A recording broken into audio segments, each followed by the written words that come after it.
These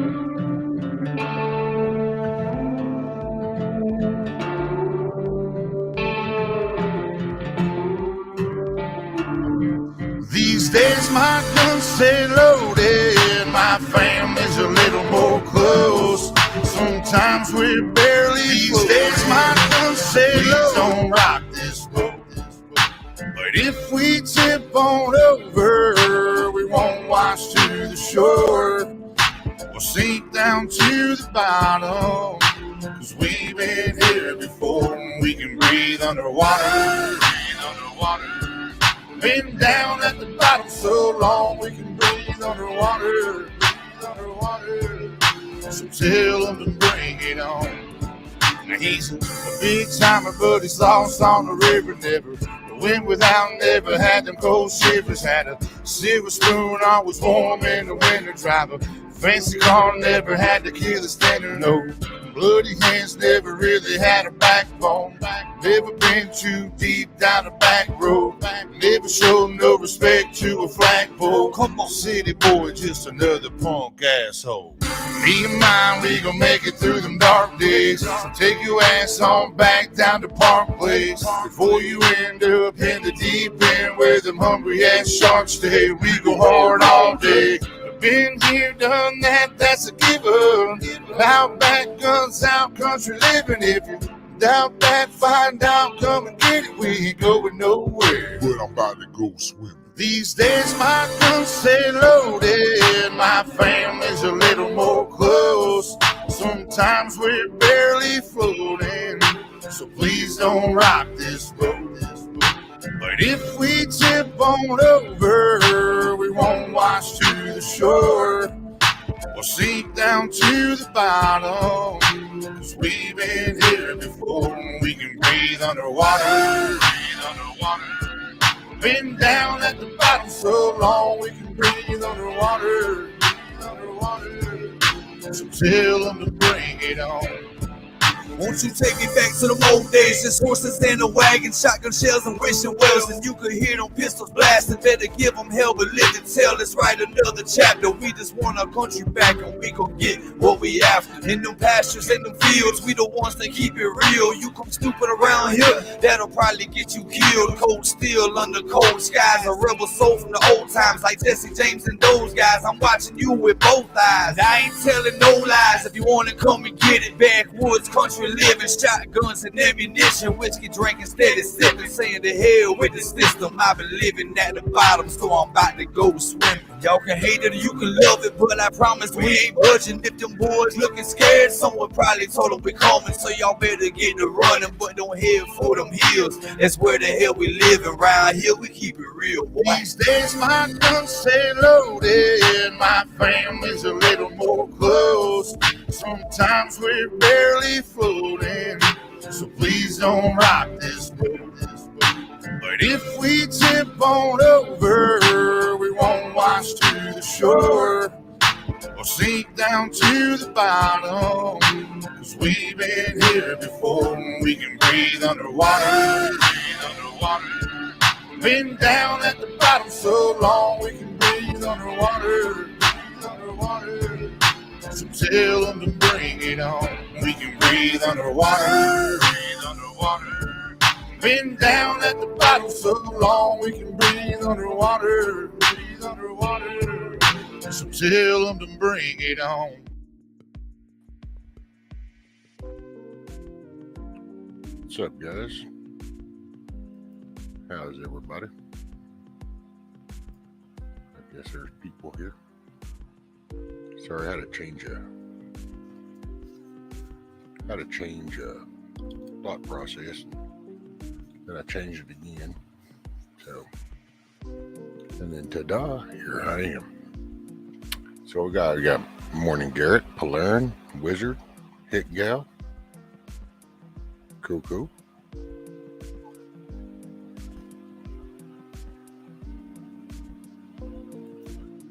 Hope everybody having a good evening, a good day, or good morning, wherever that's happening for you. So check this out. Thought I'd read this real quick, and I really don't know what I'll say, but anyway. It says, search for the seed of good in every adversity. Master that principle that you will own a precious shield that will guard you well through all the darkest valleys you must traverse. Stars may be seen from the bottom of a deep well when they cannot be discerned from the mountaintop. So will you learn things in adversity that you would never have discovered without trouble. There is always a seed of good. Find it and prosper. I thought that was pretty good. There's things that keep the mind engaged.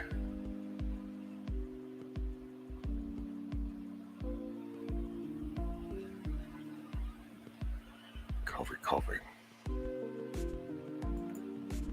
And I guess I can go ahead and put a link up.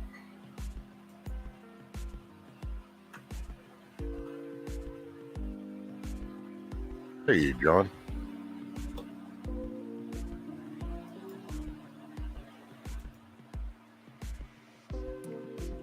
Yeah, I saw where y'all were talking about the fake slap. I don't know if it's fake or not.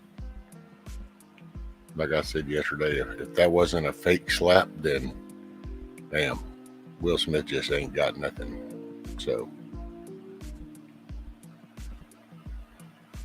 I don't know if that was supposed to be sincere. Homeboy sure didn't sidestep or nothing from taking that.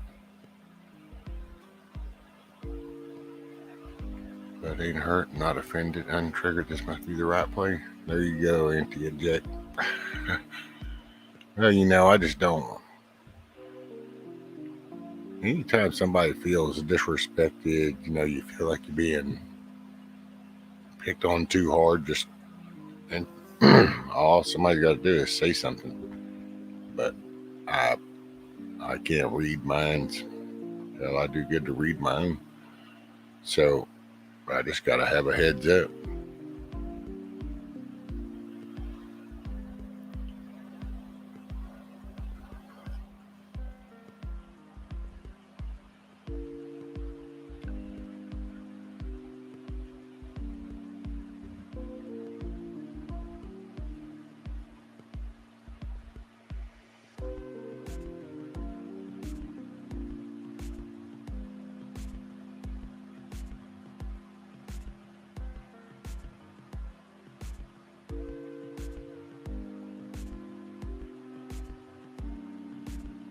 Yeah, I guess he still is. Is he one of those label people, though?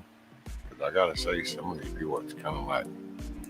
But I don't know, man. The ones that stuck to themselves, I don't have nothing against, really. You do what you got to do. Take care of yours. But to do the ones that went out of their way to promote the shit, now those... I ain't even got much for those.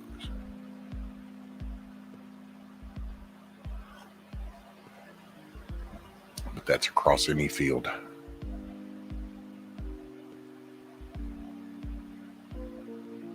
See, that's cool.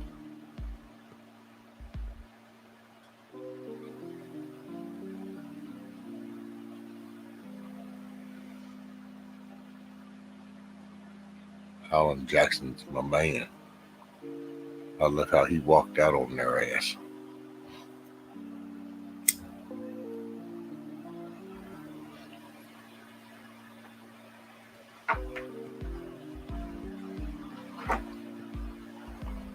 Although I don't watch none of that shit, really. All them shows, I figure that's what they did that little slap thing for, was probably attention. And they were probably looking around going, damn, nobody even talks about us anymore. Well, here, we need to do something.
Oh yeah, no, it's good.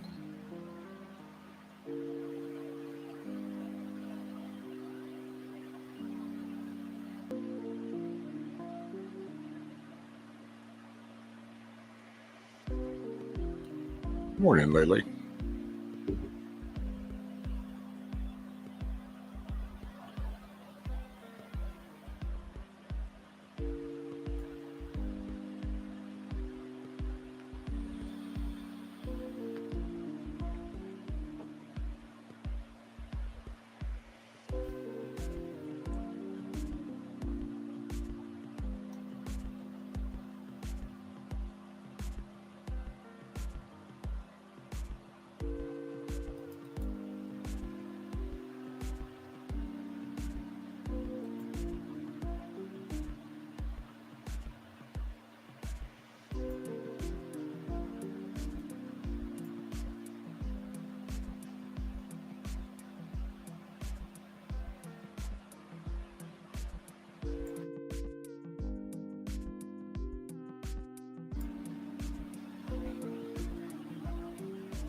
Well, I'm gonna assume that's Mr. Vaughn. I didn't even see you in chat.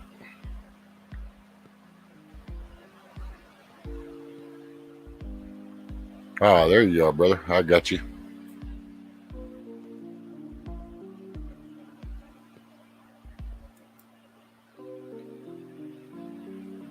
Hey, brother, how you doing today?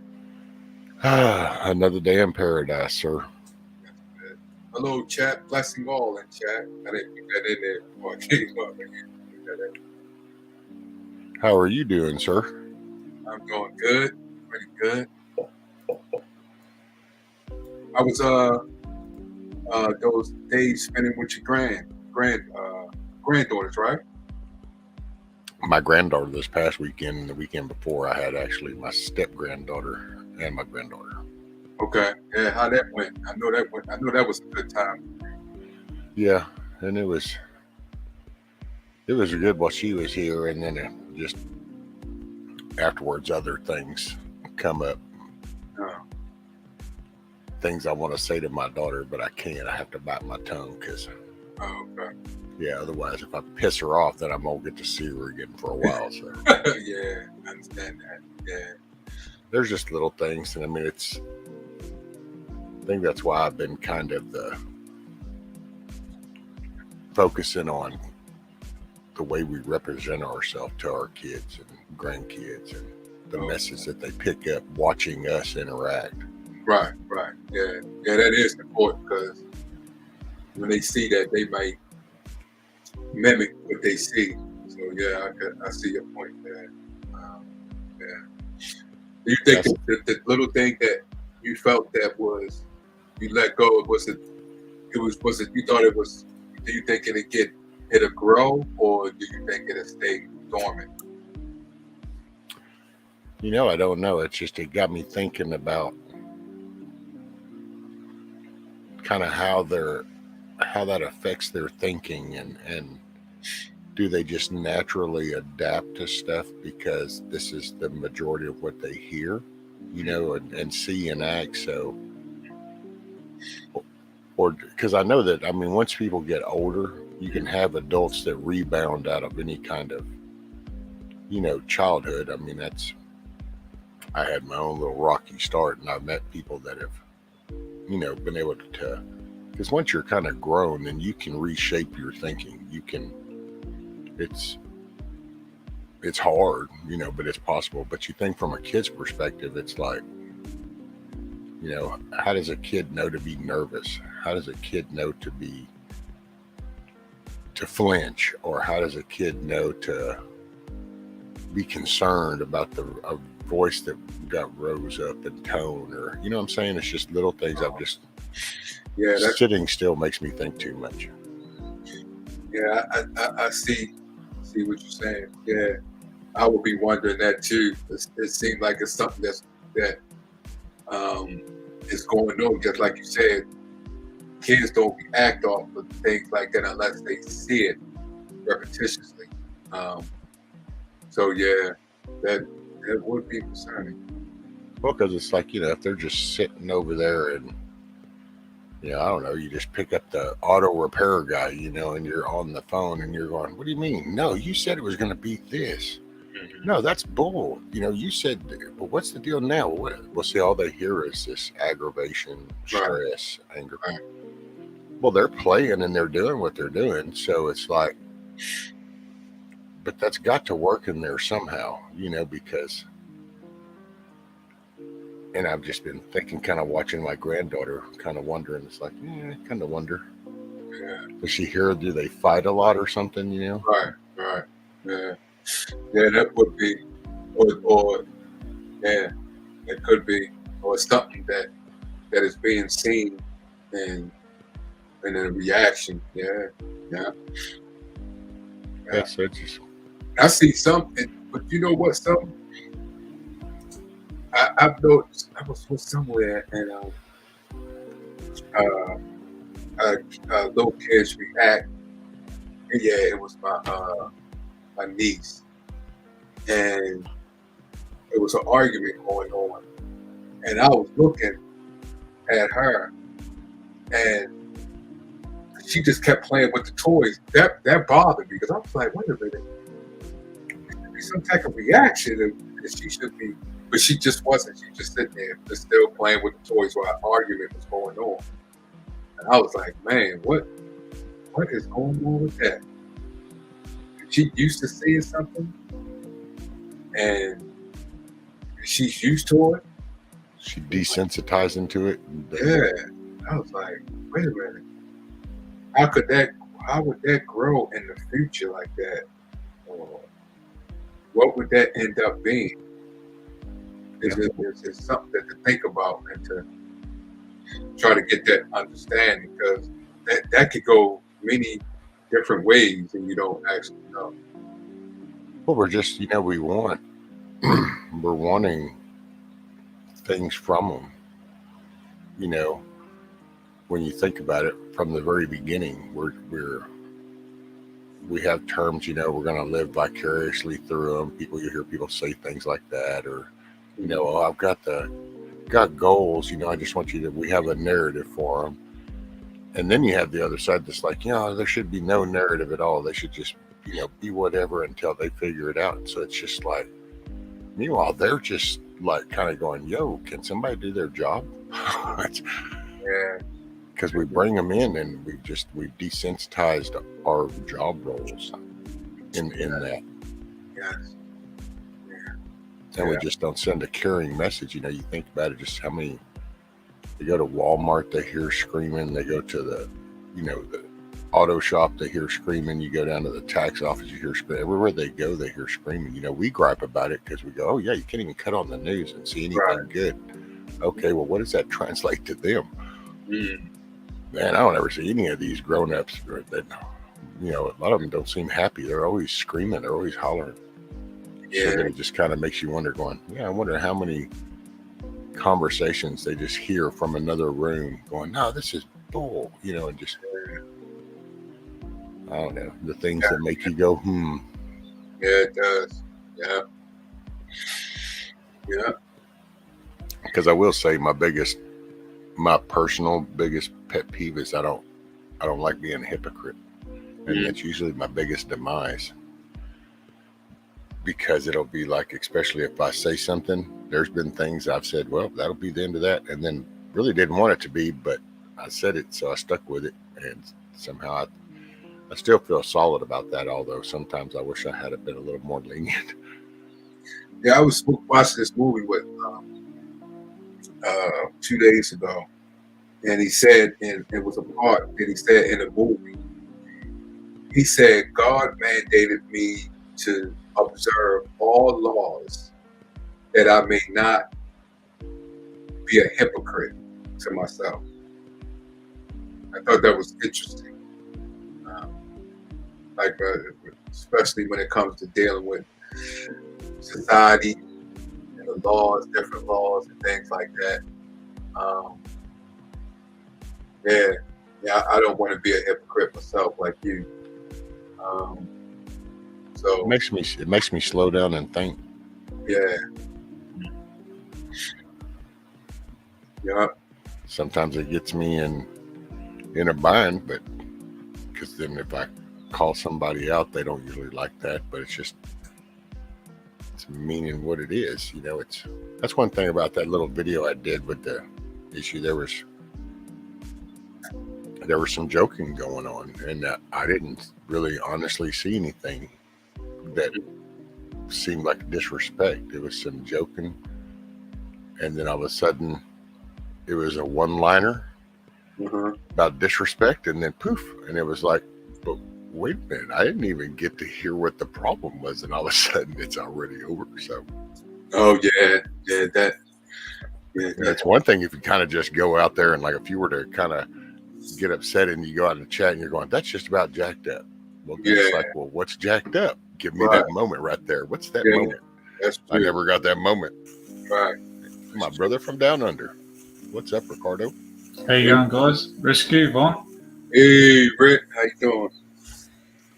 Good. Yourselves? Everyone's well? I'm liking that spiffy-looking shirt there.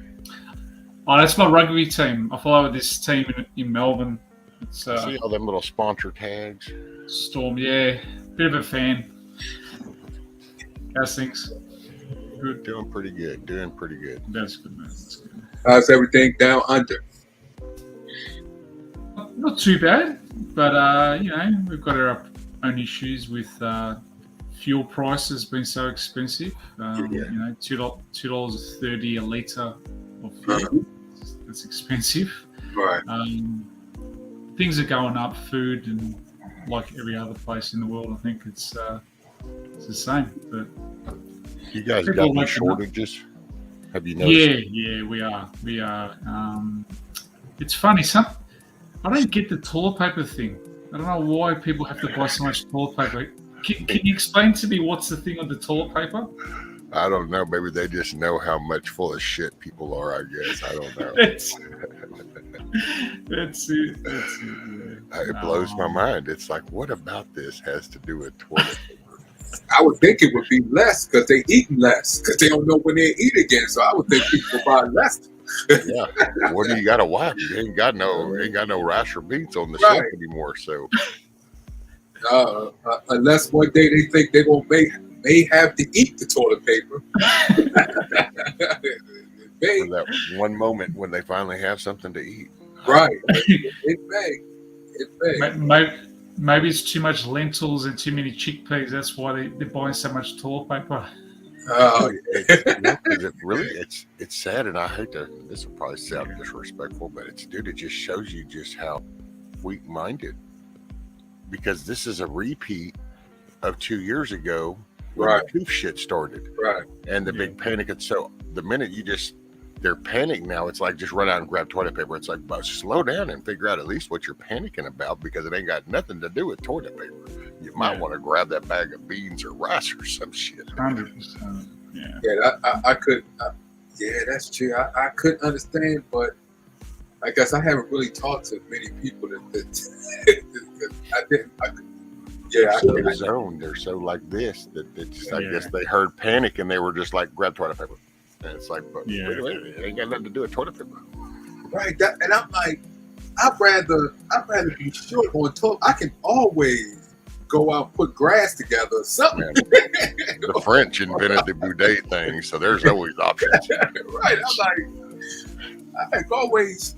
I mean, I got plenty of old shirts or something I can just use and put it in the wash machine. I just don't understand. But hey, I guess. Are people addicted to it? That could be. I'm still trying to wonder. I think it's just the fear. It's the fear thing. It is, and it's sad when Rescue and Vaughn, when you see videos of people fighting in the aisles for toilet paper, and that's really sad to see how humanity's just gone absolute stupid. Just, you know what I mean? Like, there's no respect. Do you know what I mean? Like, there's enough for everyone, especially here in Australia. We manufacture all our toilet paper here. You know, and like there's plenty to go around. But when you see videos the factory before long. Yeah, no, but people are fighting over toilet paper. Are you for real? Like, yeah, it's just anyway. I was like, it was so many people fighting over toilet paper. I was like, you know what? I should buy a whole bunch and just go out in the corner and sell them bad boys. Well, look at all the memes that started going around about the little, 3 rolls of toilet paper. Like, hey, I got a deal for you, and shit like that. Right, yeah.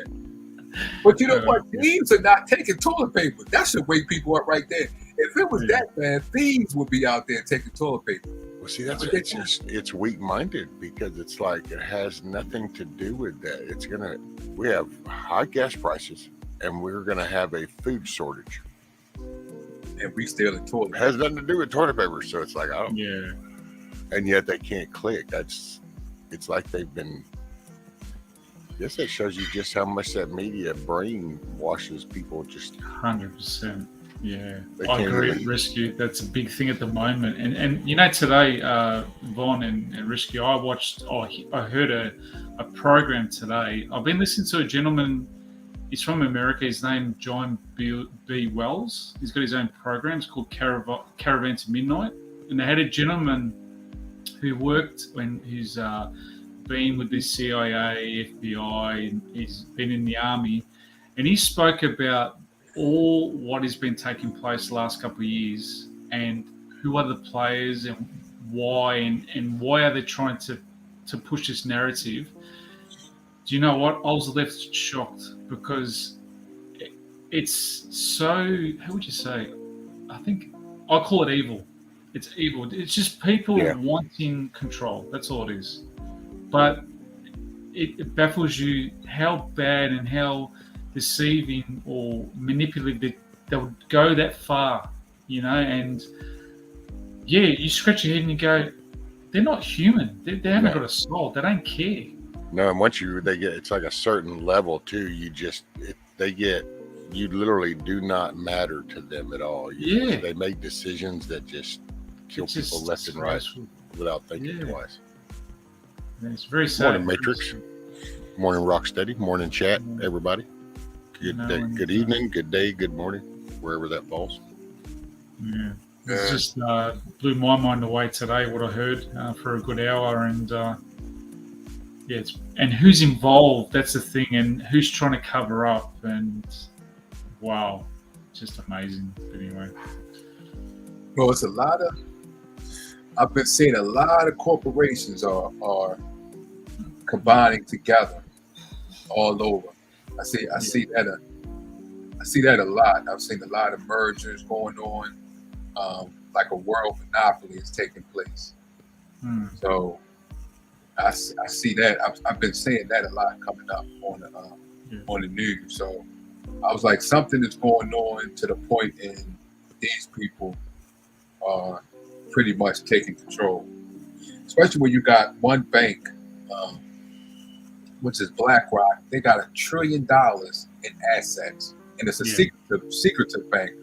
I'm like, what's going on there? Why are they so secretive? And Vanguard too. Yeah, Vanguard's another one. Yeah, they're huge. They're huge. Yeah. And then they said, I was watching this WeOn. They was talking about, as far as the military industrial complex, how it's a small market. You got the U.S., the French, Israel, and it was another country supplies the world with arms. That's right. Like 5 countries. For the most part, yeah. I'm like, wow, that's a tight grip on something right there. So it doesn't matter who goes to war. Out of these 5 countries are getting paid. They don't care who wins. Matter of fact, just go to war. They just go to war. And it's dangerous. It's dangerous what that your president is saying too. I've noticed a couple of times. He needs to be very careful, because he's saying things that are very, very. Oh, they're poking intentionally at him. Don't poke the bear. You don't poke a bear. That's what I say. You can't say something nice. Keep it to yourself. That's what I believe. Anyway. But it's not good. Well, and that's the only thing that gives me. I don't say hope. God gives me hope, but because he knows. I think he has some stuff in his possession, because there have been some roundups. People that have actually been taken that they've got reported or said and everything, how it's like, so that's a known. And then there's information with the biolabs, and that they've got this information. Now, I don't know, I like to think that he's got stuff, and that's why he's not just overreacting. You know what I'm saying? That's why but they're going to keep poking. And his son too, Rescue. His son's got a big part of this as well. Like, there's a lot of information. Oh, that's what I mean. See, Putin's done gone in there and done gotten information with the labs, the laptop stuff, because, there's... And who was getting paid off as well. It's all there. Amazing. Because this is his backyard, so this is when we're viewing it from the story that we're being told. But that was, they went to play in the wrong backyard. I don't think it's going over very well. Just keep your faith, mate. Pray the Lord up there, mate.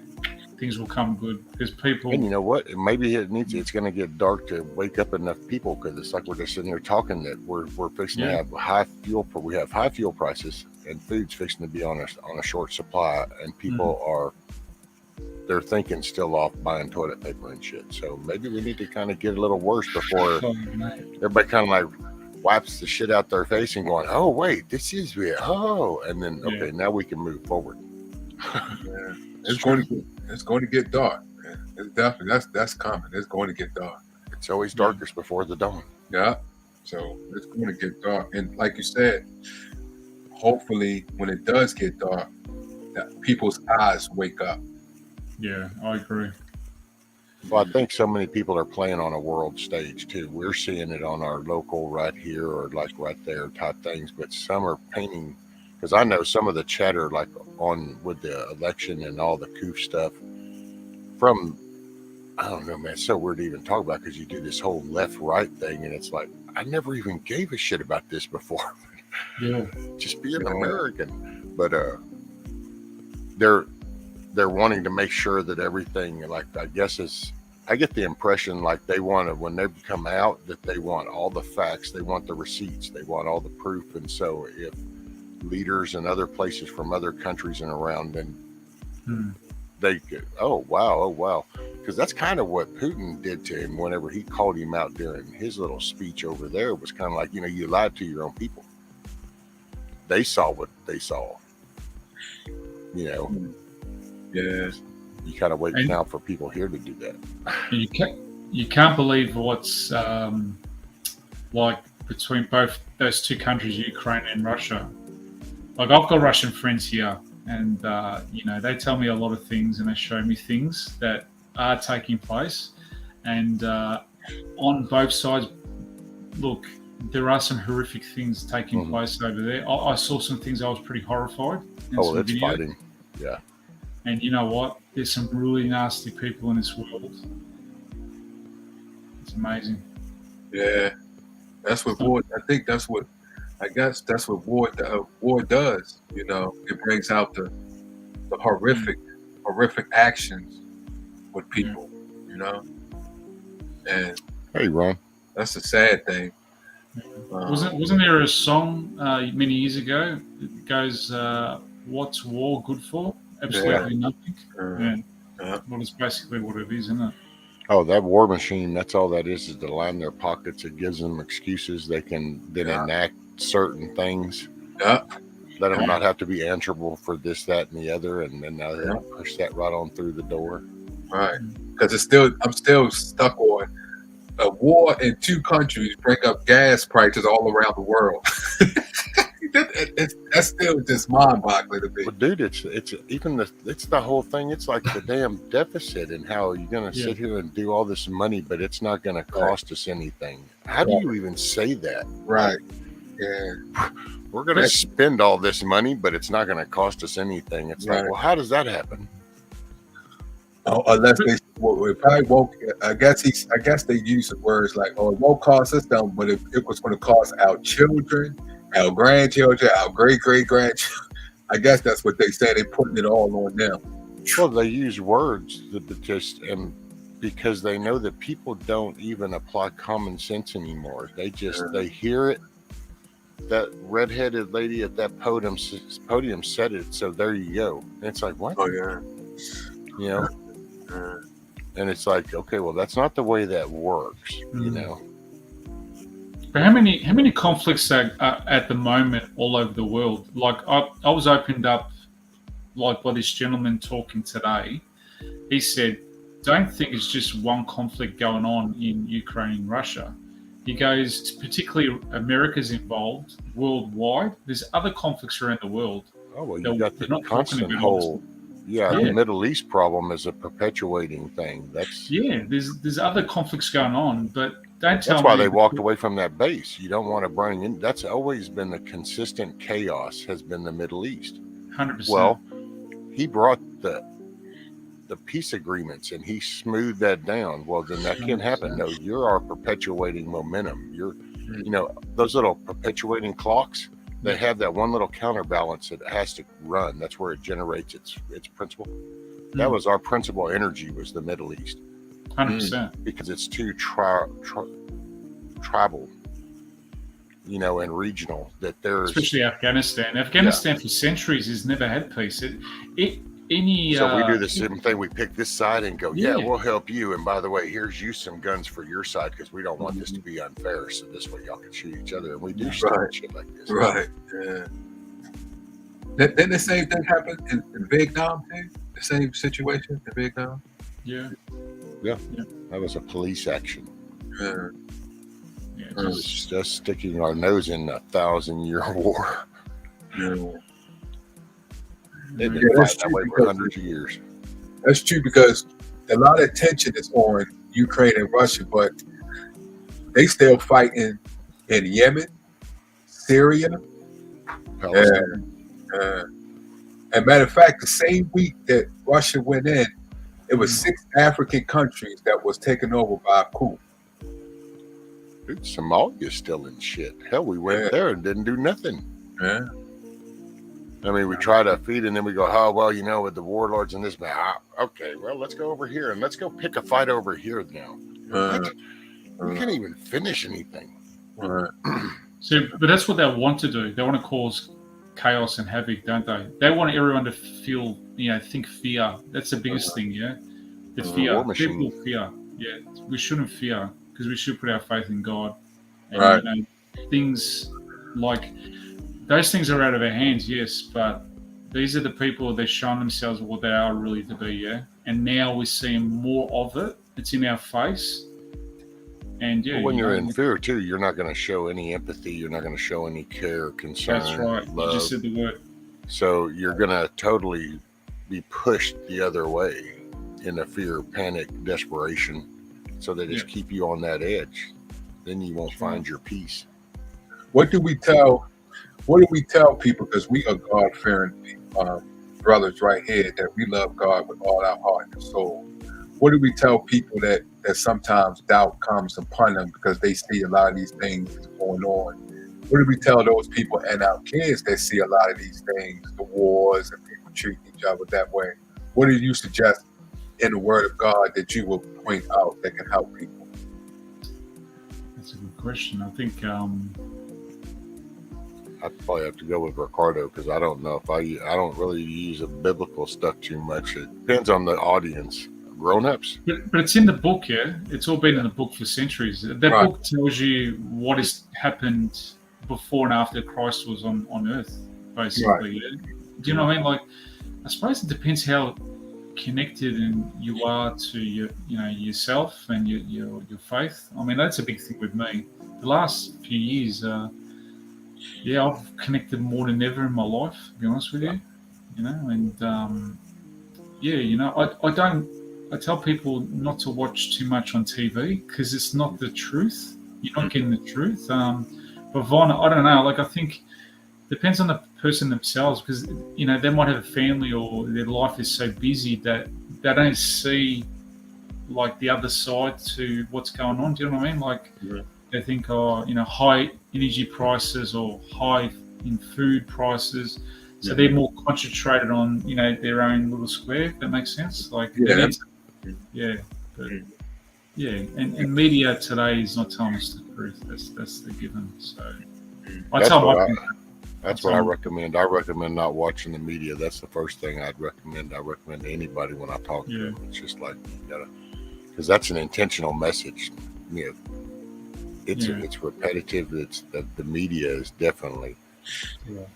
But then you can't really expose them too much, because that's why I say it depends on who you're talking to.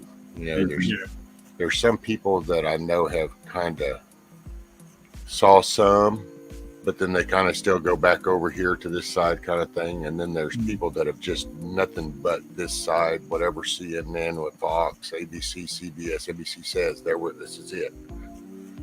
So it just... And Rupert Murdoch, guys, he owns everything, all the major, Fox News or whatever it is. The narrative they push is not the truth. We all know this. I talk to friends overseas, or if it's in America, it's totally it's different news. It's not the news that they're portraying on TV. Everything's okay, rose-colored glasses. There's nothing going on. I mean, come on, are you serious? We're on the brink of something here that can turn pretty nasty if somebody doesn't take the reins here, And the reality is, this is what it is. But I don't believe the fuel going up so much is because of Russia, I know, right? We're trying to push something. So I just see he's just selling his Robert Murdoch is selling his condo for $79 million. I was like, what kind of condo is that? That's cheap. That's cheap, Vaughn. Right. $79 million. Petty cash. Yeah, that was the old one. It must be. I was like, goodness, over $79 million. What do you? Yeah, what can you do with 75? I mean, that money there. What can you do with it? I mean, there's so much money. I mean, yeah, that's true. But he sold everything except Fox News, Fox Sports. I think there's another one. They sold everything except those three. But that's not everything, then. See? Yeah. See how we use that word? Look, take the seriousness out of it, because they sold everything but, and it's like, yeah, but those buts were major organizations, so that's still a player in the game. Well, yeah, I was wondering why he sold all those the assets like that. What is he shifting of power? Maybe. That may be. I mean, it's kind of a big ass world coup kind of going down right now, so you might have had to kind of shuffled some people and gave people some. See, that's what I think, because I know him and a guy named John Malone who was about to take over his company, which owns a big part of the cable companies all around the world. I know they got into it, so that could match with what you're saying, shifting power, and he just wanted to get out of it because they blocked him from buying. I think he was the biggest investor in Sky News, and I think he was trying to buy that, and they wouldn't allow it. That's when Disney stepped in on Dude, there's a lot of Jeff Bezos stepping down from Amazon. There's a lot of players that shifted. And when you think about it, don't they own it? Would they have shares in the business? I mean, what I understand is if they sell it, right, they still got some portion of it. Yeah, they do. And then they get to bring you in kind of deal. See, so right. If I had it, I can go ahead and hook you up. So now we'll bring you into the thing, but now I can still keep my piece. That's what Ted Turner did. Yeah, that's what Ted Turner did. Yeah. That's it. What he did with Tom Warner. Yeah, under good things, you would call it spreading the wealth, but right now it's spreading the corruption. But 100%. Yeah, that is a lot of. He still got a lot of money though. But I mean, I was just wondering why he sold all those assets like that. They got a lot of money but no brains. Yeah. Yeah, that's true. It's true, man. They get corrupted. They get greedy and greedier, and that's the pure evil side coming out. Yeah, that's the devil's work. Yeah, when you have too much, you want more. Because it was a big scandal. They was tapping into people's phones and stuff like that at one time. I think tapping in people's stars or different people's phones and listening to that conversation. Yeah. You can't do nothing these days without your own information being used or ripped off or sold. Right. I mean, we do a census here in Australia. I don't know if you guys do it there, where every so many years they'll send you this form where you do it online, and they want to know what color underwear you wear, how much you spend. I basically just put the middle finger up and tell them to stick it. I put 0, 0, 1, 0, because I'm not going to tell them what I do my own household. I mean, but you need to do it because they'll fine you. But they sell that information off to companies. Yeah. Our information. That's wrong. You shouldn't be allowed to do that. Oh yeah, over here it's the same thing. They do the Yeah. census, you know, That's it. whatever year it is. Like ours, it was the 2020 census. The 2020 census. But yeah, they record how many times you tap on a websites you go to, and they record that in the algorithm. They do. Matter of fact, it was years ago. Came out of Harvard. It was called the personality software. Matter of fact, the casinos was one of the first ones to use it. And every time you walk into casino, you was pretty much followed after that. And when you left, they tapped in, see how much mail you get in, see when you went to the store, what type of food you bought, and things like that. Because they was able to figure out your personality and what would you do first, what would you do second, and what would you do third. Well, see, they've been doing this though. When you think about it, I mean, I remember being a kid, and you would get my mom would get a card or something in the mail, and there would be a survey thing, and it'd be get this. Well, when you had filled that out, well then, and over the years, it got to even be a running joke to where your mailbox would be full of all this advertisement and all the shit, because if you filled out one of those, what is that Ed McMahon deal with the book club shit or something? Sweepstakes. You sign that. Well, people would go, oh yeah, well, everybody made fun of that, because they knew that filling this out, that they're going to get all these ads. But think about the mindset. I mean, I remember jokes. Oh yeah, you're going to get, your mailbox is going to be full of shit now. Oh yeah. Well, all we did was went from this mailbox to an email. Right. From an email to, hell, these people are just walking around with these phones. Let's just there. Right. That's why you get your Google update every 3 months. You get your little map update going, this is where you've been all year. Right. Did that not ever clue into anybody? And yet, and now because something will get said about tracking, then you get people going, they're what? They're listening. It's like, did you not get your Google update? They showed you wherever you went all year long. Right. Yeah. So you just think about how long it's been going on. So really, they've been doing this ever since. That's true. Yeah. That is. And it all started. See, I don't know if it started out like in a really bad way. I think it was just a sales thing. How can you get out? How do you know people are looking for chairs, or how do you know people are looking for pots and pans? And so I can kind of get the beginning thought of just advertising, but just like everything else, there's always the evil person sitting over there going, let me see how I can manipulate this and twist this. And then that's why Google's so dangerous, Rescue and Von. People don't realize how dangerous it is. Like, if you go and search something, and like I was looking at cars the other day, just hybrid cars, for instance. Next thing you know, I'm bombarded with all these, advertisement for hybrid vehicles. Like, that's how powerful these search engines are. And not only that, today what I heard about Google just doesn't do search engines. They do other things oh, dude, through the government. Yeah. I was gobsmacked. Yeah, sure. And we're talking about certain, the V word that we just had for the last 2 years and other things. Google. So see, most people, and I didn't realize that until you just said that, I'm going, I guess most people don't get that about Google. Yeah. So Google started out as a search engine, a DNS service is what it's. Okay, so it's a domain name service. That's DNS. That's how you look up different sites and to the IP addresses. That was the tie-in. They started off into the whole software side. So actually, when you go into Google, you can go into like all the mobile apps. This is where most of all of this started, was on Google. And it was the first little gathering of people, the coders, and man, they were writing. There's programs for all kinds of goofy shit, from grocery lists to tic-tac-toe to and it all sits in the back end. I used to be I think I can still access all that shit because my stuff still goes back there. But they just sit there and write code and develop. So it's kind of like the internet software lab. So it's not just in a building over here where they're writing the code for this game or Microsoft Office kind of thing.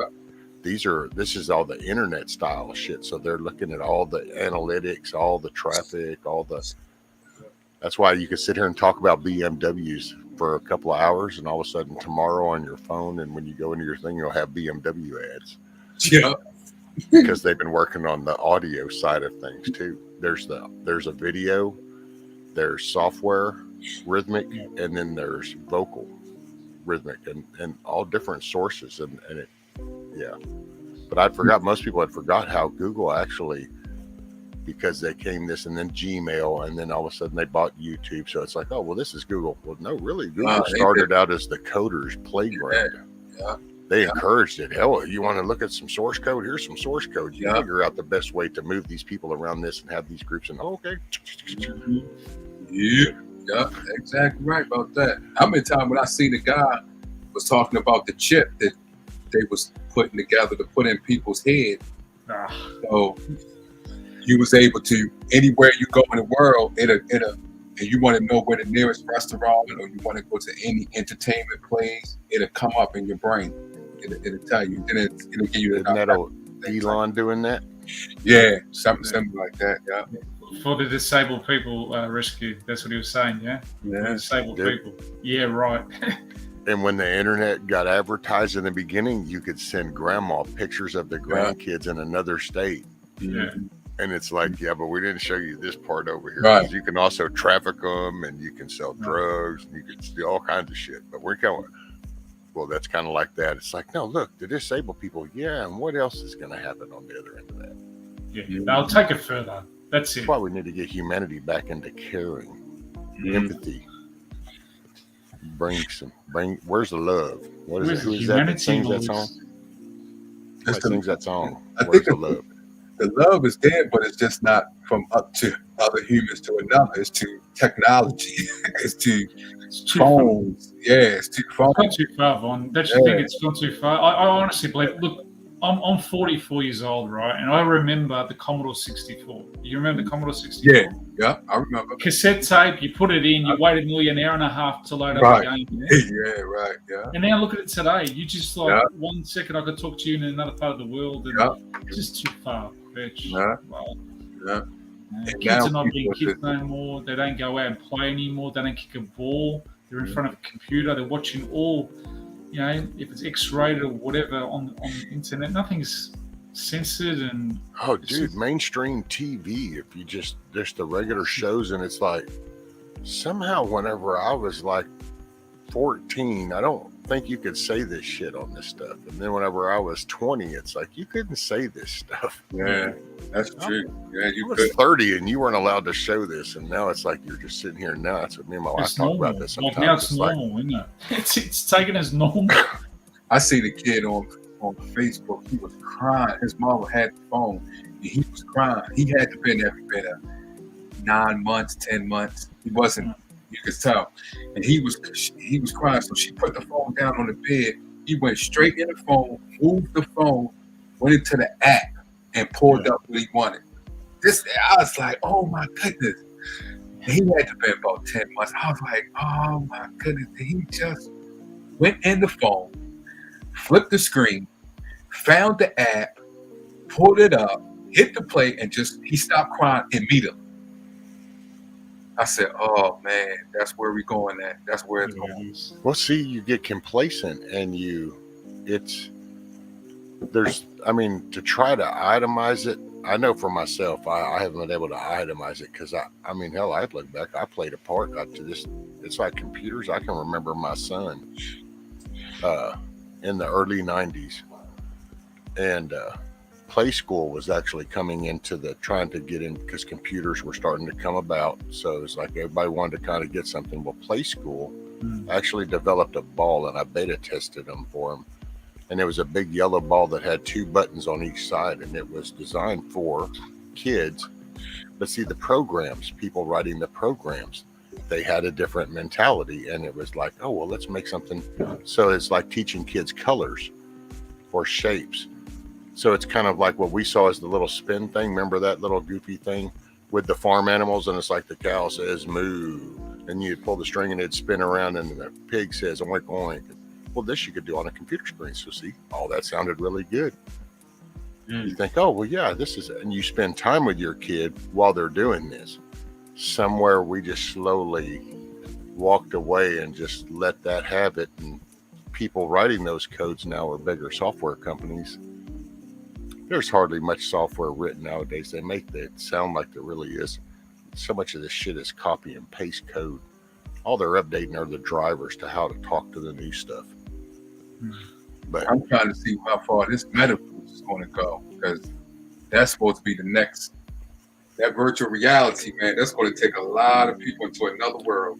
see, but I don't know. In all honesty, Vaughn, to me, I'll be back. if you're that weak-minded already, then yeah, it's a time bomb waiting to go off. Because I mean, don't get me wrong, it's got cool sensations like doing a roller coaster, because your visual is going, oh wow, I should lean back. But you kind of do that. People that play games on a computer joke about that anyway, when they're sitting there with a mouse and a keyboard, or even an Xbox with their controller, and they're leaning in the chair as they're driving the car. So people kind of instinctively do that kind of stuff. I think, like you just said about the toilet paper, I think there's a lot of people out there that want to go for it. Well, yeah. Now there's the the sheeple, Right. That So I they're think weak-minded. right, and I think a lot of these young kids is going to go for it too. They're going to gravitate to it. Well, see, yeah, that's the scary part. Is not so much that they're just going to be like the big overweight person just sitting there, Right. zoned in. But what it's Right. going to do is it's kind of like we actually just said it just now. Yeah. Ricardo was even saying how, like where we are right now, kids don't even go outside now. Right. All you're going to do is now they're not even going to give a shit about what's happening in their house because they can put their room in front of their eyes. Yeah. Do you remember these phones? Yeah. Yeah. That's my first mobile phone. Yeah. Yeah. You There could you go. try it. So I still kept it. Yeah. Damn. I had a brick phone. I had one like that. I had the Yeah. one that you flip the thing down. Yeah, I had that one too.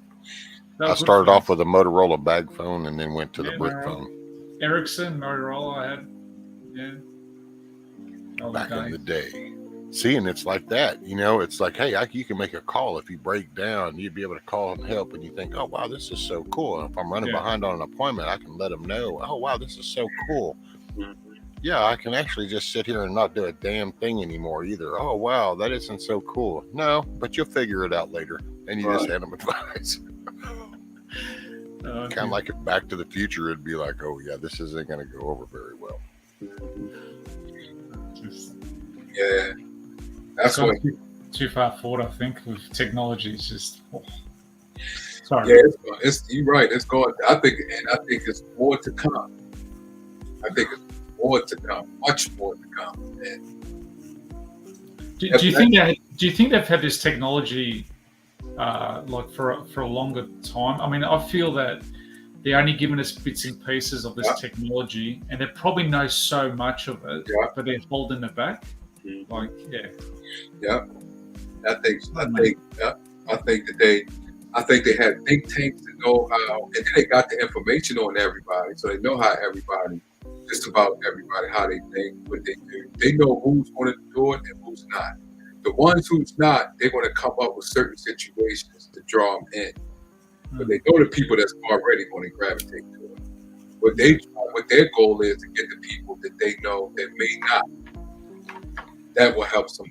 That will help them. And so they probably will come up with different things, and for you to have to use it, you will have to go and use this software, or this thing right here. Did you see the little robot? I don't know which company it is. I think it might be Google. They've got like a little robot they've invented for kids. Mm-hmm. So the actual kids can talk to this robot. Mm-hmm. Yeah. Very scary. Yeah. Very scary. I personally would not give my kid this robot because it's just too far-fetched. It was talking like you and I are, but you don't know if you're not in the room what that robot's capable of picking up and talking to the child and saying Well, things. it could be remotely done by a person, so it could even be just a regular person sitting at a screen, a drone. That's what I was going to say. I think that I don't think things are as advanced as individually like they used to be in the beginning, because dude, these kids in junior high now have photo editing skills that used to be a college level and professional level in the beginning. You know, you kind of had to really be into Adobe Photoshop to understand the whole design. These kids now in junior high are going, oh no, here, get Adobe Premiere. Look, click, look, there's your logo. There's a creative. It's like, yeah, companies are paying people hundreds of thousands of dollars in marketing that kids can do in junior high and high school. So a lot of the technology and the coding, I think it's there. It's the thought process of, I think if you start showing signs. Risky, would you, and Von, would you trust something like that? It's so far advanced. No. That, I'll be honest with you, I was scared to see it. I saw it on the War Room Steve Bannon show. They had a gentleman that does the future of technology on there. His name's Joe Bot on Getter and that. Honestly, I was literally thinking, wow, if that's how far advanced they've gone. It's just like, and even for older people, they've got another robot for older people. And I was thinking, wow, that's just like, you know, taking human contact away. That's just, I don't think that's right. But see, and it's been there when we started doing drones, we started doing ROVs down underwater. We started connecting all these remote control style stuff. We do it to our kids with our entertainment. You know, you can go out here and take your little tracks in your gas-powered remote control car. Well, dude, lawnmowers. So that's why I said the technology. That's how they highlight some of these shining stars to do stuff. But that could be. It starts off with a program, but it can be remotely connected to just like a computer or something. Well, then all of a sudden that could be a real person that's controlling that robot instead of the robot doing it. I find it sad that people rely on that shit so much, though. It's like the Alexa. I'm not an Alexa fan. It's like, really? Yeah, I can see because people. It's like people just, if they like the technology and they're able to do that instead of going over there, they rather, you know, a lot of lazy people rather have something do it for them instead of them doing it. But I think technology is advanced, but at the same time, they think that it's so far advanced, but not knowing our kids are advanced too. Your kids can jump on a computer and just do all types of things. And you sit there and be like, what? How do you learn to do that? No, you're right. But our kids, just like a 16-year-old kid hacked into a company in California, and it's a security software company that do security software for Fortune 500 companies. Hacked into that at 16 years old. So, what's the guy that was in locked up in England? Julian Assange. He was doing hackers at 15, 14 years old. So some of them think they so far advanced that we may not understand, but our kids, they catch up. That's why I say you got the Linux world out here, and it's like with the Linux world. I find it funny when people go, "Well, Linux, what is that?" And it's like, well, it's hard to describe Linux because Linux has got like tens of thousands of distros. Yeah. So it's not just one like a Windows, Microsoft Windows. It's got thousands upon thousands because you can just you can design it yourself, and see that's people don't. They get disconnected with that, so you can literally. I'm not that far advanced in technology, mate. I'm a novice, mate. So see, that's what I'm saying, though. You actually have junior high kids now sitting in there, and they literally run their own custom operating system on their computer. They're learning whatever's interesting. If it's networking shit, then they're learning how to do wireless sniffing and shit. Yeah, and it's just that the understanding comes to them quick. Well, they're not distracted like we're distracted from old school shit and coming into this. Right. They're coming in balls to the wall. They got that, and some of them just have that talent. Well, it's a savants. Like in our day, you would be a musical. Or a mathematician or an engineer style. Something that's what you would like, wow, really? Well, see, now this is the digital world, so this is where it's at. Give me just one sec. I'm gonna address chat Got 36 people. So good evening, good day, good morning. I want to say, hey, Monty, Milkmaid, Garrett, Kino, Tarpy. Saw quite a few people come in. Indie Box. Anyway, just want to welcome everybody. Yeah, same. Hello to Kickback. everyone. Matrix. Do you know there's one thing, Rescue and Von, that AI can't do? There's one thing they can't do, and they're trying to work it out, but they still can't do it. It can't feel the emotion of empathy. Yeah. That's the one thing that they cannot do it. And that's where I think it's spiritual, and that's where God. That's for me. That's Right. Yeah. They can never do it. I don't reckon they will be able to do it. Well, because they're looking for something that has a parameters to it. But empathy doesn't have parameters. It's off of a person's soul, so it changes from person to person. Their empathy level. So there's no way to dissect that and go, oh, you just need to be 101 to 108 right in here. That's the correct empathy level response. It just doesn't work that way. All right. So, Chrissy Cat, morning. Man, they never come to that. Morning, Nikki. Hey, Rescue and Von, I'm heading off. I'm going to make some nice dinner for my lady, my beautiful lady. I made some nice Italian sauce tonight, and I'm some pasting. So, ooh, look at you now. That's it. Get that whipped up. Maybe one time I'll do a live video to teach people how to make a nice Italian sauce. And oh yeah, I might do that. Yeah, do a couple of classes online. Yeah. And, might get the old pizza going as well. I've got a wood oven pizza here. I might teach people to make the dough and okay, that's nice. stuff like that. Hell yeah. Yeah, Shit, brother, you ever want to do that too? You can do it right here anytime you do. I was going to say, Rescue, we should do it one time on yours. Yeah. And then, I'll set up the kitchen. Kitchen's Right. pretty open here, and teach everyone how to make a nice Italian sauce, which is quite easy to do. Right. And, comes up a treat. Always tasty and stuff. So People need to know how to make stuff because I need to be making a lot more at home. Right. I was lucky enough. My grandmother and my mother and father, now they're not here. Family but they time. taught me how to cook, and that, which is a privilege to teach the old traditions of the mother country. And but anyway, guys, take care. God bless you guys. Stay free, stay safe. Until next time. Take care. Brother, God bless you, man. You too, Much man. love to the God family. bless. Ciao. Ciao. Ciao, ciao. All righty, Mr. Bone. Now you're stuck with me. Oh, what's this? I'm a slow typer. What's that? Chrissy Cat and Tarpy. Okay. Nice to meet y'all. I see Nikki in between prepping. Monty. Oh, Lord. That's trouble right there. Oh, yeah. Kino. Finding Kino is the best moderator out there. Oh, he rocks. Oh, man, does he? He don't play. That's an ultimate to the highest moderator.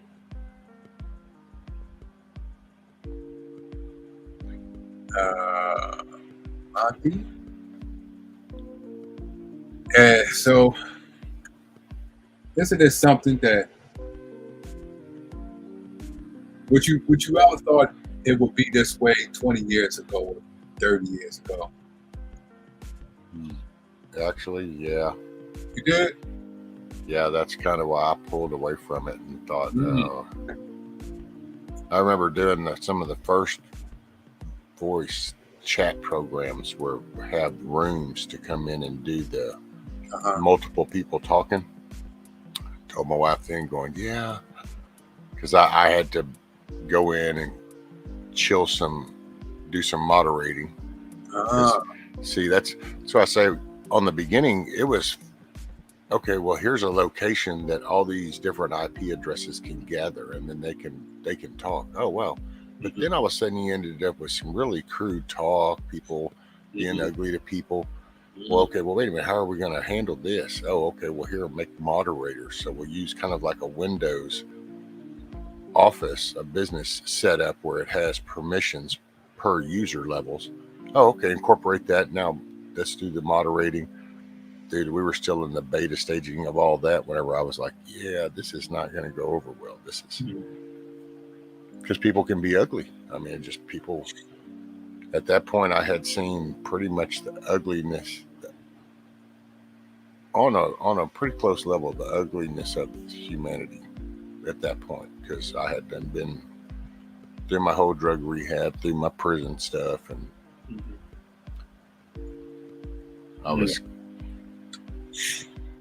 So yeah, it just in the beginning it was sounded good, and I was kind of. I will say I am surprised at just how narrow and isolated people let it get to where it just became like a YouTube, a Google, a Facebook, and it's like, but the internet, man, everybody used to just, you could start up a little web page at your house for that matter. And that was kind of like the thing. And so now I will say that's kind of been a shock after I kind of had my head down raising the kids and kind of just doing, and then kind of realizing it's like, wait a minute, so y'all don't like go to websites anymore? You just go to Facebook and then whatever they tell you is what you go, what? And so, because I mean, I still have page after page of actual links to the websites. I go to websites. Yeah, that's interesting right there. Never. That's Strange. Yeah. Yeah, you had to jump on me because I didn't. I knew the world was going to. I didn't think it was going to be 2030. I just didn't think it was going to be like this. I know things go, changes, but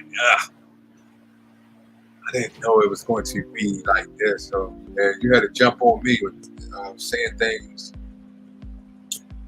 like that. Yeah, man, I am shocked at just how cold people are in a way. I mean, you're just so disconnected with emotion. And it's, I don't know, it's just the way the thinking is. And then you watch even as drastic as all this is, and you think, oh yeah, no, this is going right through. It's like people buy this shit, really? Right. Does nobody think anymore? For me, I think what gets me personally is, dude, I'm a recovered alcoholic, drug head,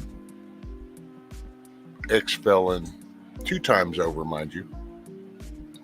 And it's like, wait a minute, aren't I supposed to be like on the other end of things? Because aren't all the righteous people that didn't break laws and didn't do drugs and don't drink a lot and all that, aren't they supposed to be like the good people? So what the hell happened? Yeah, I guess they the ones who lost. I guess they the ones who lost brain function, and the people that went through a lot, I guess they gained brain function. I guess. It's just I don't know. I don't know. I don't know.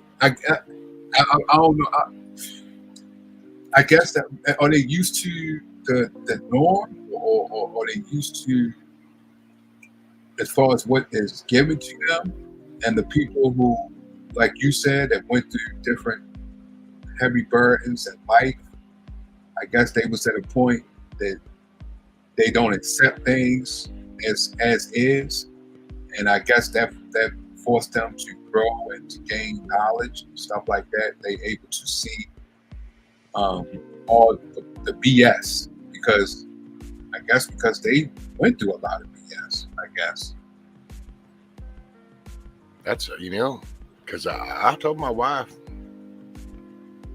past few years, I'm not understanding this. I thought I was the one that was supposed to be like, could be a recidivism, I'm supposed to be the bad side of shit. And it's like, how is it that I'm the one that believes in honesty, but I'm the ex-con. These are the people that didn't break the law, but they lie or through their teeth. Because you watch the stuff with the political crap, just the lies.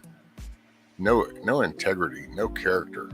But yet everybody throws all these words around. But then you kind of watch and we make fun of stuff.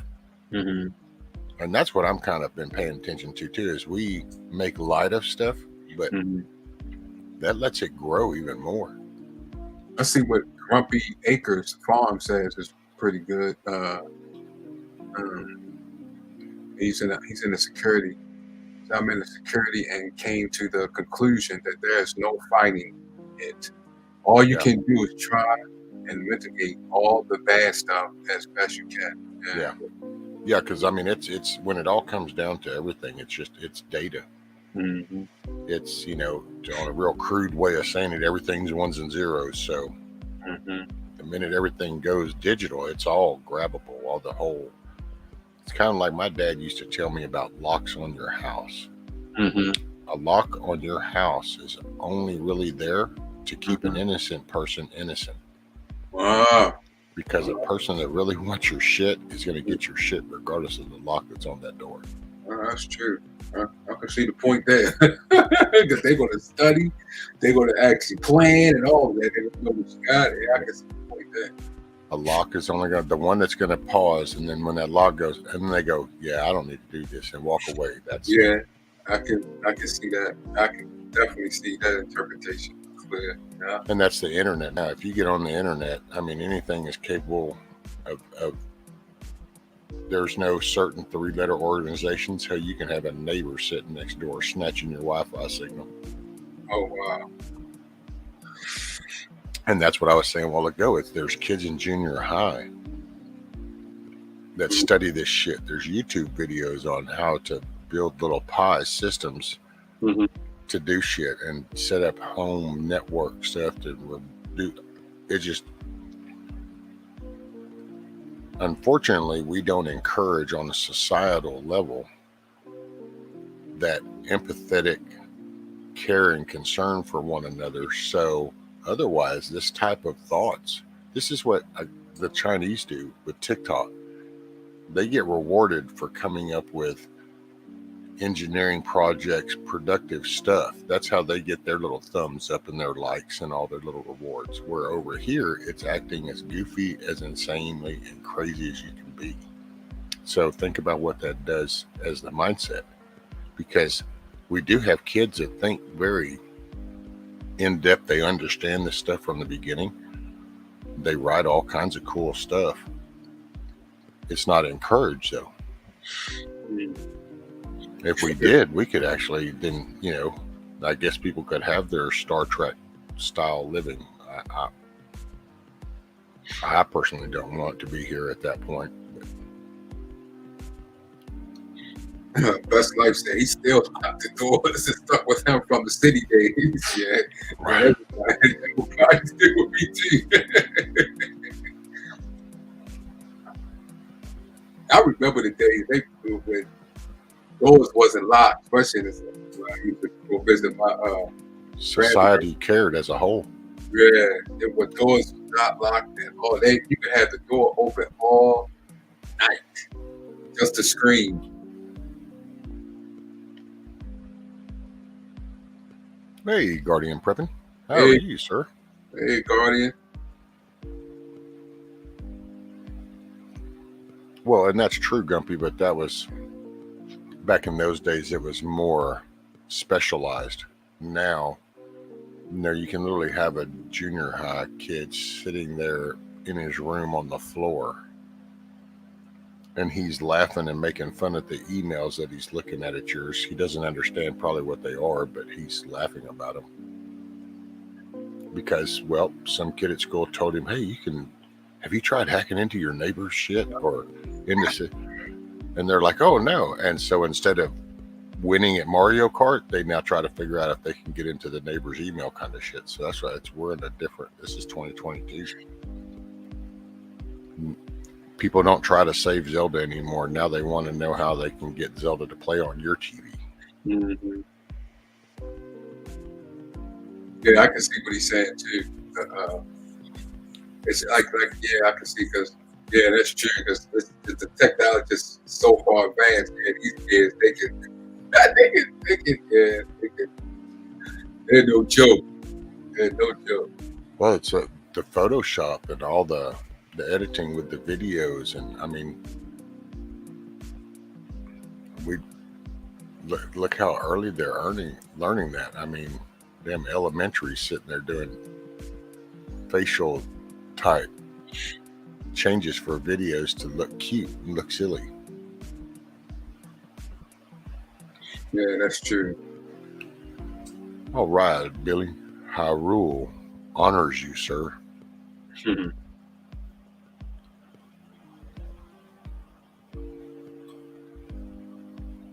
I love that game. That was a cool game.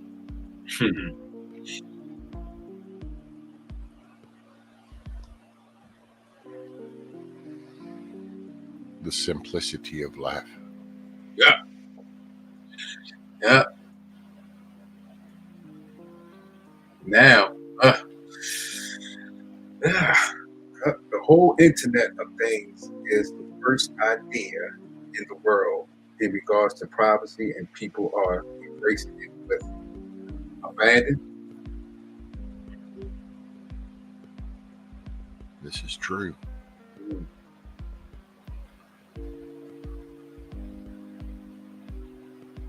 And so much of the stuff is directed towards internet usage. Mm-hmm.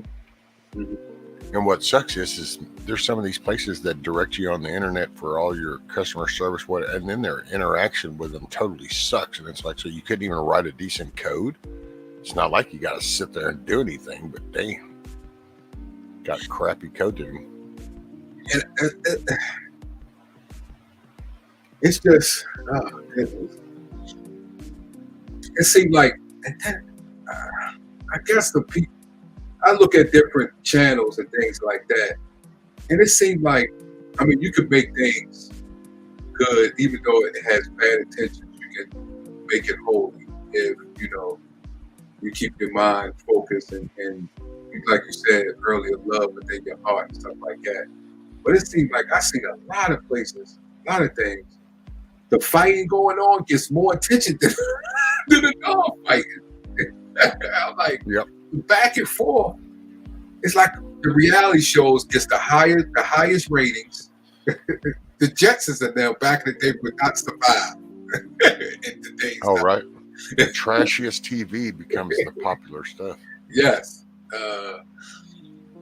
All the reality shows gets the best ratings.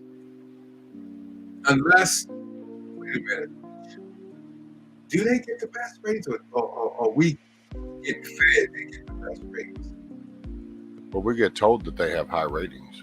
Right. So who knows if they really do at this point? Right. Exactly. Right. Is that they overflood us with bullshit?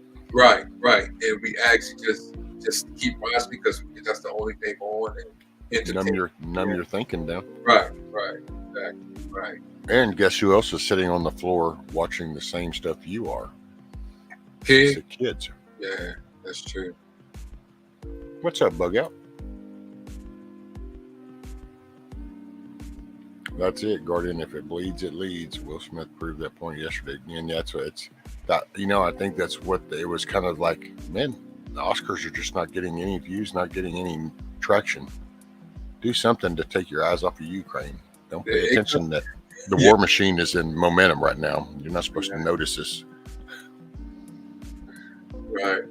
Yeah, that's true. Oscar got tracked last night, but I was like, golly, what's all this going on in social media? I'm seeing on Facebook flooded. I said it yesterday. If it was, I don't know if it's fake or real. All I can say is if that was a real slap, then Will Smith was so disappointing. I would have thought that a dude bigger than the other guy could have at least made the small guy take a sidestep or something, but he never even had to move his body. He just moved his head. So that was one weak ass slap. So I got to tell you, if I was defending my wife and we had done reached that level, no, you're going to be more than just your face turning to the side. But that reminded me of one of the old Western style punches in the bar or something when they would go whack and they'd be like, oh. Who knows? They flooded that bad boy is just flooded the social media thing. That's it. They all got attention. And take your eye off of Ukraine. Exactly. They flooded it. So that goes to show. We don't want you to see China starting to brace up on Taiwan. Right. Exactly. That goes to show. That proves the point right there that how they can feed us different things and just keep feeding us, to the point is, you know what? We would end up falling into it because it's in repetition. So it'll keep on going. It goes to show. Yeah. We got confrontation TV shows. Don't look at all that lawsuit that Trump just brought out against the DNC and Hillary as a RICO act, which then opens up discovery across the board. And nothing was broadcast. Like, don't bring up these states that are on the verge of decertifying. Yeah, that's true. Yeah, they don't keep that in that bad boy. They don't so keep much that because they know that it will get traction. So they chose the opposite. Well, and I heard something which I don't know. I usually don't even repeat that stuff unless I've at least looked into it. But somebody did mention something about Clarence Thomas yesterday, and he was poisoned or something like that. Yeah, that he sounded like he had been poisoned, which doesn't surprise me. Jovan Pulcher, during all the election stuff and his testimonies and stuff, he had a meeting, and there was like 7 of them. And he remembers seeing the person spray stuff on their food. 7 of them got sick. 2 of them died from it. That's true about Will Smith. He has been grooming himself to, and I do believe that he's going to run for office. That could have been something that staged to keep his image a certain way. So if he does run for office, he'll get a, Man, anything happen right now, it's straight up gangster shit, because we're reaching a pinnacle point where I don't think we're going to have just an election like any other. Either people are going to show up and make their voice heard that, oh no, I'm voting and this is the way I'm voting, or they won't, and then they're going to be in control, and then that's that anyway, because then if we haven't collapsed by then. Yeah. Because that's in November. This is just March. Yeah, that's true. I still can't get that out of my head. It's like, but it's only March. We're not even halfway through. That's true. Shit's already at record prices. Shelves are already getting bare. Yeah, I don't know.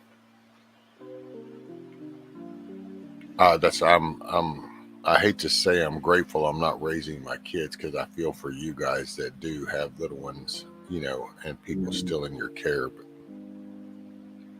that's a tough road to haul. Yeah, I do. As far as the election, I want to see. I would like to know if it, like you said about the states. I think that'd be a juggernaut. That will wake things up right there. But if it happens, I don't know. I tell you one thing, it'll wake a lot of things up. It'll be, but I don't know. That would be a one step forward. As a matter of fact, that'd probably be a giant step forward. Well, it's pretty, that's part of my personal challenges, is I try to look for the silver lining. I always try to find the good, but sometimes you can kind of get the right angle on things right now, and it's kind of like one of them moments when you catch that reflection just right, but if you move it just a little, all of a sudden that's gone. Well, that's kind of how it, because man, humanity needs to wake up and get real, and it's hold themselves accountable, so then we can hold other people accountable. And we've got to make a change. We've got to actually, that's why it gets pretty sad, because you look at just how distracted people are, just how focused and chaotic at the same time. Grumpy Acre said there's a historical rescue. There's a historical parallel to the late Roman Empire going on. Isn't it? Is it there? Well, I'd like my full, what was it, about 500-year stretch that they had? Can I get another 100 on this one? Indy said we have to vote. It's a lot easier for our votes to be stolen if we don't, and it's a lot easier to prove fraud if we do. Yeah, I can see that. Yeah, I can see that. That's why I say if we make it to November, we got to vote. That's been going on. But I can see, yeah, I do see that. That is true about that. But I know as far as what she's saying, as far as they have been proving that too, saying especially in a lot of these counties, and you can see that the differences when it comes to fraud going on. But the thing is, it's been said, it has been done, and it hasn't been fixed. That's what gets me. I'm like, every time there's something going on with the vote. Well, not enough people across the board saw an overall problem. Some people weren't even involved until he did the red, white, and blue in America, kind of like, yeah, that's what got me involved. So I think that's why now, but we're there because, man, it was pretty gnarly in 2020. I mean, that's just like the whole boxes over the windows, shoving people out of doors. Exactly. You know, the tone of this, the total disregard of answering those questions. Exactly. And to think about it, not answering, nor let it come up so people can see what, even if one vote was misplaced, it still should have been something there for people to see. Well, and it's still that way, because it's like you still can't on YouTube, Facebook and all that, you still can't mention some of that shit, even though those hearings are happening. And that's the thing. And that's the thing a lot of people is upset about, because like that stuff that happened in parts of in the country, the mail-in votes. They had all these things sitting outside for people just to put in mail-in votes. Well, it's like that. People didn't even realize that their legislative body is the one that designs the election laws. So see, like a lot of that layer stuff was a new stuff for people that they didn't even know, much less that, and then they turned around and broke the law and went against that. What? So they went against the federal guidelines, yeah. Sure no, they went against their own state constitution. Right. What was that? Pennsylvania went against their own state constitution that says the legislative body is the one that designs their election, and instead some Democratic judge says, nah, we're going to go ahead and let you extend the days. Yeah, they sure did. See, it's like that. You say that and like you're going, oh yeah, see, because people don't know that's, but if you tell people that Bob broke the law and stole from Sally, all of a sudden, well, damn, Bob's a piece of shit. Yeah. We got to do something about Bob. And it's like, okay, well, this was a theft. This was a vote. But because you're not allowed to talk about it, people that's don't the know. thing. See, that's the thing. But that's why we'll encourage, that's why people, if we do make it to November, have to get out and vote, because you need to physically go up there and vote so that you can say that you went up there and physically voted, and then you've got skin in the game. But did you see how the people that woman that worked for Trump and that guy, did you see how what they brought forth is even, which one? The one from Texas, the lawyer, the woman lawyer. From Texas. Yeah, she's from Texas. The woman lawyer. It was her and the guy as far as how they Bondi's from Florida. Who? Bondi. She's from Florida though. What does she look like? I could be wrong. Blonde-headed lady. Oh no. This one had reddish hair. Oh, that's that Sidney Powell. Yeah. Oh yeah, I think she's in what? Well, is she in Texas now? I don't know, because I think she was in like Georgia or something. Yeah, I know she was there, but I think her law practice is in Texas. But the way that she said, her and that guy that we was talking about before, that remember we was talking about how he was going to different places, proving how it can be a fraud and things like that. Remember, with me, it was me and you, was somebody else was Fat Man. Remember, and we was telling him about the guy. But what they did was people actually went up and voted, right? And you get a piece of paper to show that you voted, right? It doesn't show that who you voted for, but you have they had a barcode on there. Yeah. And they were showing even within the barcode, even though you can't tell, even in the barcode, that can be switched. Even though you went and voted, you still won't know who you voted for. Even in the barcode, you just have a barcode that can be scanned. Yeah, but if you have numbers of people will go up and physically be there, then in your area you can start to say, because there's not everything's going to be 100%, and if there's a way to get rid of the machines before November comes, and that's what I would focus on. I would focus on trying to get rid of machines in the areas, but if you can't, then the next best thing would be to start connecting with the other people in your area to get a vibe of how big, like who's going to vote for what side in a way, so you can kind of, because if you have the mass, they might come up with something, but you have a way to contest it. And this time will be different, is all I can say, unless they sell the idea to that the elections don't matter, because that's the one benefit that they've had by keeping all that suppressed, is to keep that narrative of the voting's not going to matter. It didn't matter before. It's not going to matter now. So, but it has mattered. It's just that you're not allowed to hear of all these cases. You're not allowed to hear all this shit that has come out. So they wouldn't be able to do it again like that. They'll only be able to do that when people just sit at home and go, well, voting didn't matter last time. And you're right. And it's really not going to matter this time if you don't get up. Yeah, I don't think that. I think a lot of people, I think a lot of people won't do it. I think a lot of people is going to go, but then a lot of people is not. Because I don't think they have enough that they don't have too much things that's going on and went on. They don't have no faith within the system. That's it. They're still caught in this whole little smoke and mirror shit that they've been fed. Yeah. I was fed. You get lazy, complacent. You just go with the system and you say, okay, and you deal with it. Well, now here we are. And whenever I have a dude standing up at a White House being some health secretary or some shit dressed in a dress, and then I have you trying to pass education laws that are going to let you go into the elementary and tell my granddaughter that she can decide to do whatever she wants, then no.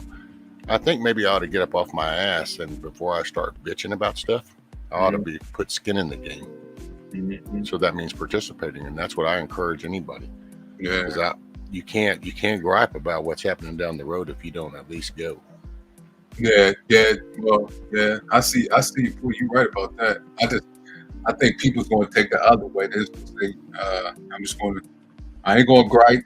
I'm just going to take care of my family and friends. Because as long as they do it, I'm going to recuse myself. I think a lot of people's going to do that. They just don't have faith in the system. That's true, Huckleberry. If you don't want to be fed BS, you got to ask yourself, why are you sitting at their table? Mm-hmm. Yeah. If you sit at that table, yeah, right. You need to take yourself away from that table. Hey, Ray.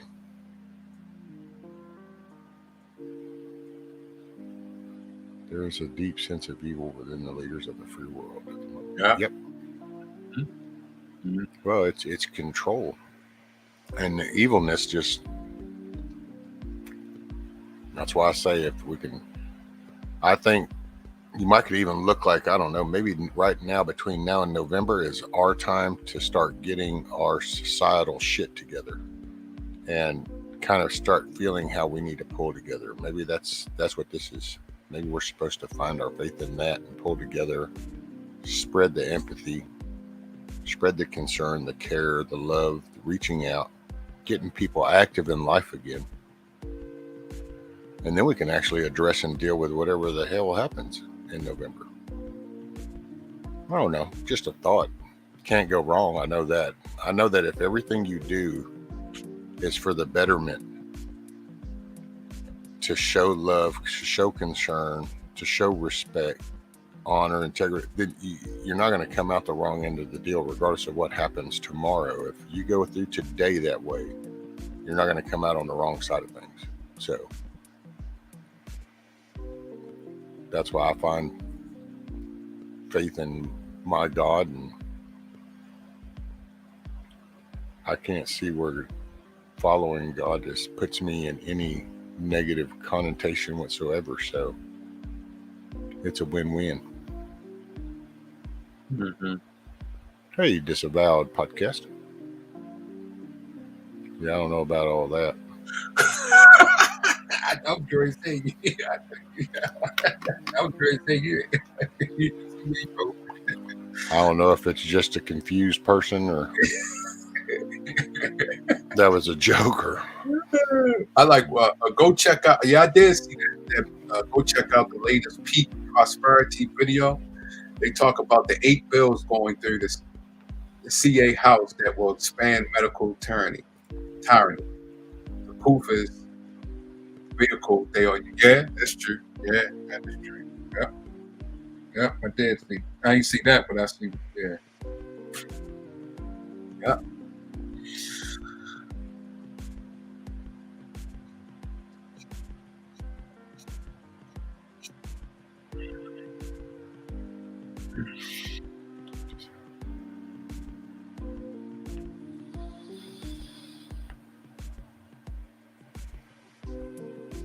Oh, remote viewer.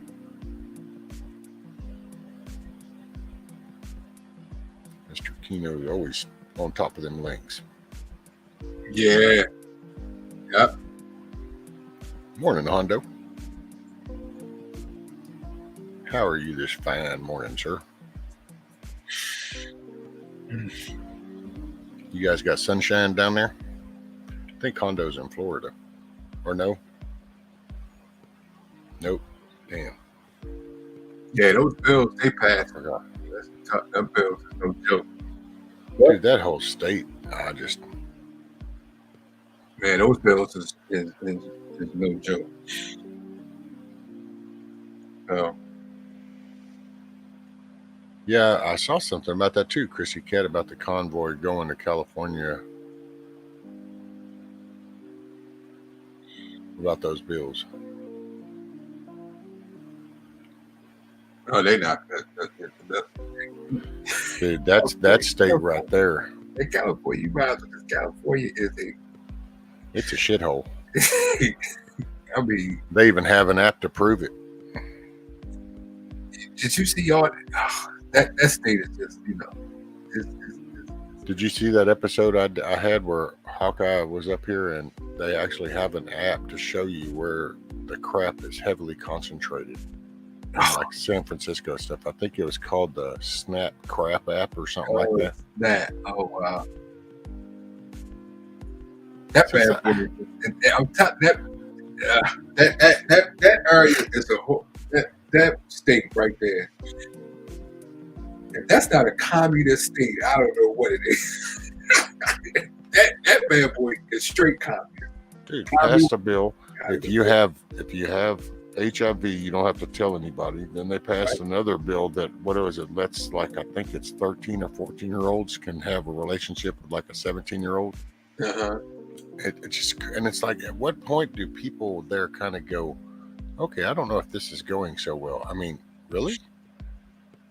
Hey, Mama Rid. How are you, ma'am? And it's, you didn't see. Now you got people urinating, crapping on the street corners, shooting dope. And it's like, and the best thing you got is to come up with an app to help people avoid the shit puddles. That's just outside. It goes deep. I had some friends that lives there, that works in the A lot of them do. They work in the community and stuff like the activists. That's just the out. Wait till you get into the hear about things that's going on inside when it involves like the gangs and stuff. I don't even Oh yeah. Oh well, no, I've said that though for decades. It's the whole Compton stuff, and they just let that place become a war zone, and it's kind of like an internal war machine that became like that little California PD funnel. Keep this going, and we can just funnel money through this, and we can all get rich. Man, it's so much. It will be. And see at what level though, because that goes back. Okay, so you go back, 40 years, 50 years, and it's like, at what point have people got enough yet?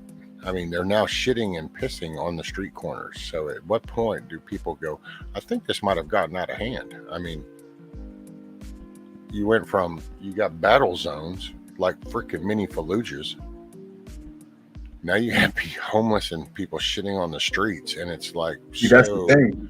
Do you notice those spots over there are so manicured and they're well maintained, and how come those people don't have to pay the price? Mm-hmm. But that's because the things they let go, the things it's all. Oh man, I just don't even want to get because. That's why we reach out. If we reach out to people, though, then they starts working away on people. The victims don't get pulled into being a victim so easy, because they can't let those places. They pull people in desperation and negative times. It's what my friends, and it goes all the way up the chain, all the way up to the government. It doesn't matter which government they're in, political, all the way up to there. And it's you got people that's working together that you would never think that's working together. You would never believe these two people are working together. That's how corrupt and how things is in that state. I mean, I know. Like I said, I know a lot of activists there, and the things that they tell me. They've told me the things that you see on TV is just 10%, maybe 10%. Oh, I was going to say I wouldn't even know if I'd give it that far.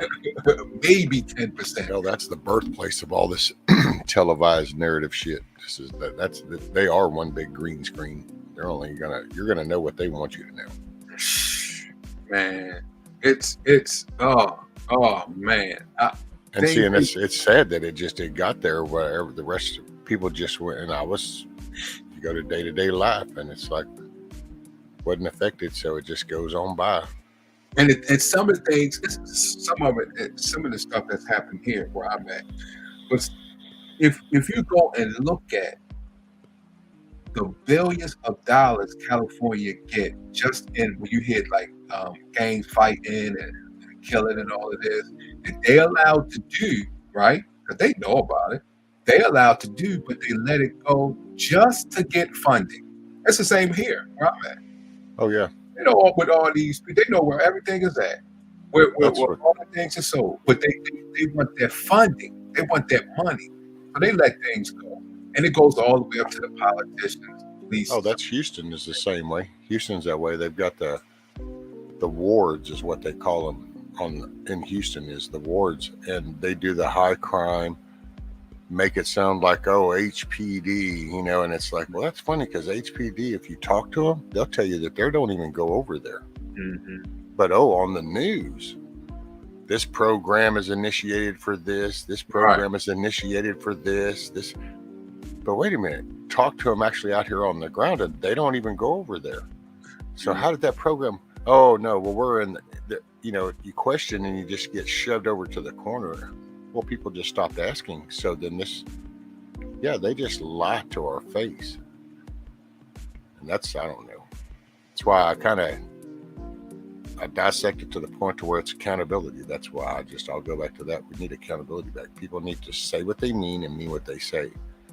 And if you can't, we need a way to get rid of you. That's the thing.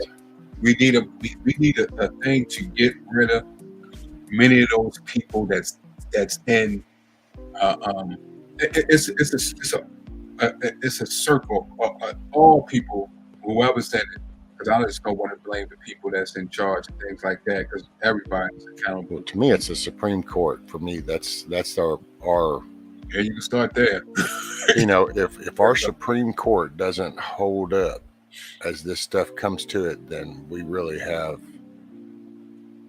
no law and order. In all honesty, if the Supreme Court isn't going to stand with the Constitution, then it's a free for all. Then this one gets me when it comes to the people at the top and things like that. This is one incident. This is not for all people. I see Rand Paul putting up a bill against Dr. F. And we know what his emails showed. We know what he said in the email.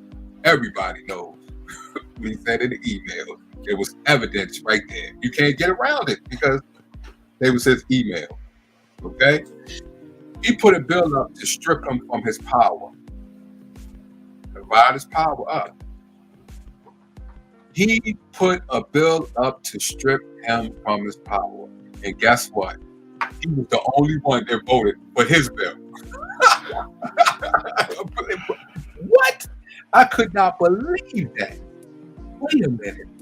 The bill to strip him from his power, and he proved it. It's been proved what he did in his emails. The things that he's done, he said he had too much power. And how he was implementing these mandates and things like that, and what he was doing if anybody went against him in his email. And he was the only one that voted for his bill. I said, oh my goodness. That's why I say if we can't, enough people are woke up right now, so if we can't get it together, then that's just amazing to me. Because it's so bad. It's so bad right now. Especially when you have evidence. Do you know the evidence they had on him will probably put someone in jail for the rest of their life? Oh hell, dude! There's people in jail for the rest of their life for less evidence. That's true. That is true. Man, that's true. That is true. Blows my mind. And that's true. Indeed, BlackRock is buying all over the country. Yeah, they own that bank. Did you see that bank they have? Over $1 trillion in assets? Oh well, that's their latest little thing, because they want to call them a company that's too big to fail kind of thing, which means then they'll get bailouts for anything. So that's why they just are on a spending spree right now. And we ain't going to even get it. Well, and it's just, that's why, to be honest, I'm not a finance guy, but it almost looks like it's an intentional attack to bring our dollar down. But oh yeah, of course, yeah, you're right. Morning, Mayor. You're absolutely right. You might not know finances, but you're right on that. I mean, right. Some shit's just in your face. It's like, oh, you can't keep doing this. And so what's the end goal? What you have people that are millionaires and billionaires, and they're making these decisions. So that automatically makes me go, well, what's the end game? Well, there's no positive end game unless your intent is most of your money is now invested in overseas stuff in a different currency. So you collapse ours, and then the currency you're invested in becomes the world economy. Yeah. You now just went up the food chain a good 10 to 50 steps, depending on your investment into this new world order. Yeah, and that's meanwhile the American dollar went to shit, so we're all flat out broke, and we will own nothing and be happy about it. But they would be rich because you got Carlyle, you got BlackRock, you got Goldman Sachs. Because they got their yen invested. Yeah, they got that. Goldman Sachs had Secretary of Treasury in both Republican and Democrats. All of them came from Goldman Sachs. Morning, Miss Ghetto. See, that's what I'm saying. You got. Well, I mean, we were talking about how blatant they are when they say stuff. This isn't going to raise any money. This isn't going to cost us any money. And you just wonder, how can you say something so off the wall? Well, it's because you're not coming out of this. You're not trying to come out of this. You're trying to let it burn. And it's kind of like, you're talking about the wall, right? Our dollar. are okay. basically the American system. Because if you collapse our dollar, we're now shit. I mean, that's going to hurt so bad. But look at this. They got a new. I think it was just put together in a couple months. It's called Welcome Us. The people who runs it or who's on the board, the board are Barack Obama and his wife, George Bush and his wife, the Clinton and his wife. And guess what they do? They help foreigners come over into the United States. Now, what does that tell you? People are being moved out. They got, in Maryland, you don't have to have a high school education to get the jobs. The governor just passed it. So they got people coming over. Welcome Us is bringing refugees from all over the world. Okay? So when they come over, what do you think they're going to be using them for? To take a lot of people's jobs, especially the ones who's complaining. And well, it's not even taking the jobs on, Eric. You got to remember, I mean, and I don't know how to say it so it doesn't sound ugly, but it's just, you got people coming from poor countries, and they're coming over here. So just to be able to live in the apartment with running water, air conditioned, and a TV that comes on is like super big shit to them. Yeah. You know what I'm saying? So it's not about taking your job. They're just going to need little ground ants, and they don't want people that are going to buck the system. Well, those people are not going to buck the system. They're going to come over here and feel like they're living high on the hog. Right. That's what I mean by that's what I mean by taking jobs, because what you're saying, listen to, that's how they look at it. Yeah, but see, most of these jobs aren't even really going to exist anymore on the scale that they do, because it's going to just become a government-run mass production type setups. Because your customer base is fixing to change. I mean, that's where I'm not quite understanding where some of these people think that the end game is going to really fall. I mean, we invented so much, we brought so much to the table across the board that when we implode, then who buys your shit? Because that's kind of our problem right now, is we import everything. Well, if we can't afford to import your shit, then how good is that going to work out for you? You know what I'm saying? I think they are. I think they're going to use those because now they have people coming in, right? And just like what you said, those people, how they look at things, they'll be the first one to appreciate if they get any type of job and pay those less. And they know, the people here knows as far as what it should be paid and what it not should pay. But if your dollar doesn't matter anything anymore, then is there going to be a Starbucks? Is there going to still be a Lowe's when there's not an American dollar anymore? Oh yeah, it's just the dollar's going to go down. It's going to go down to the point that is equal to others. But yeah, that still will be good for people that's coming over here. They will still love that because look at where they're coming from. Like for them, but I mean, somebody's got to sustain the customer base. Like Starbucks is going to pay X amount of dollars for labor and operating costs, but you have to have the incoming customers to balance out the cost of running that store.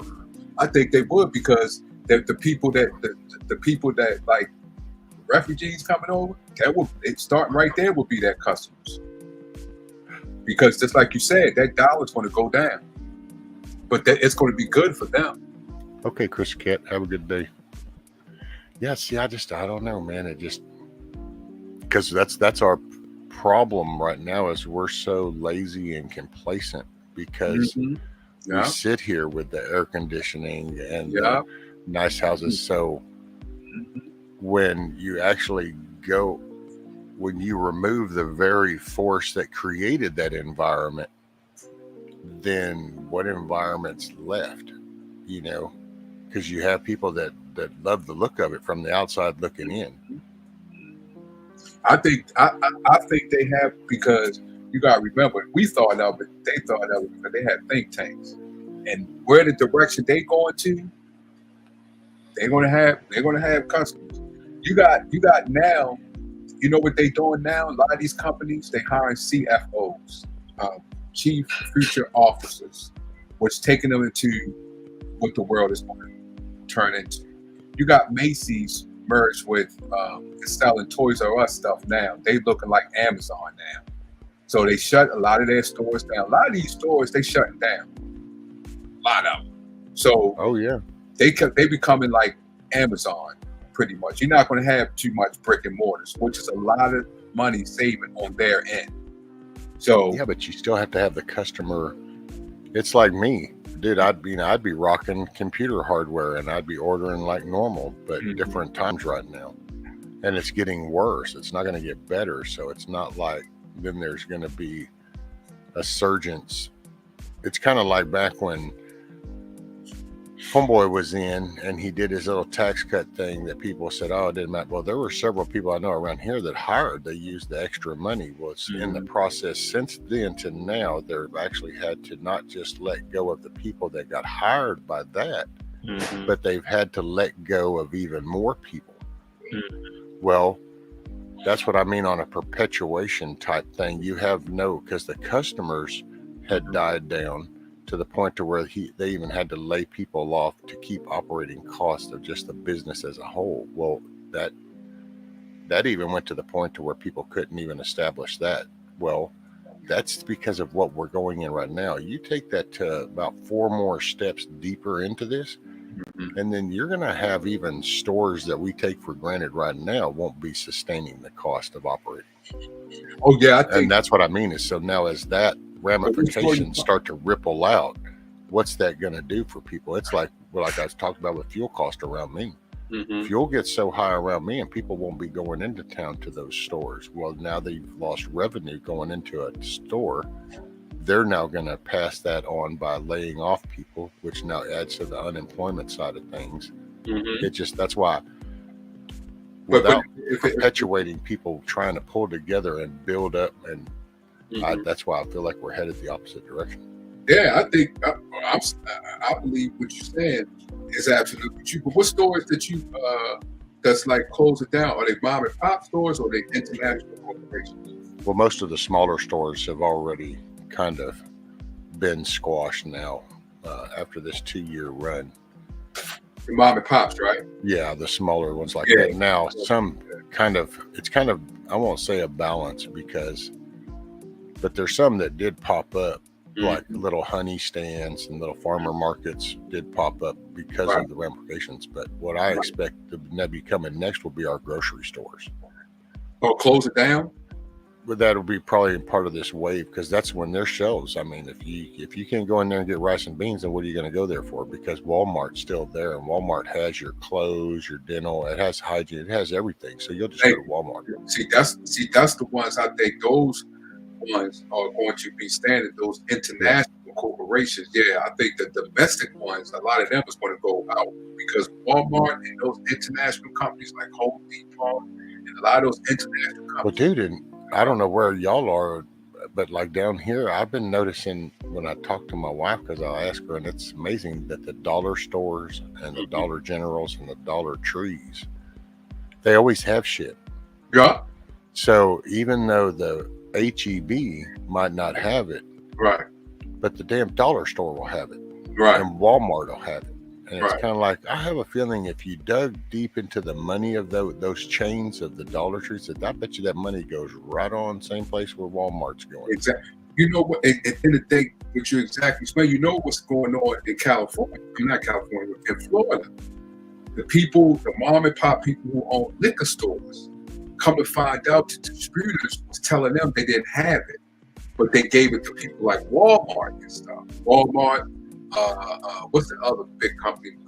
Costco. Well, they got, what is that, Publix or something like that? Yeah, they had it stocked up, but they was telling mom and pops, the smaller people, they didn't have it. And then people realized, because they started going into those big stores and said, wait a minute, not only they have the product, they got them on sale.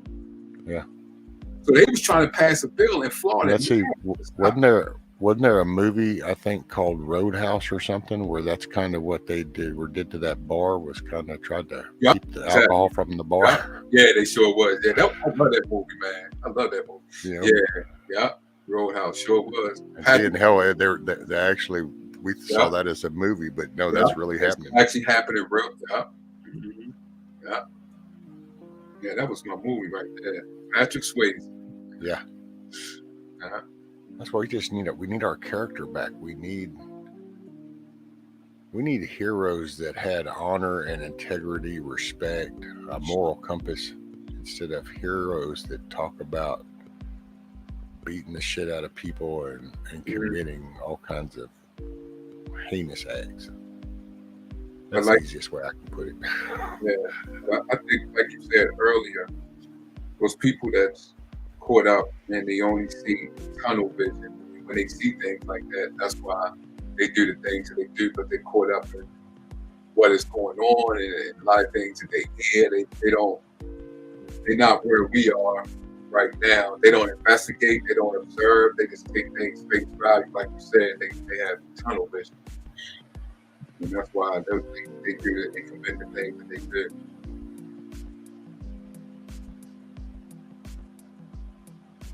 I saw some news about that today. It said there were 3 deaths.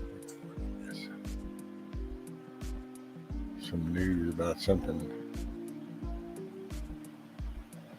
St. Paul had like a 60 car pile up. God, weird. Was that like because of the weather, Mama Red? Like frozen roads or rain or? Yeah, I think I did see that. I think it was snow. I see it on Facebook. I think they actually show the cars crashing. I believe that's what could be what she's talking. I think I did see something like that on Facebook today.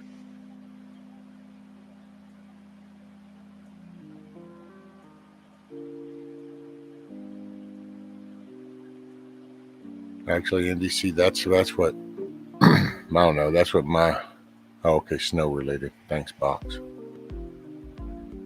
Yeah, it was snow. That's what I seen on Facebook. India, apparently, and Garrett, they were talking about, I think that's when shift and the zombie apocalypse begins, neighbor against neighbor over resources. Yeah, it's. Oh, yeah. And that's why, it's, I don't know.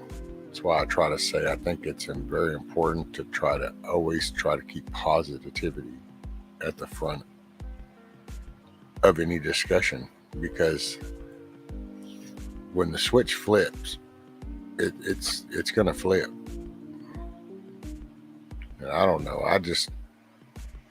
I go from a locked up, confined atmosphere, and I picture that expanded out across the board out here, and it's like, yeah, I'm not sure that a lot of people understand the ugliness of people. Fear and desperation and panic change people.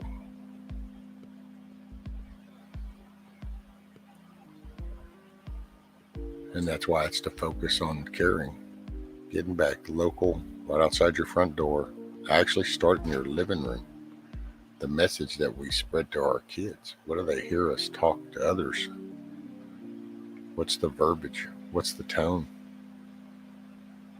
What kind of message do they get from what they hear in the other room, kind of thing?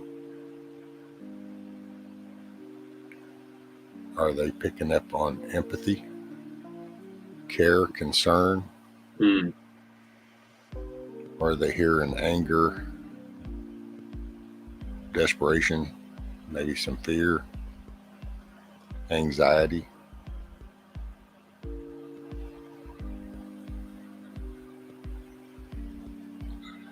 I don't know.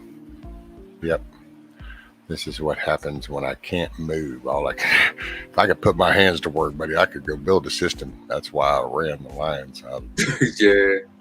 I get my head into a thing, and that's what I do. And right now I got no distractions. So I just kind of sit here and hold myself accountable to, I reflect back on the past and apply with what I see today and kind of see where I fit into that grand scheme of things, and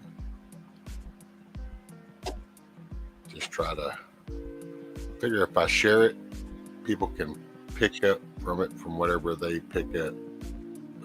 It's if I could go back and do it again, I'd definitely like to teach my kids to hold hands, say a prayer before supper, gather, talk about a day, spending social time, trying to maintain smiles and positive instead of let them just absorb a lot of bitching and griping. Mm-hmm. Yeah. Mm-hmm. Because I always wanted my kids to grow up and have an awesome family and stuff. But then I got to say, nowadays, I look back and I realize that, well, I didn't really teach them how to do that. Oh, what you mean? You didn't teach them about words, or did you teach them? I didn't teach them how important it was, to love one another and how you just take it for granted. Oh, okay. I didn't teach them how important it was to try to find the positive. The message every day wasn't like a positive attitude kind of message. It never made that extra step. Just not that it didn't like do bad the other way, just never. I just stayed in neutral. I never put it in another gear. I could have actually. Plus, they did hear a lot of fighting with in-laws and all the kind of typical day-to-day just crap. And you gripe about the taxes or overtime and I realize now that if I could go back and redo those moments, then I would introduce them to a different type of world instead of getting them numbed out to the one that's here. I got you. But it was but what about certain things, some of the things that you did, do you feel that, would you still keep that and maybe take other things out and put in, you would probably take some things out, put something else in, but you still would keep some parts that you did. Oh, yeah. I mean, because I love my kids, and I did what I thought was right at the time. Right. Exactly. Right. And basically, I equate it to, I fought a lot of battles. Right. But I didn't realize I was actually losing the war. I got you. Because it's kind of like, well, it's like we talk about where we're at in the country, but we can't come together on how to actually address the issue. That's where all of it becomes fractured. So there's different thought processes on how to address that. Well, kids are the same way. You're addressing it. Everybody has a way, and there is no book. So you just kind of adapt, and you think you're doing the best you can. You might find out later that it wasn't, and that's where I'm at now. I can just look back and realize, there were days that I probably sat there and argued with my wife about my in-laws, but I probably did it in a loud enough voice that my kids in the other room heard that. Or there probably might have been times when they were right there in the living room when I walked in and I griped about somebody at work. Well, I did it in a way without thinking of the message I'm sending. Now I reflect back and think of it like that and go, oh yeah, I could see where that, because it's not that you don't, it's not to shield your kids, but there's something to be said about a young man or a young woman learning that their parents are coming home from work. Right. And the first thing they do is embrace each other and hug each other and welcome each other. Right. And so instead of kind of walking in, you're frustrated with the day's work and you're like, hey, so you're acknowledging them. It's not that you have anything directed at them, but your mood isn't there. We were like, I felt like I was in my own shit. Let's see what we got. Milkmaid says, I have to disagree a little with you. I was brought up in a home that was eternally optimistic, emotionally based, and sheltered. It really screwed me over when I hit the outside world hard. Well, yeah, and I don't mean like a sheltered way. I just mean that. Well, and actually, me and my wife, my stepson, I used to kind of, because I came from a family where when adults had serious conversations, then the kids went and found something to do. Now, go outside, go ride your bike, or was whatever. Well, when I got with my wife and my stepson, they always just had this, 3 and 4 year old was involved in everything. He was in the center of every discussion that they ever had about whatever, and they used to just blow me away. And it didn't translate well over the years. I know. I can see what one part we was talking about, because my mom used to be Jehovah's Witness, and a lot of Jehovah's Witnesses, what she explained are like that. And when they go out in the world, and I went to school with a few Amish and Mormons, and when they went out in the world, it hit hard because the way they was what she explained, and a lot of them could not handle it. And I mean, when they went, matter of fact, there was one girl in the church, and my dad used to be pastor. She was like that, and she ended up dying of AIDS. Matter of fact,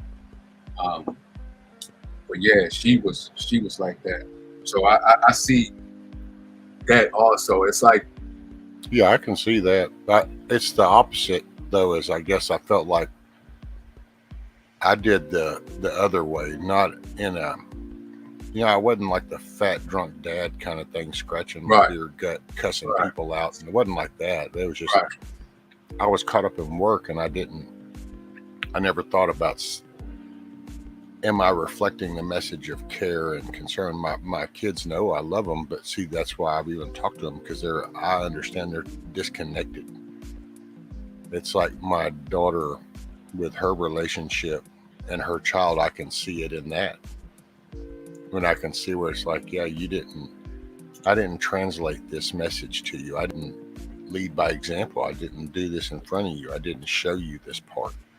And now I'm trying to sit down and talk to you about what I reflected and learned, but it's kind of hard because that's not what she saw. So, does that make sense? yeah, I see your point as far as that. Yeah, some things that, Because there's more negative than there's positive in the world. So if what Right. you do is what you can call, oh, I was just talking open, well, I could say, me and my wife, we talk to open all the time. Well, but see, is that really what you need to do? Or should you balance that out to where you give the hugs and you have the dinners together? But there's nothing wrong with hearing, oh man, when they smack your hand, or, there's always the other side. But I think when I look back, I just feel like I did probably more of the griping than I did the complimenting. oh yeah, I see what you did. I see what you're saying. With some things you did 80%, what you could have did 50% or maybe 40%, right? Well, yeah, or how many times could I have actually made a point to come in and sat down Right. and spent time just talking Talking to, right. in a calm voice about anything, rather Right. depending on the age, color book all the way up to how was football or how was, Yeah, I see it. science, or That's what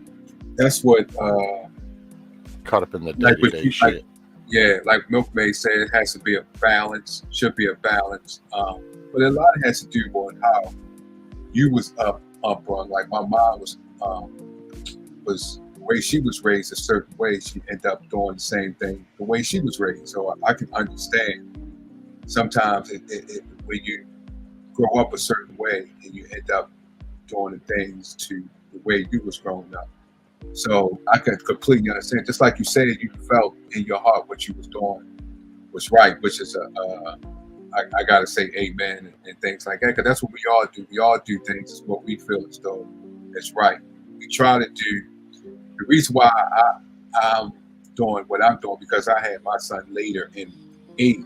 You know what I'm saying? So Yeah. I was able to. The reason I'm able to do the balance is because of people like yourself, what you have said, people like in the chat, the things I've read about them, and my mom and my brothers and all of them, and I'm able to take things out of there and apply that to my son. So it doesn't make me a special person. It just make me a person that I've seen my surroundings and end up taking those things, the little things, and applying it and teaching my son. So my son has seen me get mad, but he also seen me control my temper and control my situation. So he has seen both sides. But like you said, I understand what you're saying. Sit down and talk with your child. I know my mom used to do that with me. Drink coffee every morning, wake me up, drink coffee every morning with her before she went to work and stuff like that. Taught me things, what I will, how to resist certain things in the world and stuff like that. What will come in my walk of life that I would need. And she put those words to me that I use to help me maneuver through life, through the world and stuff like that. So I understand what you're saying. You made one, but I like the things that you did though, that I think was phenomenal. When you said that when your children may say, well, we can't do this, we couldn't do that. And you did things and you set an example with yourself. You went out. Oh, you can't do it? Okay, let me show you. As an adult, you went out, like you said, to college and things like that. I think that's phenomenal. You did things. You set the example. You just didn't talk about it. You walked the walk. No, that was what I was trying to do. See, it was such a negative environment with in-laws, and that was the worst thing. It was like a day-to-day battle, and it was really, there were days I felt like I was against, everybody was against me. It's like, and it was the simplest things. It was just, it's moral compass stuff, just being polite, slowing down when you talk. I used to try to curb the never, always, and forever words, because I still make fun of how that gets thrown away, never, always. And it's like, really? Because we're not done yet. But I didn't realize, but those became tools to use against me. So anything I tried to teach, literally, it sounds exaggerated, but it's really not. It was literally the in-laws would make it a point then to do just the opposite. So it's like, I wanted my son to do the yes ma'am, no ma'am. May I please, thank you. Standard shit, I thought it was, So they made it a point that he didn't have to say that. See, and they would even encourage not to say that. Well, see, this was the things, and I didn't know how to deal with that then. I do now. Right. Hindsight's 20/20. That's where we come up with that phrase. So now that had to be that. Dude, it was a nightmare. It was day to day. I literally had my stepson that would break shit, and then it'd be like, well, then I'm not buying it anymore. And so then the in-laws would, and then he would make it a point to remind me, well, then all I can say is you need to keep it over there. Right. That could be wow. That could be hard, because it's like your words become nothing, basically. Things like that happen. It's hard to parent. It's hard to correct, because if they doing that and they doing that spiteful, that's see, I haven't experienced that, but to hear that, I know that can be very heavy burdens on a person like that, because you're not looked up to. You're not. It's like you're almost like you're not a parent, basically. Because no, that's why my daughter just totally questions everything I say. Right. That's the way she was raised. Even though, I made sure she got an education and stuff, and I was able to get some things through, but my daughter's capable of changing her own brake pads, her own front wheel bearings, and I actually sat out there with her while she did it. But she might not listen to anything else I say until something breaks, and then she'll listen to me how to fix it. So there's, she'll listen, but she's been taught not to listen to me on advice. Yeah, that could be. And the sad part is that, they were doing theirs. It's not like they did it with a counter. They just did it because it was me.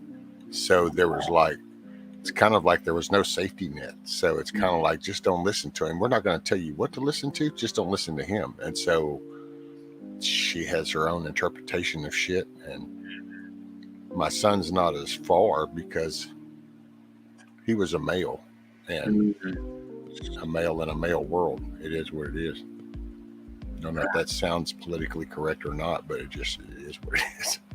That could be. That So could be hard. That. See, you something like that.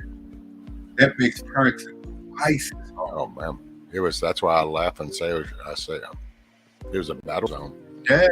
Every day was a battle zone, man. It was like doing homework, and they would be encouraged not to do homework.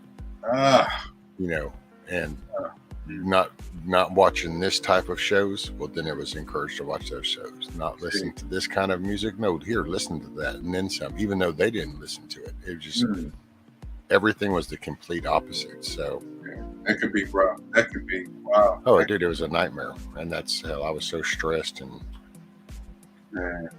that's why now I can. That's why, but I'm a hands-on. I'm a learner. I like to learn shit, so that's why I've done that ever since I was a kid. Hell, I used to take radios apart when I was a kid to figure out how they work. Right. That's what so I find stuff. I always learn. I always find a chore. And then that's the last few years. My saving grace was actually in the whole communications and the line work, because with fiber and the whole changeover, it really gave me, dude, I'd just sit and I'd stare hours over schematics and plans and plant design, get lost in the moment. See, and I thought I was handling it well. It's like I reflect back to that going, well, no, I was trying to keep from any confrontations, and no, I was really throwing in the towel. I just didn't realize it at the time. And that's why now, if I could go do it again, I would take that 24/7 job a little different. I would have relocated. I'd have done something. Yeah. Because you only get one chance, and then they're grown, and it is what it is. Right.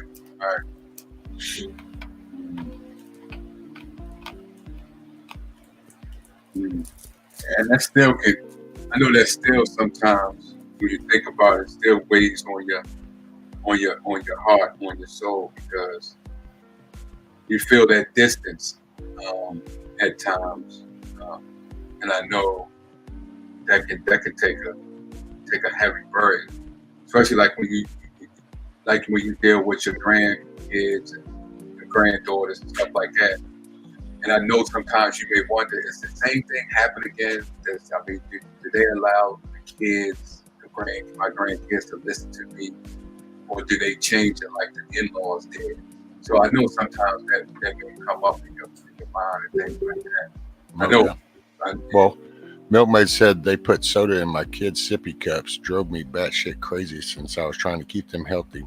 So now, take that statement, and I incorporate that into my world, and what I would probably rearrange the wording would be, they intentionally put soda in my kid's sippy cup and told them that they loved them more, and that's why they did it, and would let them have it. And then that would be the take, because that's my in-laws would literally say shit like that. Well, we love you more, so we'll let you. What? Who does that? Who does that? So, morning, Nikki. Wow. In-laws could be something else, man. Wow. Yep. Hey, Mr. Vaughn, do you mind holding down the fort for just a minute? Yeah. Thank you, sir. All right, everybody. I'm in charge of the rescue show.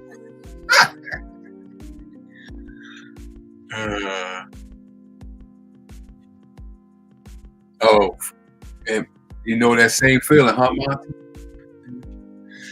I know that can be hard, in-laws sometimes.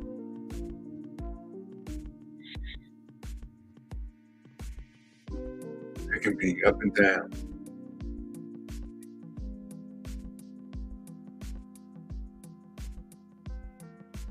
Oh, so you put your foot down, Milkmaid. Yeah. I'm not saying, I think I'm like that too. I would have did the same thing. when it comes to your children, you gotta be stern sometimes.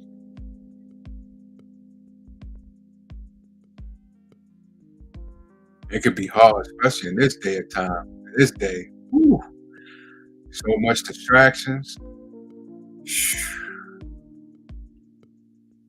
so much weird animals like iguanas out there. Dinosaurs. I'm sorry, not iguanas. They dinosaurs. So many dinosaurs out there that can hurt you. This world is something else.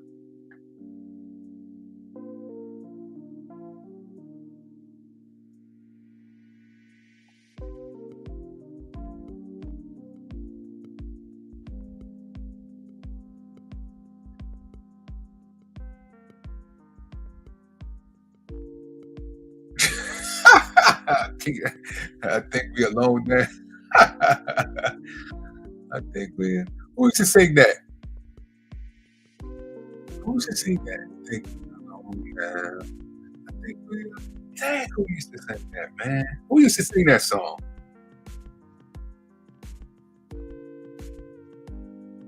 Mama Red, I am not coming to play with no dinosaurs. I don't think nobody should play with dinosaurs. Uh-oh, I left you alone for a minute and they already attacked you with the iguanas.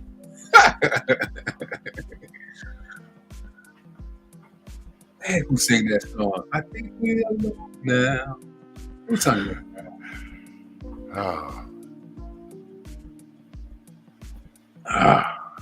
Golly. Oh yeah, Tiffany. Yeah. I think she had red hair. Yeah. For sure. I think was that her only hit? I think was that her only hit? Yeah, she had red hair. Matter of fact, she was in the mall or something like that singing the song, I believe. Yeah, I remember that.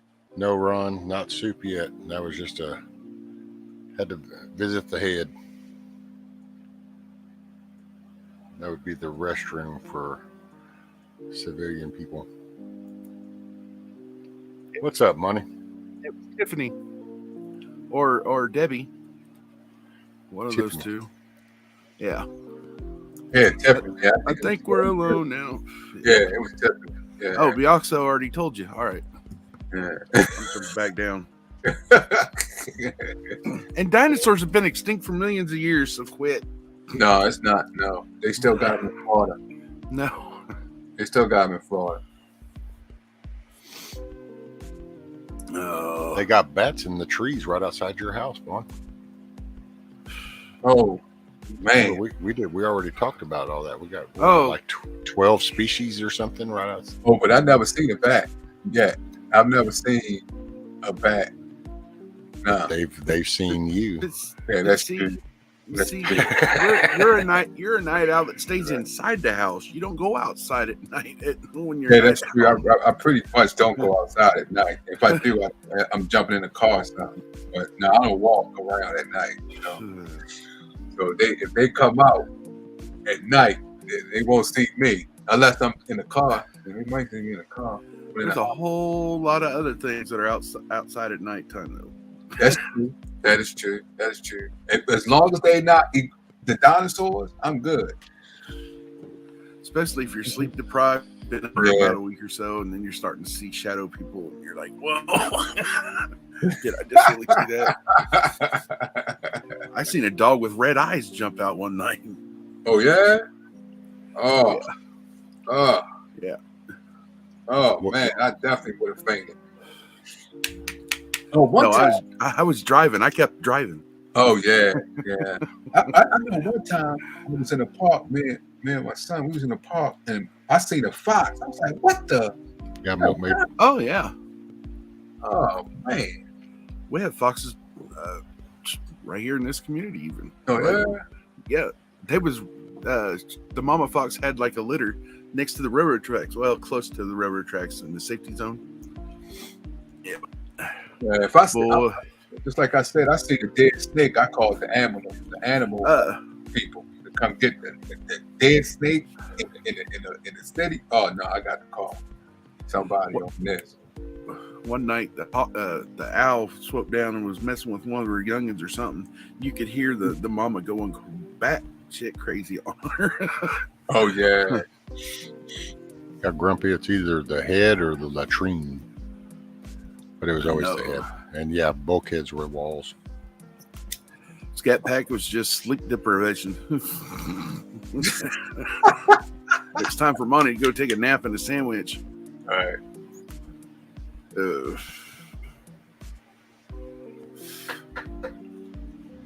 Hey, Milkbait said Fox screams are insanely creepy. Yeah, This is true. Oh yeah, They're scary. Yeah. I can handle a bobcat scream more so than a fox scream. Yeah, it's like a screech. It's but that's another time I'd have fainted. Shit. If I'd have heard that, I'd have went out of the street because I don't watch scary movies at all.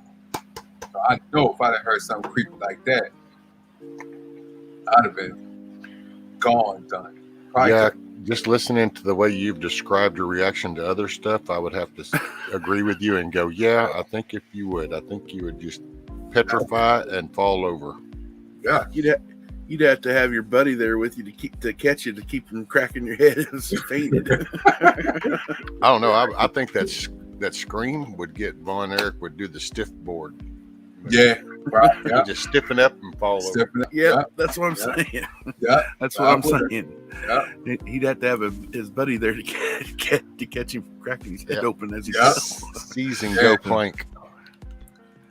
Hey, Ghetto. Hey, Ghetto. Yeah. Hit a huge man. Yeah. You know what I had right now, Rescue? Huh? You know what I wish I had right now? Reese's peanut butter cups. Oh. Yeah, Ghetto. Yep. I'm scared. Yep, I am. Hey, I had no problem admitting. Let any dinosaur, any animal. I'm telling you, dinosaurs have been extinct for millions of years. They must have came back. They've been reborn. They got dinosaurs. They got dinosaurs where Milkmaid live at. She said they got all types of animals that come at. I will never. And she's a nice person. I know she is, but I'm not going to her place. No. She lives on a farm. Yeah, I'm not. I wouldn't visit that unless I'm fully armored. I mean, armored. You know what? I still wouldn't do it because if I see it, I'm a faint in my arm. So no, I'm not going to do it. I wouldn't even do it.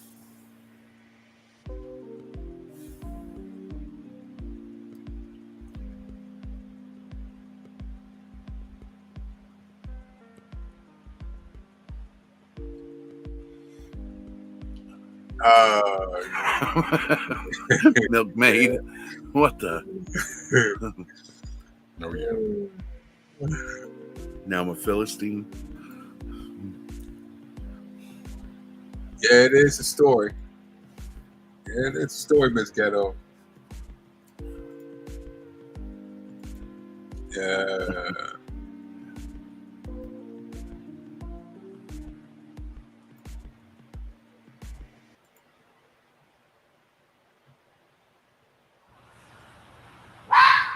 Oh my God. Fox. Yeah, that's what I see. What the hell?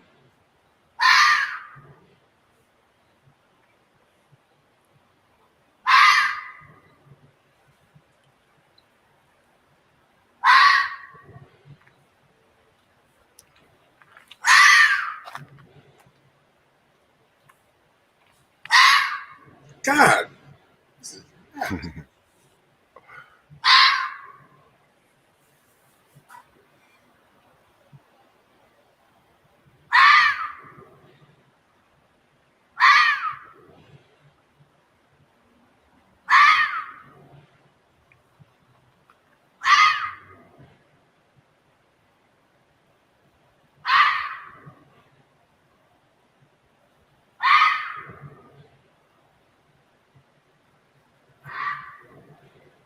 There you go, Von Erich.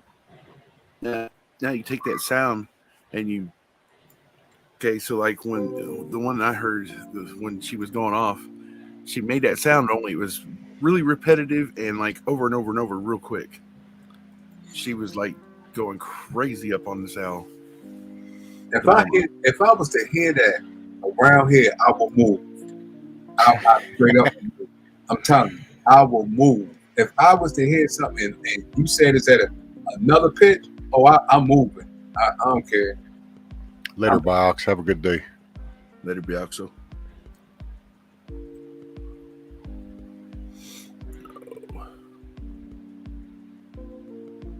Nah, I roll out. Nope. No.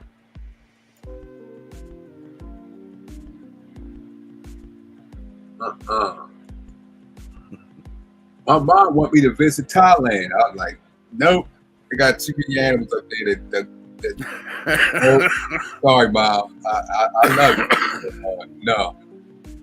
They got too many animals that's not right. They're not right in their heads. Them animals need to go see a psychiatrist or something. No.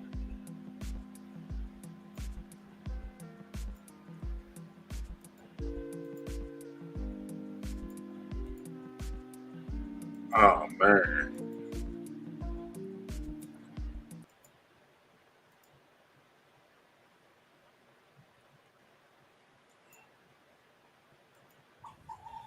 What the hell is...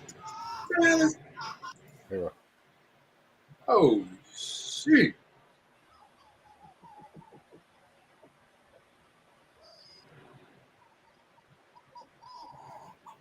Oh, hell no.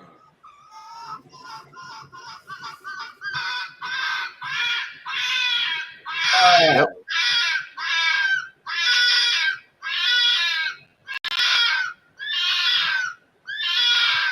Oh. What the? Oh, my God. Oh, shoot. You ought to hear a bobcat.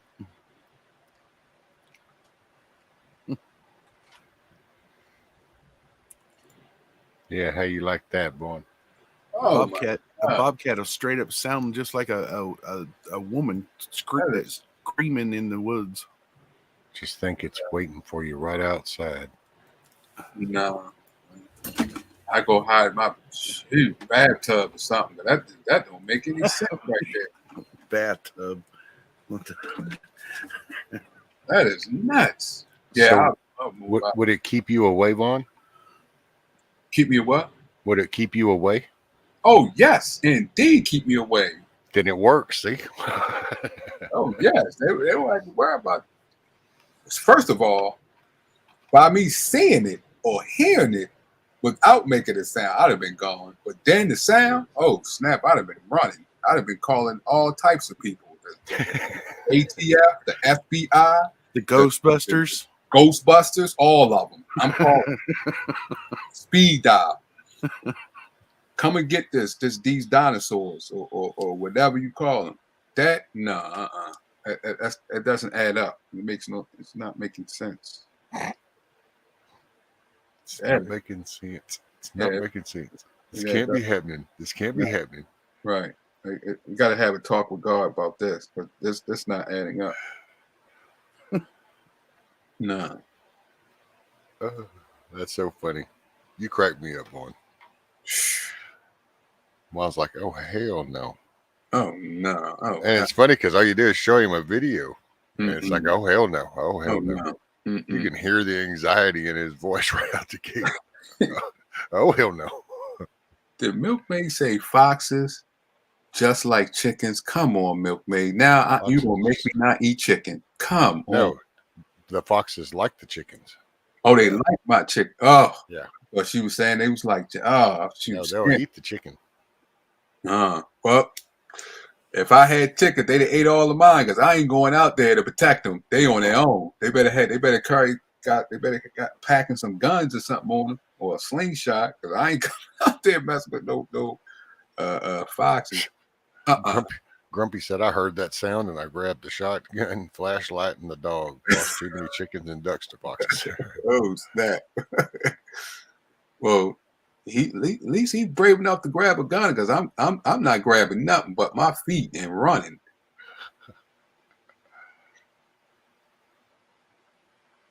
I know, poor old Vaughn. Oh man, she said oh my goodness, she said she lived with him. I just can't believe it. It's just not adding up. Why did? Oh man, why did God make? Oh no. Because you weren't supposed to be boxed up indoors all the time, Vaughn. You were supposed to be outside ruling over the animals of the land. Oh man. Well, I just can't. It's just. Oh my goodness, my heart is weighing heavy, because Lord have mercy. Out there with damn dinosaurs. Oh, I couldn't do it. You're supposed to be out here with them. Oh my God. Oh no. How do you think the Native Americans lived amongst all the animals? I don't know, but I don't want to be. No, I couldn't be taught that. God put man above all the animals. So he did something wrong with me, because I must be below him, because I'm scared as hell of them bad boys. Actually, Scat Pack, Vaughn's not just a city guy. He is like an inner city guy. It's like don't even a green lizard on the handrail, and his ass is running back over the door. Right. And Ghetto, you is right. I face them 3-time gangbanger in a heartbeat before I go up against a dinosaur. I will, and any of them animals. Yeah.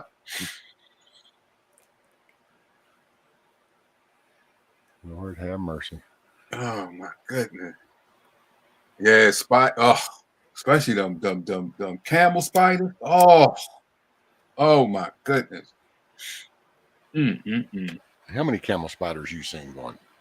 In real life, none. There you go. See, so it's not so bad.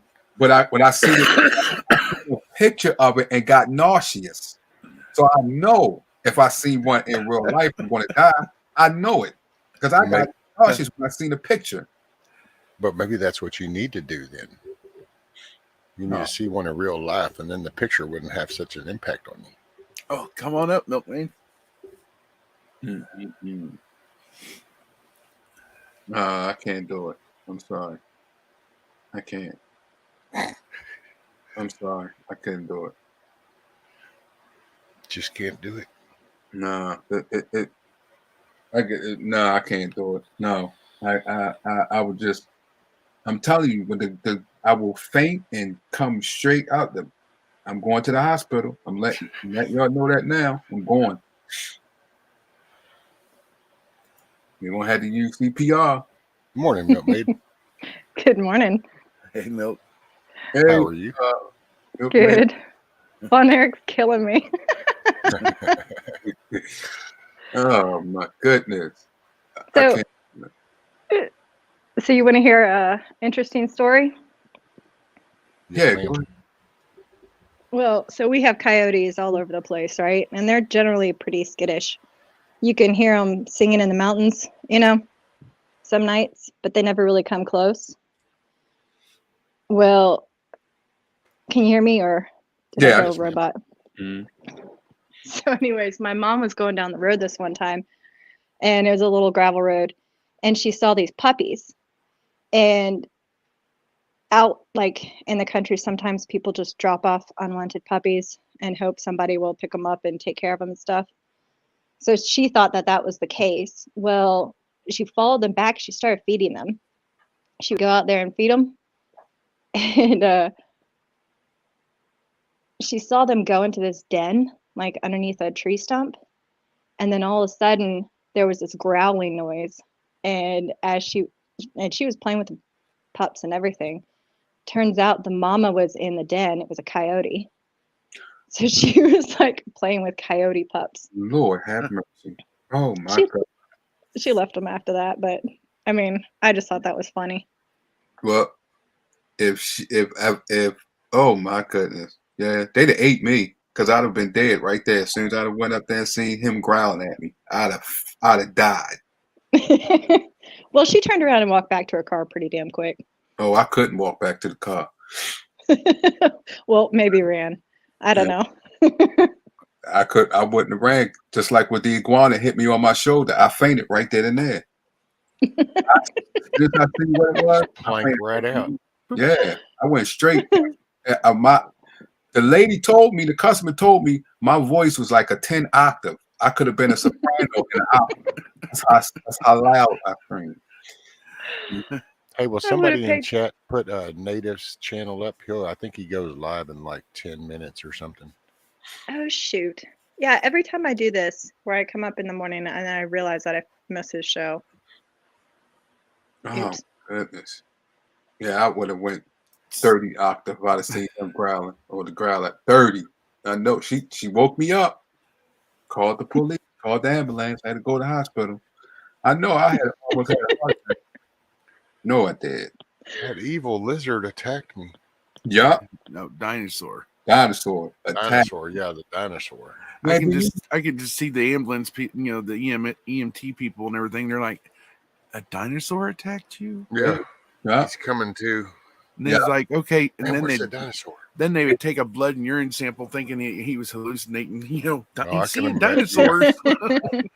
was like, people was laughing at me. They were saying, "You talking about iguana?" I said, "I didn't know what it was. It looked like a dinosaur, but it hit me on my shoulder." They said, "You must not be from here." I said, "No." I said, "Just direct me so I can go back home." No, and I won't be back. Yup. He hasn't been back to Florida since. Nope, sure haven't. And they said, "Well, we eat them." I said, "What? Oh, I'm gone. I got to go because then y'all get ready to turn into dinosaurs." No, I gotta go. I gotta go. Nope. The supervisor was upset. He said, "You just going to quit like that?" I said, "Have you seen dinosaurs? You didn't tell me there was dinosaurs down here. You never told me." I'd like to be sitting with Vaughn in a vehicle when you go through one of those drive-through zoos. I would just like to see safari his parks. Yeah. Oh my gosh! I would just like to be able to see his facial expression if he doesn't pass out. Oh, I'd love to have been sitting in the supervisor's office when he made that phone call to say he just went to the hospital because he passed out because an iguana just fell out of a tree on my shoulder. Yeah. I mean, I was laughing town. Everybody was laughing. I got there, they was laughing. I was like, no problem. I would put my stuff in the car and I was heading out. I said, no, this don't make any sense. Y'all eat them too, and y'all living down here? Oh no, I gotta go. Well, you just need to come down here to Virginia. There's one in the Shenandoah Valley, a safari park, and you drive through it. But the thing is that all the animals can come up to the car. That is we had a camel. I went with my sister-in-law. My youngest was about 2, maybe 3, and she was sitting on her lap. Could you drive slowly? You don't have to buckle up. The kids are all roaming around the car and hanging out and feeding the animals because they give you these little buckets. And a camel stuck its head. It stuck its head into the car. Oh my God! To try to grab the bucket, and my sister-in-law freaked out because it was drooling. And she used my kid as a human shield. And I looked at her and I said, "What the hell is wrong with you? You just used a 2-year-old." I wouldn't. Listen. Yeah, they came. The ambulance would have came. It came. Here's how to do it. It came. There's no way. I don't understand that. What? Why? No. Vaughn, one thing about camels is when they get mad, they spit. Mm-hmm. Oh God. Llamas too. Oh God. The emus were the worst because they'd stick their little freaking heads in, and then the zebras were really smart. I swear they would stand in the road so you couldn't drive, and then the other ones would start sticking their heads in the windows too. I finally kind of rolled up the windows a little bit. Oh, zebras are the watchouts. Mm-hmm. They see something because I can't watch the whole thing. I see some of them. They in the safari. I don't know where they are. Somewhere in Africa, next to them gorillas or whatever you call them, and they just get ready to attack them. They just stand there. I said, "Oh no, that don't make any sense. Why would people go around gorillas or monkeys, whatever like that? They grab you. No, That really? happens to me. Whatever they They are. could be aggressive. Yeah. Orangutan. I'm like, why? Why? Even down there in Florida with the dinosaurs. Why? Why? I'm not understanding. That's why I said I need to have a conversation with God. Why did you create this? I mean, what sparked you to create this dinosaur like that? But he might just tell you, but I gave you fortitude. You were supposed to use it to rule over these creatures I put on there. So I didn't expect you to go sit in the living room and hide from them, boy. Well, he made a mistake with me. Ron's comment. I cannot.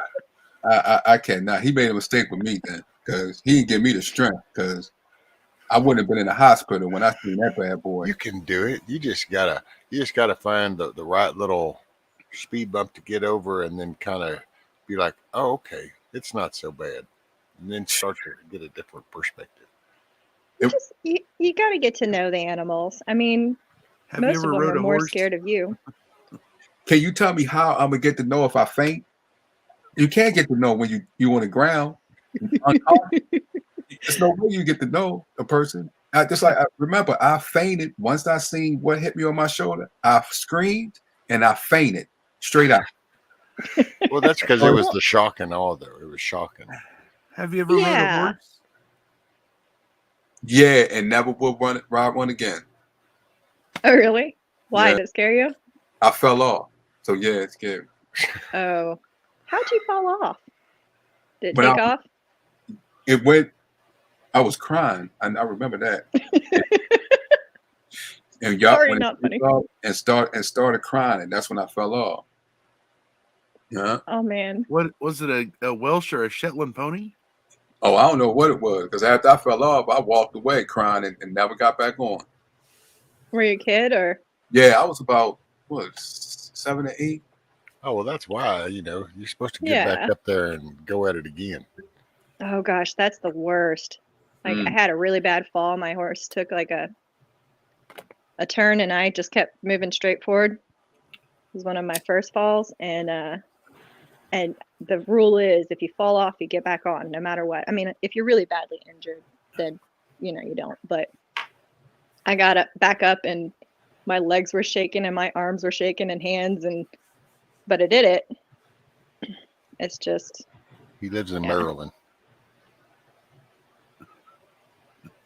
Yeah. He said, "Where do you live on there?" Just curious. Oh yeah, Maryland. And then Scat Pack said, "Are you from somewhere else, Vaughn?" Huh? Scat Pack said, "Are you from somewhere else, Vaughn?" Vaughn. Yeah. Hey, I'm telling you, when I did live in a place in a rural area in Maryland, it's called Hereford. But I seen a giant pig and ran. And I stayed in the house. I ain't come outside a lot. Only time I came out was to cut the grass, and I went back in.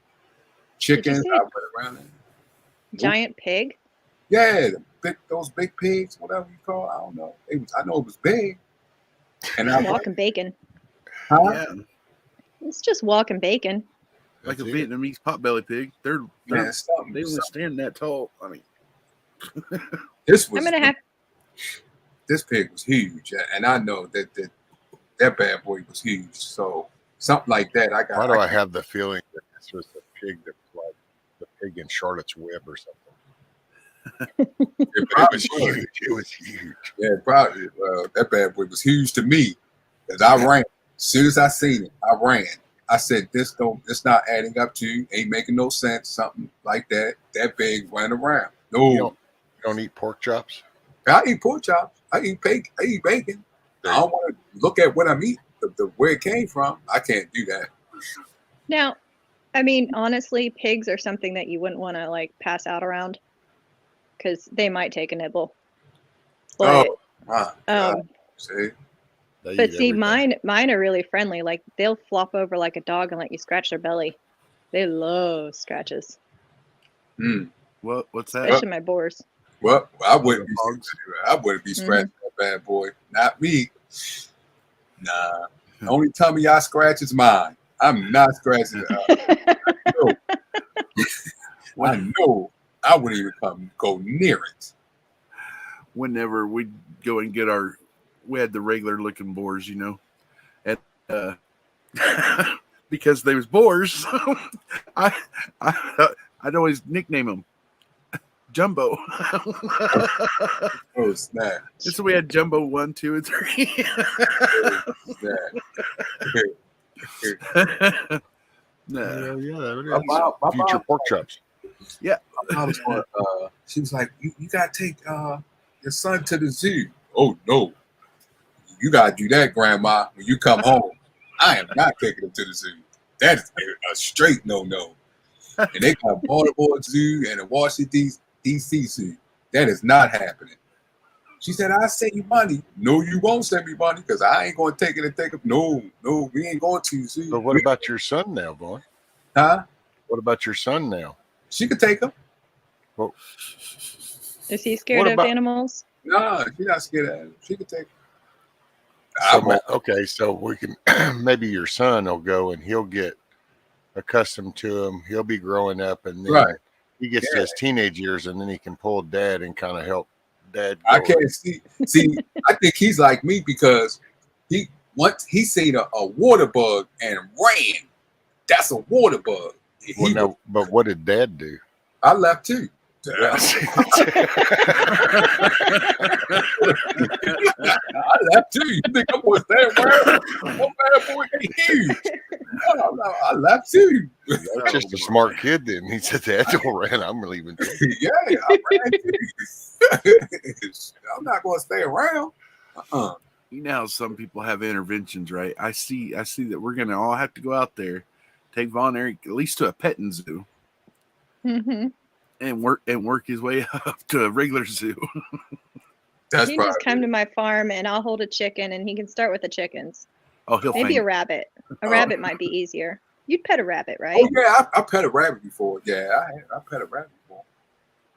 Well, there you go. We'll move you up slowly. Eventually, you'll be like in there with the boars with the tusks, scratching their backs. Nah, I see things that shot because I seen a chicken ran around headless. I was done. Oh no. Once I seen that, oh my goodness. That's gonna be tough. We need to support Vaughn's mom. One thing I will freak out about is a spider. I don't like spiders. I've gotten a little bit better. Like if I'm in the garden and I have my boots on or my flip flops and a wolf spider will run across my foot, I don't really like when they're on me.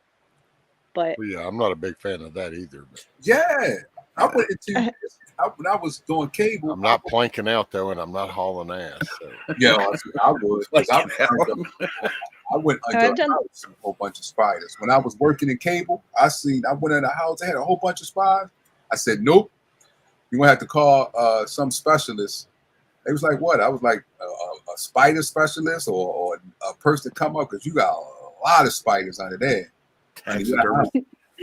They had like maybe 3 or 4 spiders. And they did. They had to call a taxidermist. Yeah, that's true. But I've gotten to the point where I can handle spiders. They don't come in the people tank. Like if they come in the people tank, generally they get dead. But outside, I'll leave them alone. But in the garden, like if I'm weeding or whatever, because they're always in there, and I'm fine with that. They take care of my pests and stuff like that. But if they rear back like those wolf spiders and they wiggle their front little legs at me, they die. I don't want those genetics carrying on. Like if you're aggressive, you die. Right, exactly. It's not it's not like Spider-Man. You won't turn into anything. The worst was, so I'd go out at night to feed the cows hay and water and stuff like that in the winter. It's dark pretty early. And so I'd go out there and you have your headlamp on. And, if you go into a field, oftentimes you'll see these sparkles of light. Mm-hmm. And, the cow's eyes will glow and everything. That can get a little creepy. But so I kept seeing these little points of reflection all over the field.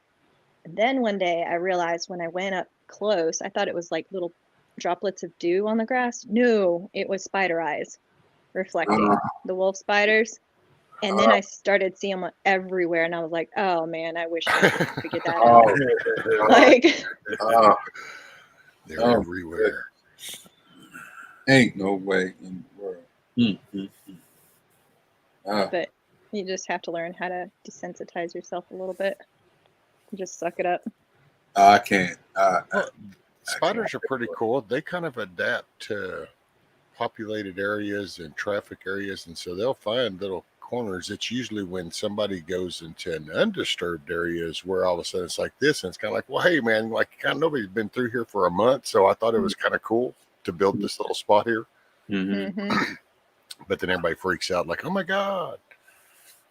How many times someone told I was going somewhere over someone's house, and they said, I got out the car. Morning, like, they said, yeah, man, we had about 3 raccoons in the house. I said, what?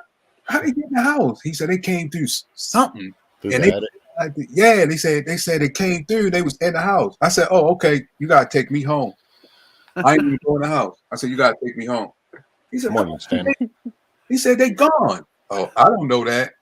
Take me home. Once he said he had 3 of them bad boys in the house, nah, I couldn't do it. You could have them in your attic. They get in the attic a lot in a lot of houses because they got digits, man, and they can undo stuff, they can unlock stuff, they can open stuff, and they're very inquisitive. Yeah, I even cried. When I put the whole when it warms up, especially in the summertime and springtime around here, or in the fall even, there'll be squirrels I can hear running across the ceiling right here. Yeah, I experienced that. I told the guy I was at the hotel, and he said, "Hey, you will be okay." I said, "I will not. Move me to another room." He said, "No." I started crying, and I was crying too because you have to move me. I surely did. You right. I know exactly what they can do, and that's why I ain't going in that house. And that's why I started crying like a baby, and I didn't care if anybody seen me. I was a grown man crying. Hey, Vaughn. I had to go. So I was like a couple of years out of high school, right? And so my buddy, he was like maybe a junior or senior. He had a tarantula, a pet tarantula. So he's over at my friend's house, and he goes, "You want to hold it?" I'm like, "I'm not gonna hold it." He goes, "Okay, I'll just put it on your arm." And so he let it right off of his onto mine. And the feeling at first, I was about ready to shake it off, and then I was like, "Okay," and it just. And I'm like, "Okay, I'm good." First of all, I wasn't freaking out though. Yep. That's one. Because first of all, you are brave for just looking at him. Because I'd have been out. As soon as he could pull them bad boys, I'd have been done. I'd have been straight on the floor. They'd have had to call an ambulance. Just looking at him, you a brave person. Because I couldn't even look at him in person like that. No way. Nah. You wouldn't like to have been there when I held the snake then. It was about a 6-foot ball python. And she had already been fed, but when she was, oh man, I was holding her, and then she started coiling herself around my arm. I was like, "When did she last eat?" He goes, I fed her earlier this morning. I was like, "Are you sure?" Even though she's little, she's only 6 foot, and I was like, "Okay, I've had enough." Yeah, I had something similar happen to me when I was a teen working at a horse farm, right? And that's how I could afford to ride horses, was I'd work there, and they had this summer camp. So all these little kids are there. Well, a black snake comes along, and they're all freaking out. So I'm like, okay, I'm gonna pick this snake up and move it, somewhere else, right? So I grab it behind its neck and pick it up and, everything, and I'm carrying it. Well, I didn't grab the tail end. I was just kind of holding the head end, and it took its body and wrapped it around and just the whole entire body around my hand. And then it started kind of slithering. And for some reason, like, I don't normally get freaked out by snakes, but it kind of creeped me out the way it was doing it. So I threw it and let go of the head as I, threw my hand forward. And the poor thing ended up in a knot, kind of Jungle Book style. And I felt bad, but at the same time, I was like, ooh, that was a little bit too slippery for me. Golly. That, oh, man, them stories are scary. Oh. Wasn't it funny? Because as kids, I know here it's like Texas, you get tarantulas a lot. And as a kid, it was nothing to hold them. And yeah, and somewhere, I don't know, it just kind of was like, yeah, I'm cool with that. And then it's kind of like, yeah, you can just stay over there. I don't know where all that shifting kind of came about, but ignorance was bliss, I guess, back then. What was cool about the one crawling on my arm? Okay, so before that, he had it in like an open aquarium kind of with a screen. And she was crawling up the glass, and I'm like, how can they do that? Well, they got like little hooks in their feet, right? So that's what I was feeling when she was walking on my arm, and it was a weird sensation. I'm like, at first I was like really weirded out, and then I was like, because he's like, don't tense up or get scared. He goes, she can sense it, and she had just shed. So she was real vibrant in color, but she was. Oh, and they got very visible fangs too. Oh yeah, it's not like I can't keep listening.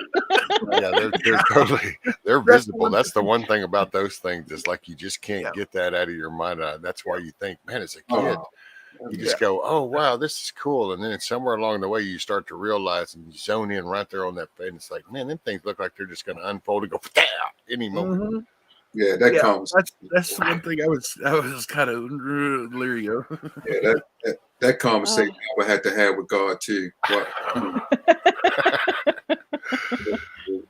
Why? I just want to understand why this. Why? I please, if you can explain this, because it's not adding up. The only thing I don't understand is the mosquito. That's the one thing I can't figure out. Well, my theory on that is mosquitoes and ticks, they're population control. Basically. Wow. Like, disease and pests and stuff like that kind of wipes out, at least from a I look at things as a farmer, so I kind of look at like, what do they call it, a cyclic cycle? Yeah, well, it's like the wolf and the rabbit, or the coyote and the rabbit thing, where I can see that. There's an overpopulation of rabbits, so there then is like a higher population of coyotes that kill them, and then they kill off so many that they start going hungry, and that population goes down, and then the rabbit population goes up, and it's like a pendulum, maybe. But how did that tortoise ever beat the rabbit, though? Come on. Steady wins the race. Vaughn, I could pull up a video right now. My buddy has a bearded dragon. Sorry, Milkmaid. Oh no, you're fine. And he just lets it just roam around his living room on the floor. Yeah, I wouldn't go to his house at all. Oh, it's only like this. It's a miniature size of an iguana. Chameleons are super cool. It's just little eyes. Vicky says she had a tarantula for 9 years. Oh my goodness. I would have never. Yeah, I saw that. That's pretty cool. Oh my goodness. I would have never took her to the prom. No way. You might bring that tarantula with you. No. No way. Now I've been in a house. Mama Red got a thing for raccoons. Oh, what? Oh, she like them? Yeah, it sounds like it. Oh my goodness. I never go over her. Matter of fact, I wouldn't even visit her website or her page. Oh no, it looks like she doesn't like them. Oh, okay. Woo. Woo. I would never. Her and Tarpey both have a thing they're against raccoons. They're sharing the hate. Little baby raccoons are awesome. Their little feet with the little claws. Oh man, I had one come up and around my shoulders, and he's messing with my back of my ears and my head, and the hair. And I'm like, what is it doing? And then if I tried to move it to where it would shift over onto one of my shoulders or something, it would get mad. It always wanted to stay right there, and I was trying to wiggle my shoulders and like and get mad. I'm like, quit. What? Yeah, it's a little baby raccoon like that. Yeah, they are cute. Oh, they are. Yeah. Destructive little things, but cute. I'm just thinking this cute thing will go into an adult. I cannot do it. So can you imagine Vaughn being coming to visit, sitting on the couch, and all of a sudden a pair of ferrets come out? Oh, I had a Oh ferret. no. I had a ferret. I had 2 ferrets. Oh, so you're okay with ferrets? Yeah, I had 2 ferrets. Okay, now you're really tripping me out. I can't, Right. yeah, I had 2 ferrets, but I couldn't. But nah, it's the raccoon and the possums. Nope. Like lizards, but a green lizard freaks you out. But you had a ferret. Oh no, lizards. I don't know about, but dinosaurs. Like you talk about dinosaurs, and yeah, that freaks me out. Okay. Yeah, I don't know about lizards, but dinosaurs, yes. So you just you can't do all this wildlife, but yet you had ferrets. And ferrets are like so nosy. Yep, I had wiggly. Yeah, Piper. Yeah, I had them. Yeah, but you won't catch me around a possum and a raccoon or them dinosaurs. You hear him talk about iguanas, and it's like he saw it. He describes it as if he saw like a brontosaurus or something. Yeah, you thought he went to Jurassic Park or some shit. Yeah, like you just went to Florida. Yeah, and that's you can go to Universal Studios. where the Jurassic Park thing is. Yeah. Yeah, and I went to I seen my first dinosaur and left. Yeah, I left. He was kind of upset, but I'm saying, sir, you got to understand, you never told me they had dinosaurs in Florida. If you'd told me, I would have never came. But so I got to go. He's like, can you stay a couple more days? Are they still going to be here? He said, yeah. Then no, I got to go. I'm sorry. I'm not that type of person that just pack up and leave you. But you never told me it was dinosaurs. And then he hit me on my shoulder for some reason or purpose, or he must have. No, I gotta go. He must need something. I gotta go. So this is where we say, bless your heart. Bless your little heart. And I was like, I can't believe people living like this down here with these dinosaurs. This is unbelievable. And then they eat them. Birthday, they said it tastes like chicken. See, food. Now they get ready to make me dislike chicken. And I love chicken. And they want to say it tastes like chicken. Well, snakes taste like chicken too, apparently. Oh, man. I haven't eaten one yet. So the next time you eat chicken, you can just figure that tastes like an iguana leg. Oh. Oh my gosh. So this is what that iguana tastes like. Oh yeah. So would you eat frog legs? No. Oh yeah. I wouldn't eat frog legs. Nah. I've never had frog legs. I want to try them. Well, they're good. We don't have a whole lot of bullfrogs, at least that I know of. Mostly the frogs around here are peepers or little toads, which aren't frogs, but you know. The tree frogs with the little sticky feet. Those are so cute. Yeah, they say that. I don't even think I could eat. They said they got chocolate covered ants and all these bugs. They put chocolate on. Dude, Von Erich, if you go to Arizona, you can get these. Well, I'm sure they have them other places, but scorpions are edible. What? So you can get these lollipops that are. It's actually an encased scorpion in the lollipop, and or sucker, whatever you call them. And a friend of mine, she was from Arizona. She went back to the States and then came back, and she brought my kids lollipops. And my older two wouldn't eat it, but my youngest just tore into that night, not even licking. She bit into that sucker, and then she looked at me and she smiled, and she had like little scorpion legs stuck in her teeth. I was like, oh, that's a little disturbing. What? Just a little. Hey, hang on. What? About the tarantula pops? Or the scorpion pops? Yeah. Yeah, they're awesome. Go ahead. No, they're awesome. I'm just saying. Oh. I had one when I was in Phoenix. I still got nightmare dents about that. It going to hit my shoulder. I still got nightmare dents in my brain after that. I ate a grasshopper once as a kid. And you know what it tasted like? What? Fennel seed. Yep. Wow. And after that, I really didn't like fennel that much. The chocolate, have had chocolate covered crickets and grasshoppers. How you cover Yeah. anything with chocolate? Then you taste the chocolate. Except for Reese's. Little bug guts in the mix, but Ew. crunchy crunch. Yeah. Oh, see, I couldn't. Oh, gosh. Yeah. I'd rather eat a Reese's peanut butter cup. a bug than to eat a salad because I can't stand the crunchiness of the lettuce. Oh, you're You said No. messed up. No. Okay. You know how you have that bone that's right there on your eardrum? Yeah, How Mhm. it intensifies the sound? right. I can eat chips. I can eat anything that's real loud and crunchy, and it intensifies that sound.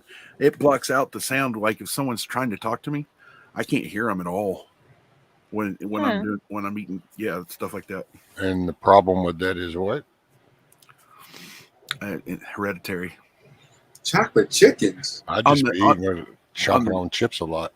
No, Probably has something to couldn't do with hear a your thing. eustachian tube, or however you say that word. Well, I've Word. always had problems with mine ever since I was little, since I was real little. And my dad had problem with his too. My Chocolate. daughter unfortunately got the same kind of thing with hers. Yeah, Ah, I had ear infection like all my life. Yeah, see, I was wondering. I was going to ask you that. Yep. My son had No, to that have sucks. tubes a lot when he was little. And then finally he was able to get it fixed. he had what? Tubes. Oh, okay. Ah, Usually if they have them once, but he had to have them, I think, 3 times total. mm. I didn't get. I wasn't allowed to get tubes until my dad had already passed. Because back in the early '80s, there was a little cancer scare coming from the something about the tubes and the ears. That's just, and he didn't want me to do that.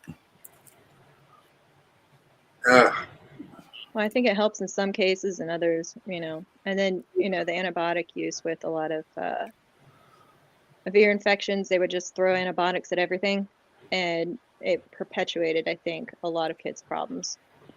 Like when my kids would have ear infections, they would, we do garlic oil, Right. compresses, and that kind of thing. Silver too, actually, was really useful if it was bacterial. Colloidal Mhm. silver. Yeah. That Yeah. stuff, man. You get an eye infection like conjunctivitis, people joke about farting on pillows and getting, pink eye, but it can be viral or bacterial. And you put a drop or two of colloidal silver in your eye, clears it up right away. It's incredible. mm. Do it on my animals too. Always helps. Now, how do you? Wait. How do y'all? Does animals? Because this one gets with what I'm stuck with, and it's hard for me to get through. Different animals have attitude, right? Can they? Yeah. Some of them are mean, some of them are cool, and some. How can you tell? See, that's what scares me. That's why I don't go to the zoo, because I don't want to be. I might meet an animal and it has a bad attitude, or he don't like. No, I can't do that. So So usually you can go Their off of ears. the ones that try to bite you, they're aggressive, and the ones that don't are not. The mannerism of their tail, their hooves, if they're getting kind of itchy, kind of not trusting. Their That depends on ears, the animal. if they start, yeah, that's what I'm saying. But and like some horses, they'll start to snarl. I mean, you know what I'm saying? Well, they we call lift that the their lip. sexy face. Yeah, The Fleming response. right. When they lift their cows do that too. Yeah, they'll. Um I can't do it. yeah. Well, I can't do it with my mouth either, but they have body language just like humans do. Yep. They'll Oh, try to get away from you. So, I mean, that's about the first sign would be if they're skittish.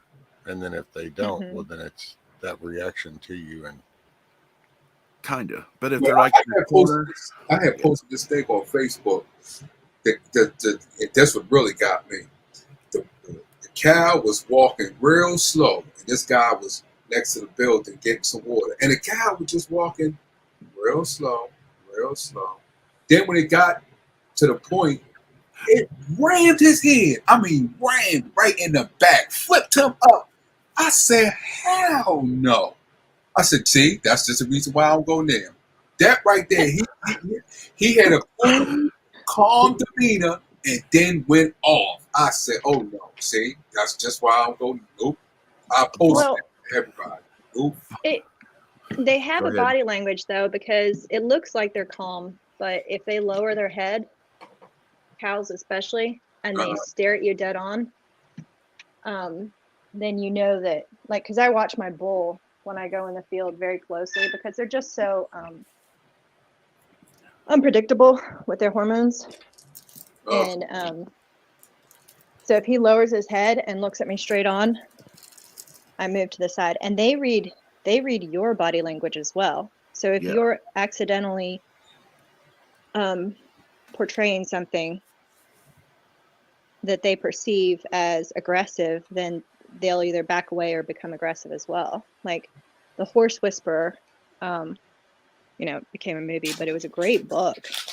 I learned a lot out of that book because at that point, I was working at the horse farm, and I learned how to catch horses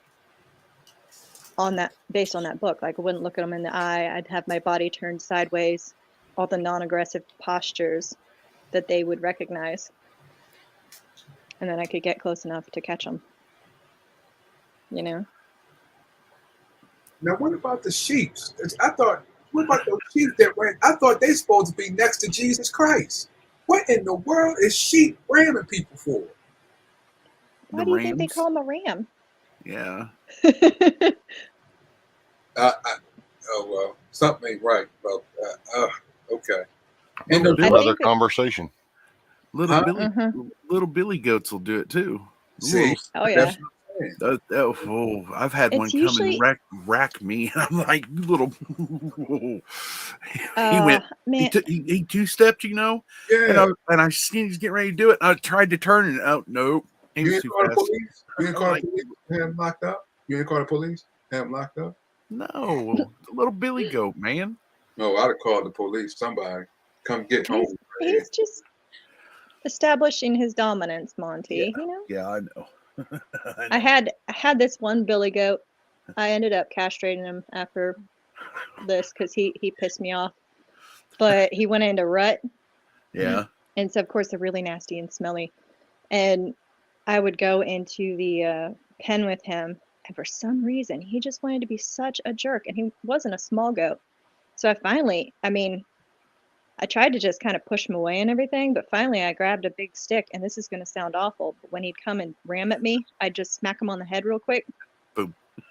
Oh my goodness. And I felt bad, but after one good knock, he finally left me alone. Did you drop him down to his knees? No. He just kind of he kind of shook his head a little bit and looked at me, and then walked off. Well, then I must be a soft, weak somebody, because I ain't hitting nothing. Well, yeah, I would be hitting something. The floor once I'm fainted straight out. I've made cows and calves' eyes crisscross with a good, nice hickory stick because we sorting cattle. And my boss is like, I told you to hit them with it because we sorting them. He goes, I didn't want that and getting out into that certain, And I was like, okay. So when he told me, he goes, hit him. I went, whack. Yeah. Eyes crossed, dropped. And he goes, no, you just killed a $1,500 cow. And I'm like, you told me to hit him.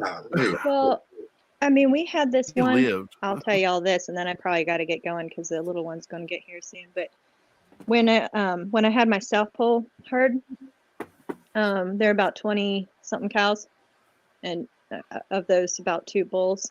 And there was this one ended up nicknaming her Burger Bitch because I knew that's where she was going to go. And she was so aggressive, and she didn't have a cap on her. It made no sense.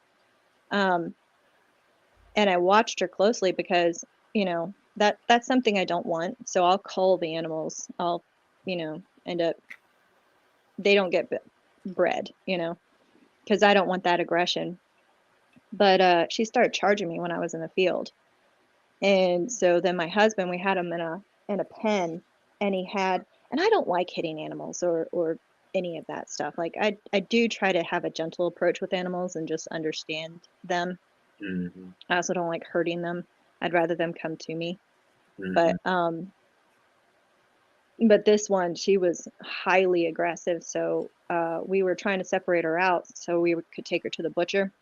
Mm-hmm. And my husband was in the pen with her, and he had a shovel handle, and she looked at him and charged, and he's not a small dude, and he took this handle and whacked her square on the nose, and she kept coming. Like, she bent a gate trying to pound me into a wall one time. What? Charging me. Oh yeah.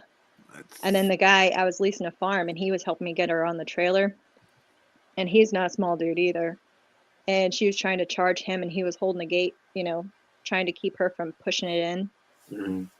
And then she turned on me, and I was behind a gate that was backed up against a wall, and she kept ramming into the gate, trying to get me, and ended up denting it. And he was kind of pissed off about that because that was his gate, you know. So how was that moment when you had that first steak? She was delicious. What? I mean, Right? the butcher dude, when we told him about this cow, like I pulled up there, and he was like, I am not unloading her. I'm shooting her on the trailer. I'm like, okay. Yeah, a lot of them will do that. What she they're that cantankerous. What she have? Was she bipolar or something? I don't know. Like some animals just aren't right in the head, or they're just more aggressive. You know. She was just in a hurry to become a steak. See, we had an old heifer. She'd never bore, had a calf at all. Von Erich, I'm explaining that to you. Okay, so that's a heifer. But she's really, really old. I mean, you could see her hip bones, everything else. But she was cantankerous as all get out. So she was about one of the last ones to get rounded up when we was rounding up our cattle to sell because we was having a farm sale. So they had the horse. We had a couple guys on horses. They had to go in and rope her, bring her into the lot, this gated, painted lot we had at the barn. And then my dad's like, go in there and take that lasso off of her neck. Are you sure? Did you already see what she done to the horse and the trucks? And he goes, yeah, she's calmed down now. I'm like, really? She'd been in there for 15 minutes, but she kept headbutting the rear end of the horse, and the guy was still on there. Oh man! So I went in there, got it up off of her, the lasso. She looked at me like I was the devil, and I slowly was backing up. I didn't turn my back on her, and my dad had shut the 2 panel gates behind me. Welded panel gates.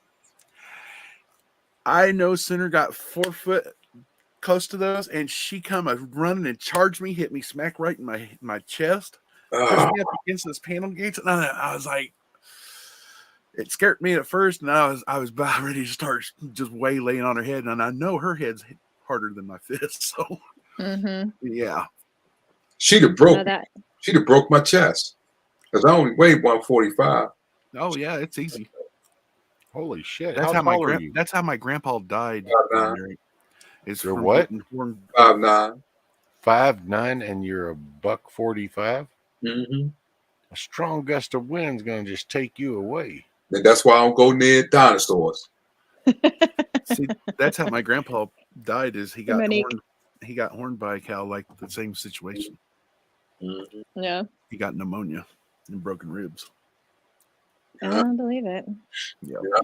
Yeah, that's why I don't go near. That's why I don't go there. I would never go near those type of animals y'all talking about. Ain't no way in the world. Ain't nothing but a thing, chicken wing. Yeah, I've got to hop down so I ma'am. can get a couple things done before the little one gets here. Later, Milky. Thank you for coming up, hanging out, my bud. No problem. It was fun. Bye. Have a good day. Later. Y'all. Oh, geez, wait a minute. How I'm going to throw the bales? Oh, first of all, I ain't throwing nothing near animals. You Okay. so I just want to make this clear. There's only been 4 or 5 of the cows and the calves that I had to ever hit them right there in the front.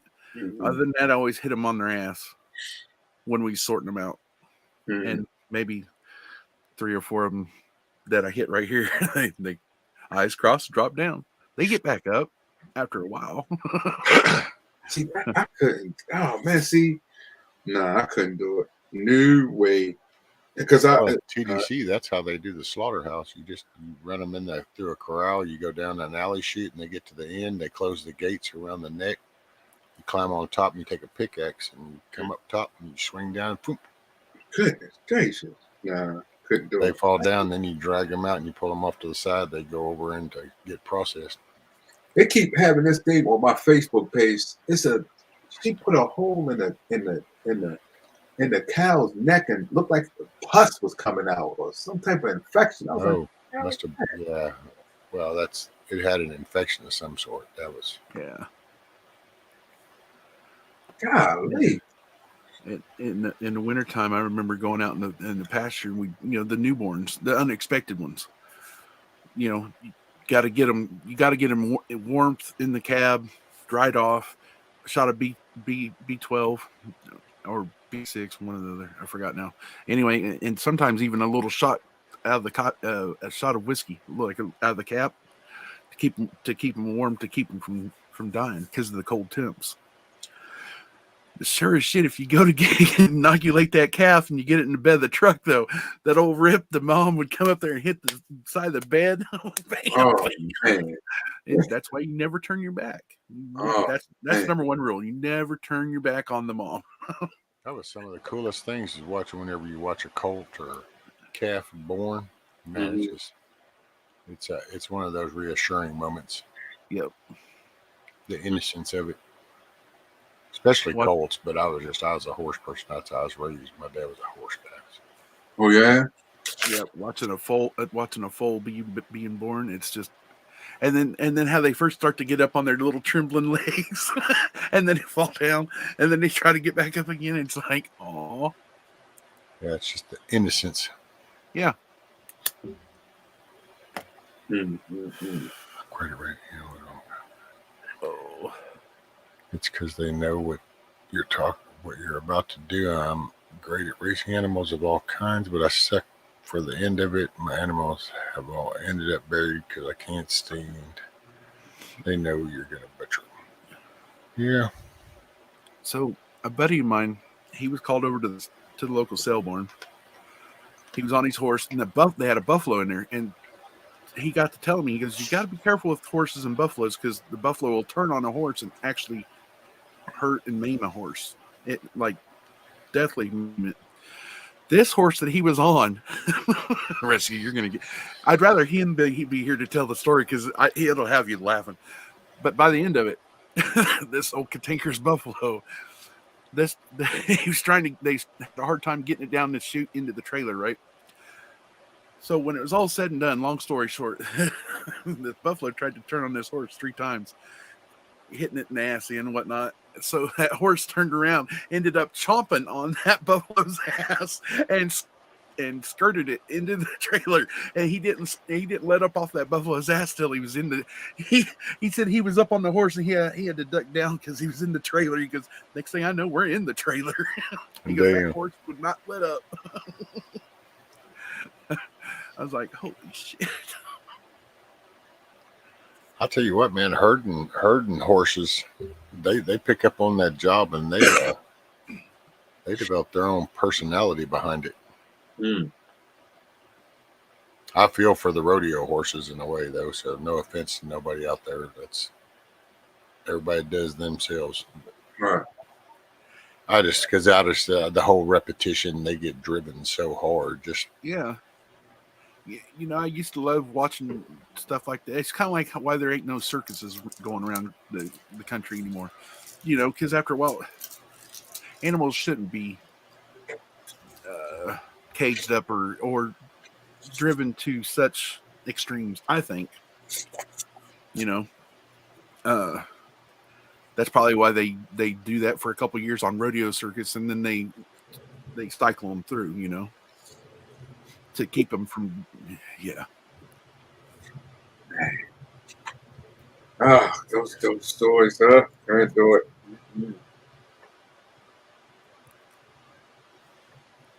I'm floored that you actually had a couple of ferrets. I know. I can't get over that either. I had 2 of them. Yeah.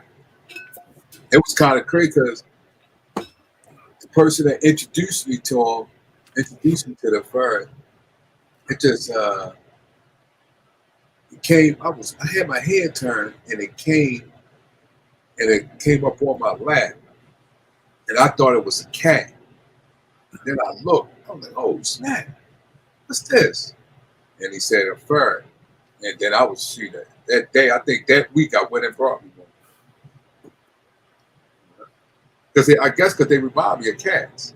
I love cats. Yeah, ferrets. I tell you what, they can be nuisances, especially at nighttime. Yeah. Amen. Yeah, I had mine. When I went to sleep, I had mine in the cage. Did you have one of them 2-story type cages where you just? Yeah. I had that. Yeah, I had a white one, albino, tan, blackfoot one. That must be a trending thing. I've known a few people that had that same pick of the 2 ferrets, same type, same color scheme, a 2-story little cage thing. Yeah. Door stays open at night; it gets closed. Yeah, I had 2 of them. Yeah. And then my mom, she had when I got mine. After I got mine, she had 4 of them bad boys. She fell in love with them. Oh wow! Yeah. Outside of that, No other critters. no what? I ain't trying. I'm what? You? Now, did your cats get along with the ferrets? Yup, real good. Yeah. It was funny because I didn't know they didn't get along with rabbits. That one I had, man, we had a rabbit, brought a rabbit. That bad boy trying to kill the rabbit, the ferret. I'm like, what the? I didn't know. So I guess they're enemies or something. I was like, oh man. But outside of that, anything big, possum, I'm fainting. Raccoon, I'm crying. But them bad boys around me are rats. See, it's crazy because I mean, you have a ferret and you've petted rabbits. You said so. Yeah, petted rabbit. Ferrets and rabbits, but it's like nope, a little lizard or something. Not even the iguana, but just a little old tree lizard. And it's like nope. Nope. No. A water bug, nope. And it's like you just had a ferret, 2 ferrets with hard fang chewing teeth on your lap that could have just ate their way through your thigh in a blink of an eye. That's okay, but this water bug is some lethal shit. Yeah, that's how it was. Water bug. Yeah. So Vaughn can literally count on one hand how many animals he's petted. And look, Tarpey said her friend's ferret ate the faces and toes off their Barbies. See? Oh, man, mine didn't do that. Mine was cool. They used to jump around, play with them. I ain't playing with no raccoon or no possum. That don't make any sense right there. Now, They definitely ain't playing for dinosaurs. That don't make any clearly. And lizards. I've been in a couple customers' house that had them in their house. They was in a cage. They was in like a fish tank or something. How'd that install go? Huh? How'd that install go? Oh, I stayed upstairs. I had to do the upstairs. I ain't do downstairs.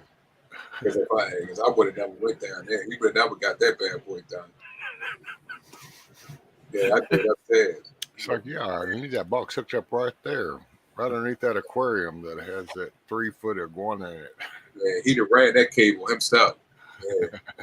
You'd have hooked that box up. But yeah, I had to. Matter of fact, no, I've been over another person's house. Morning, Nicky. He had about hundreds of snakes. But he had them all like put up, you know. Yeah, they all say that until one gets out. Right, exactly. Yeah. I did. Morning, Nikki. He wanted cable downstairs, and he ran the cable down there and hooked the box up. I stayed upstairs, hooked everything up upstairs. I didn't go downstairs. Told him what to do. Ain't no way in the world. I've only been in one house like that. I can do it as long as I feel like those little cubby hole cages are actually solid. Because, man, I tell you what, some people got some pretty big ass snakes, and it's like, I don't give a shit if it's poisonous or not. Now, I ain't having no face-to-face conversation with a snake. That ain't happening. Yeah, I seen a snake come out when I went to one customer's house. Snake came, it was under the trailer, it came out the trailer. I said, nope, I'm not doing this install. I called. No, you gotta send somebody else, a specialist. I am not doing this install. Scat Pack, Vaughn ain't bugging out nowhere. He's just gonna lock himself in the bedroom. Exactly. He ain't fixing to go outdoors if the wildlife gets to stirring. Yeah, I would. Nah, yeah, sure would. Let it go crazy. I will stay in this house. Yeah. Everything will be brought to me. I ain't going out nowhere. I wish Vaughn would have been there when I used to. Okay, it took me a while to get this longhorn and her calf getting used to me, but because her horns spread out there a little bit, you know, and my boss only had like 1 or 2 longhorns, but this one, she was black and white colored. She looked kind of almost like a Holstein, not quite in that pattern, more white and then just a few black splotches. But anyway, I'd got her teased in with bags of range cubes. Got her, it took several weeks, about a month and a half. And finally I was able to go up there and touch her on her forehead and pet her. And it was cool. And her calf kind of got close too. But I could sit there and pet her on her forehead a few times. Now, if someone else was there with me, nope. She wouldn't know. She didn't trust him. New person. Yep. She was pretty cool, though. He ended up selling her. Yeah. I think she tried taking off after him because trying something with her calf. I forgot.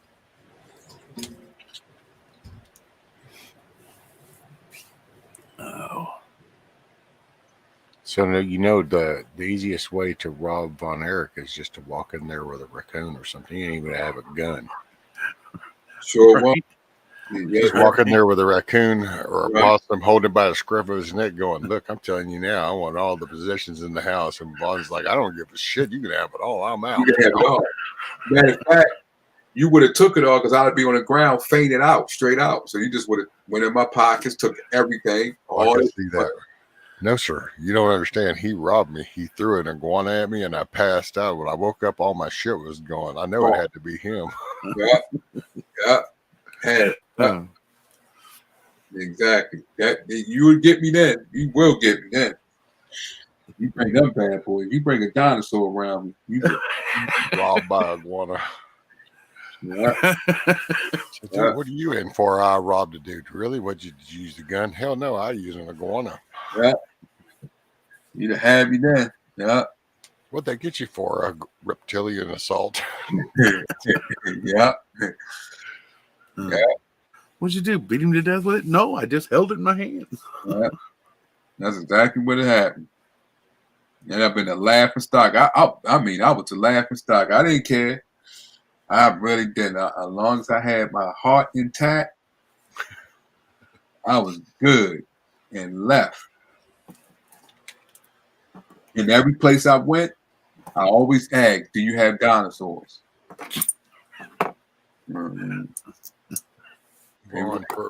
Vaughn's bug out bag needs to have a defib in it. That way they can bring him back. Right. Damn, what happened? He moved that log right there, and that raccoon stared at him, and he went out. So we had to bring him back. Whap. Right. Yep. Yeah, you can get me with that. Chicken snakes and cottonmouths. That's about the two things that scare the shit out of me. Chicken snakes. Yeah. They can, boy, if they get pissed off, they will chase you. They will. What? Yeah. Where they at? All underneath your buildings, underneath your houses, underneath. Hold up. Let me make sure that we got chicken snakes in Maryland, because I have to roll out for that. For bird eggs, chicken eggs, rats, mice. That's what these snakes do, right? That's what they eat. Yeah.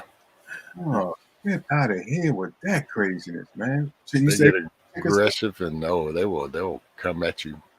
Oh my God. Well, dude, I was under my house one time, and I literally I pinned one because I happened to look up, and it was running beside me, so I was able to poke it with a shovel handle and hold it there. And that dude wanted me so bad, I had to get my son to go get my neighbor to get his 410 and bring it over. Oh man! So I could shoot that damn thing under there before I could let go. What? Chicken snakes and what? Water moccasins. Oh yeah. Cottonmouths. See, that's the thing. We got to have a talk with God in prayer or something like that. Because that chicken, what? That don't. Man, let me see if that's in Maryland. Because if it is, man, I got to roll out. What's up, sir? Most of the cottonmouths are in the South. How are you, Bug Out? Oh. How's your day starting off or ending? Dude, did somebody shoot Monty? What? He's all leaned over like the Tower of Pisa. It's leaning. The Tower of Pisa is about right there on that degree. Oh, I'm just resting. Feet over. Yeah. Golly, here, dude. He looks like he looked like one of those Lincolns after the air suspension went out for a second there. Nah, you got these in Maryland. Chickens. He's working hydraulics. You got chicken snakes in Maryland? Oh my gosh. Yeah. Oh man, come on with this. Oh my God. Oh God. So what did I miss? I missed like an hour of this. Oh, well, Vaughn is just terrified of basically any animal, but then come to find out that he's actually owned and possessed 2 ferrets. So he's apparently okay with ferrets and rabbits, but everything else is terrifies the shit out of him. He will pass out. Let me tell you a story about a ferret. This I was probably 17 years old maybe, and I stayed we went to a party, and I was really intoxicated, you know, and I was like, man, I better stay at your house, to one of my friends, you know. He was like, all right, man, you can sleep in the couch down in the basement. They had one of those refinished basements, you know. I was like, hey, no problem. Well, I was drunk, you know. It's like you kick your shoes off and I plopped on the couch and I was out, right? I woke up. I didn't know that he had a ferret, first of all. I'm not even sure I knew what a ferret was at that point. I mean, I knew what it was, but I never saw one before, you know. It was in my pants leg. It was in my leg. And I freaked the hell out, man, because I just knew that there was a creature in my pants, like mid-thigh. And I guess it just climbed up there and went to sleep because I was asleep and my leg must have been warm or whatever. And, oh, my God, man, I'd never been more scared in my life. Oh, man, that sounds like an iguana scale I had, man. Oh.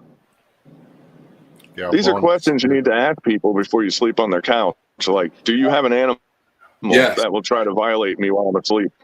Yep. And do you have any type? Yep. That's what I would ask. That's what I started asking when I was going to state. Do you got dinosaurs? And if you do, I am not going. I am not coming. And they got chicken snakes in this dog. That don't make any sense. So where is a chicken snake doing? Now you got him scared.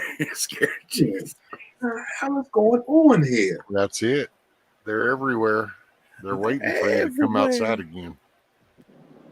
But you got to think about it, man. It's their world. You know, we're the ones that don't fit in. Right. I mean, and think of it like this. We're the only animals that are born on this earth that can't make it with the tools that we were born with.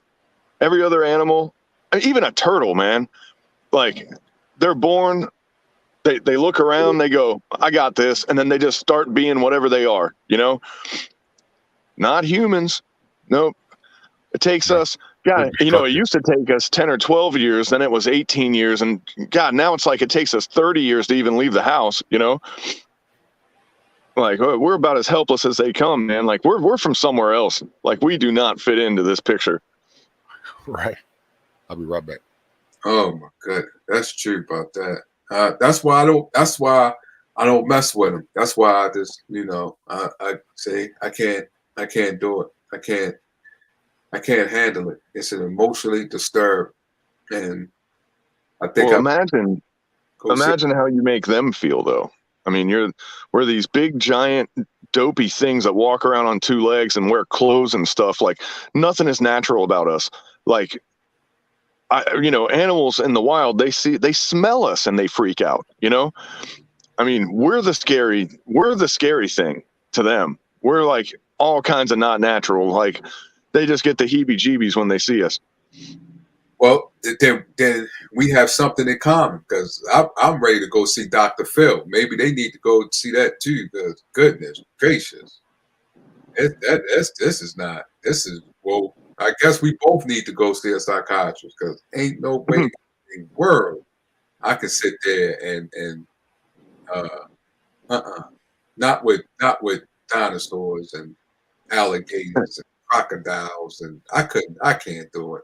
I'm sorry, man. Okay. Before I drive home from work, like I'm doing right now, I get in my truck, I sit down, and for about 5 minutes while I'm warming the car up, I just have to pull spider webs off of me from walking through stuff in the middle of the night, you know.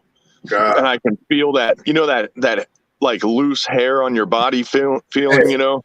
I'm just pulling spider webs off, and they're just all over me, man. And like, you don't always feel them when you walk through them, or you know, you walk through one and you get like most of it, but then there's still a couple stragglers on there, you know. Every day, man. It's just like, later, Grumpy. Yeah, later, Grumpy. That's a crazy feeling too, because especially when you go and you don't see it, it's, oh my gosh, it's just nuts. Oh, we got some orb weavers here that get really big too. They're like impressive. You'd love them, man. They're real pretty. They got all kinds of colors all over them. Oh no, I don't think that's tough. We got crab spiders too. We have spiders and crab shells. No. Those are badass. What, crab shells? Yeah. See, I can't. I see them. Them king crabs, yeah, I was about to faint when I seen them bad boys. Which orb weavers are pretty cool too. They build some pretty cool webs. They're pretty cool to watch. I like banana spiders. Oh man, it's really weird. And here's what's weird about it. Like, I'm not one that normally has bad dreams. I'm not going to use the word nightmare because that's a little strong. I had a nightmare a couple times when I was a kid, and I know that feeling. You wake up and you were just in absolute like flight fear mode, you know. Yeah. But every once in a while I'll have a bad dream, you know, and I usually don't remember them. So, you know, like whatever. So it's like it never happened. But I woke up one time and I had a bad dream, and it was because at the time my mom had this little tiny dog. This was probably about 1998 or 97, let's say. and I had a dream that these giant crabs attacked my mom's dog. Okay. And I showed up at her house and I was like, oh shit, there's crabs trying to kill her dog, because she had like this useless dog. He couldn't see very well. He couldn't smell very well. He couldn't hear shit. You know, he was just like this walking pillow that was kind of blind and deaf, and he knew where his food bowl was, and that was about it. Right. Well, I went to to an aquarium, like, you know, imagine a water zoo. I don't mean like just somebody that had an aquarium. I mean like an actual aquarium, you know? Wow. And sure enough, man, they had these giant freaking crabs that are like, I forget where they're from, like New Zealand or something. And I'm like, how did I have a dream about these crabs before I ever saw one? That's what freaked me out, you know? Yeah. That freaked me out. Like my mind knew that they existed and dreamed it before I ever knew that one existed. Right. You know, with cognizance, you know? Yeah. I'd have freaked out. I'd have started crying. Yeah, I definitely would have started crying over that. Yeah. That's like, you know, when you're a kid and you're like, I think I know what the boogeyman would look like. And then you meet the boogeyman and it's exactly what you thought he would look like, you know? Yeah, I'd have started crying right there. Yeah. I probably would have tried to been born again. Then and there. Well, I took my kids there, you know, and when I realized that something was up was when they were like, so are we ready to go, you know, to the next like room? And I just looked at them and I was like, you go ahead. I'm good. And I probably stayed there for 20 minutes just staring at those things, you know? Yeah. I did the same. Yeah. I probably would have been fainted though. I probably went straight out. That's nuts. Well, there's a certain kind of vulnerability that you have in the water anyway. Like if you get in the water and you see stuff, man, it really gives you that feeling a lot faster, you know? Like I was diving this reef one time, and this was back in the disposable waterproof camera days, you know, where they had remember the disposable cameras that you had to wind up with the wheel after you took a picture? Yeah. They would make those and they would be stuck in this clear plastic box, you know, so you could take them underwater. Well, I had one of those and I was diving and I went and I took a picture of this reef because there was a couple of fish going in there. But what I didn't know was there was a barracuda that was in the reef. Like he must have went in reverse and backed up into a hole there, you know? Well, when I took the picture, the flash went off, and barracuda are very sensitive to reflections and light and stuff because they go after like bait fish, and bait fish tend to be reflective, you know? So when the flash went off, it triggered the barracuda and it shot out of the hole and went between my legs at like Mach 5. And I didn't even have a chance to scream or anything, you know? It was already gone before I had a chance to react. I went to the top and I was like, looks like I'm done diving today. I was only in the water for like 25 minutes, you know? And I was like, yep, time to drink a beer, you know? Like, I'm out. Yeah, that ruined my day. This is over.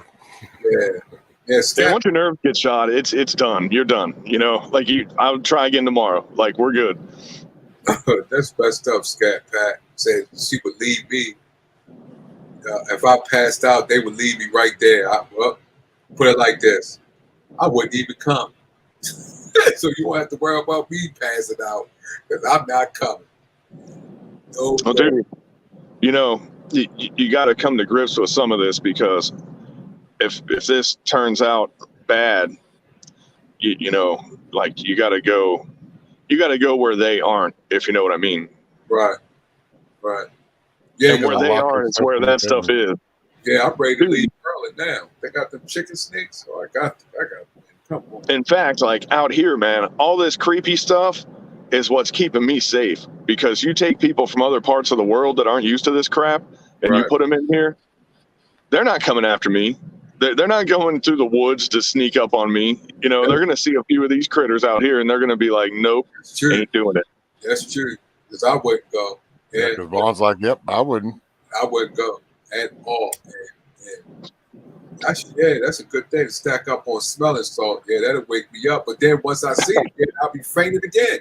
You will probably have Hey, here's the thing, though, man. It's like, you go out there and you're afraid of the things that go bump in the night, and you're like worried about it and stuff. The mindset though is you have to go out there and be the thing that goes bump in the night, you know, and like you got to have that psychological transformation. You know, well, he is, and he's got that psychological thing. But his bump in the night is going to be when he hits the ground, when he sees it, and he passes out. Yep, exactly. I would like to know, how do y'all? When I was a kid, when I grew up in Cincinnati, right, and when we were kids, you're afraid of a lot of stuff, you know, right, and there was an abandoned mental hospital called Longview, and it's supposed to be haunted, and there was supposed to be Satanists that went there, and like all kinds of stuff. And like, we're little kids, you know, we would go there and we would sneak into this abandoned mental asylum and explore it, and we were terrified, you know. But like every time we went there, we'd go a little further, and we started mapping it out, and we found out where the crematorium was and all this other stuff, you know. We were taking out case files because they left a bunch of stuff in there when they emptied the place out. And I guess that was when they passed that law where they didn't want to have asylums anymore, you know. Yeah. And so instead of having asylums, now they said, well, let's just kick everybody out, and now they all live in tents on the street. And they're, you know, that's when homelessness and mental illness became the same thing, you know. Right. But man, that really helped me manage fear. You know, like that sense of adventure that is when I was young. I'm kind of glad I did that because it helped me tackle fear. I sort of trained myself and I learned how to do it. You know what I mean? Right. That's just one example of dumb stuff. You know, man, get on the bike and make all the ramps and all that stuff. You know, every kid did that though. But all that stuff, man, it's all like. What's that, Tarpy? Helps galvanize you, though. A rechargeable zapper. Yeah, that probably would. I would need that to keep zapping me up. Yeah, a rechargeable zapper. Yeah, ain't no way in the world I could stay up long. So poor old Vaughn, what you going? So what do you? You never know, man. There might be a time where all that creepy stuff is less scary than what you're running from. What you say, Rescue? Well, what you gonna do when the food does get on a shortage? Shortage what? If there's a shortage of food. Do you got a plane? A plane? A plan. Do you have a plan when there's no more groceries in the grocery store? I guess, yeah, I would go to family. If it gets like that, you know, I got prep stuff, a little bit of prep stuff, things piled up, but yeah, I gotta go see family. Family, you know, help me. Longest. Well, you fish, right? Do you fish? I can't eat fish. No, I'm allergic to seafood. So I can't eat fish. I guess you could raise ferrets. I don't know how they taste. Maybe they taste like chicken. Oh, I can't. I ain't gonna be able to kill them though. I can't do that. I don't know about that. Oh, you can do all kinds of shit when you get hungry enough. That's true. I could just call one of my prepper community people. Hey, can you kill this ferret? Can you kill these? And so I can eat them bad boys. But do you got family that into hunting and stuff? Yeah, I got family in the hunting, but I won't go out. I definitely ain't going out hunting because I know I'll faint with the gun. Probably shoot somebody while I'm hitting the ground or something. So no, I ain't going out hunting. So no firearm experience at all? Oh no, I don't want nah. Not going out in the woods. Nah. I can't do that. Not in the woods. I'll probably drop the gun and go off and shoot somebody or something like that. Or well, even if it wasn't in the woods. Like what you mean? Out the street? Like you just need to protect yourself.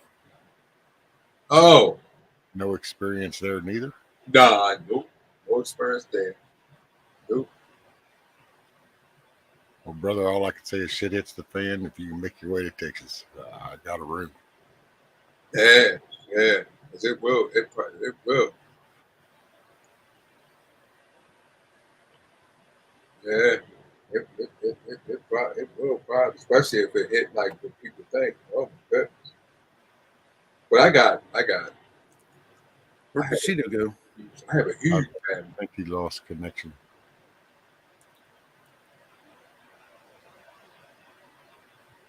His blinks in and out. What he said? Oh, start saying I can do this. I can achieve this. I can handle this. Quit saying I can't. Okay, I can say those words until I speak, and then I will be faint. And you can't say anything when you faint on the ground, knocked out. It's hard to say I can achieve. Okay, I can say it in my mind, but it would be hard to say that me on the ground fainted.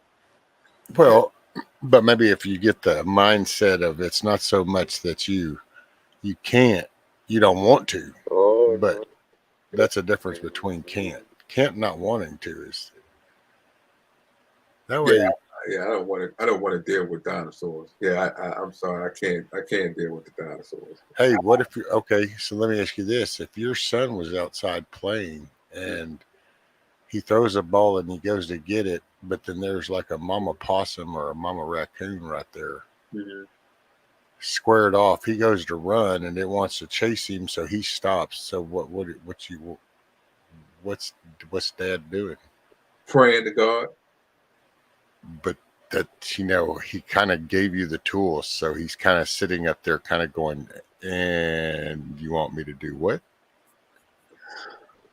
Come get this possum, because if I go out there and he goes after the ball, first of all, he ain't going after the ball. I don't. If he see it, he is not, and I know I'm not going after the ball, but. Well, maybe he doesn't see it right away because he's going after the ball, and he gets it there. See it right away.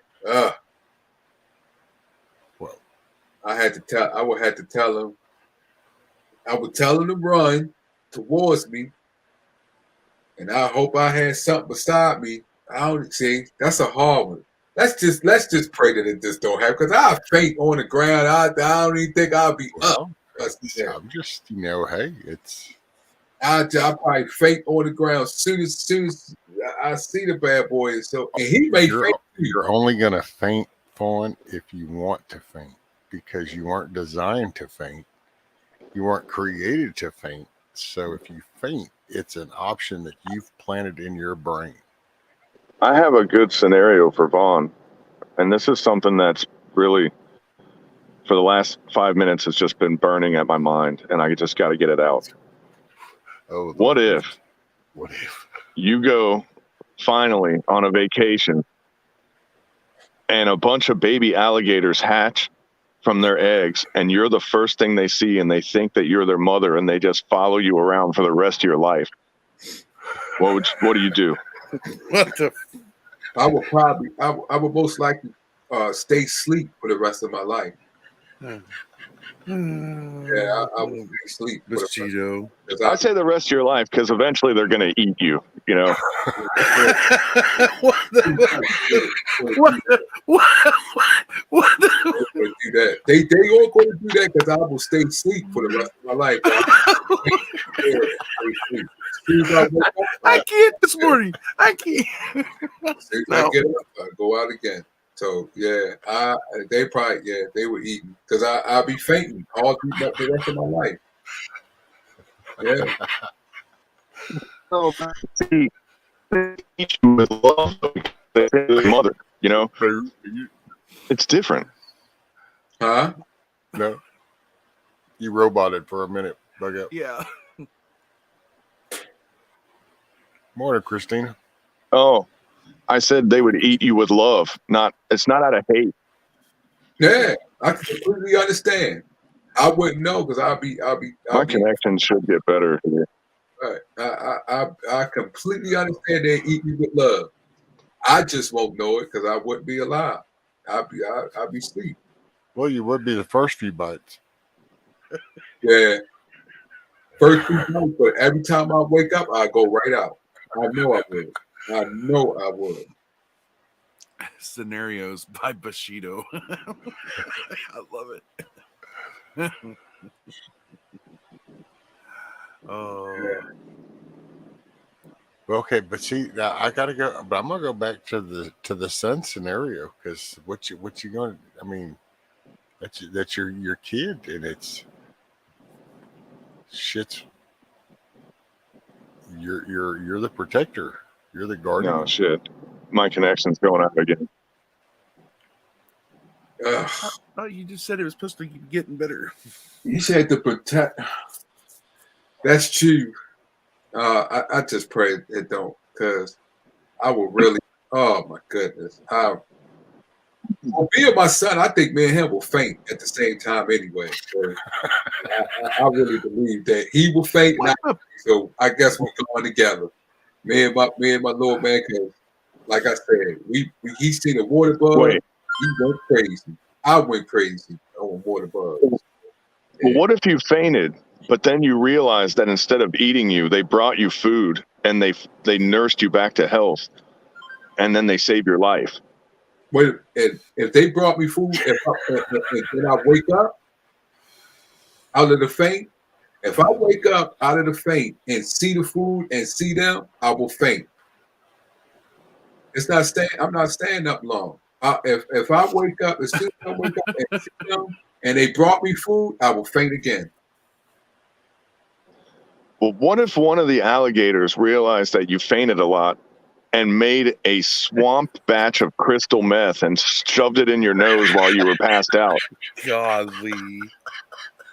And what is the meth? What type of is it? Is pure cut?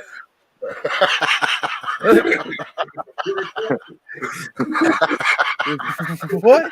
Well, I don't know if it's pure cut, but it would definitely be all natural, you know.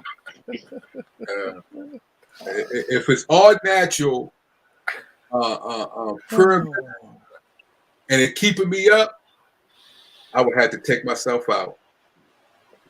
I would have to. I couldn't stand it, man. I would have to take myself. I would overdose. Okay. Take myself out. So what if the only tool that you had to take yourself out with was a set of Hello Kitty headphones with the corded headphones? How would you do it? I will break it and stab myself in the ear, or stab myself in the ear, or somewhere in the temple of my brain to make myself right on out again. I wouldn't be able to do it, man. I wouldn't be able to do it. Well, what if when you stabbed yourself in the head with the headphones, the headphone cord acted like an antenna and you could actually hear space communication and you knew for one moment that aliens were real? Yeah. Now, I would stay alive for that. Or it hit just the right part of the brain and all it did was paralyze you and you were still conscious of your surroundings. And then they came down to anal probe you. Oh my God, I would have. And the alligators helped him out. I would have to please pray to God to take me out. Because you know there is a reptilian race, right? A walking telepathy kind of alligator looking. They start to shed their skin and they go to work on you. But what if the aliens went down to anal probe him, but they had to kill and cut open one of the alligators to find his butthole to probe him with? Because an alligator already ate it, you know? Oh my God! Am I still alive, or am I? And I'm looking at this. Yeah, well, you're paralyzed. You can't move, but your brain's with the Hello Kitty, headphones broken off. Yeah, you got Hello Kitty stuck in the side of your head. I would be crying so hard. I'm talking about. I'm crying right now.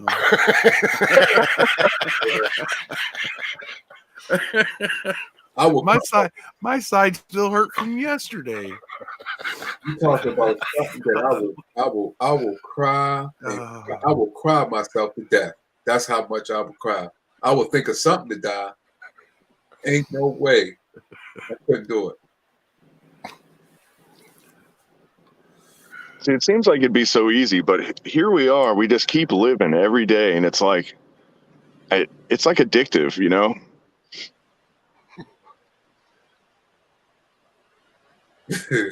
I think it's harder than you think.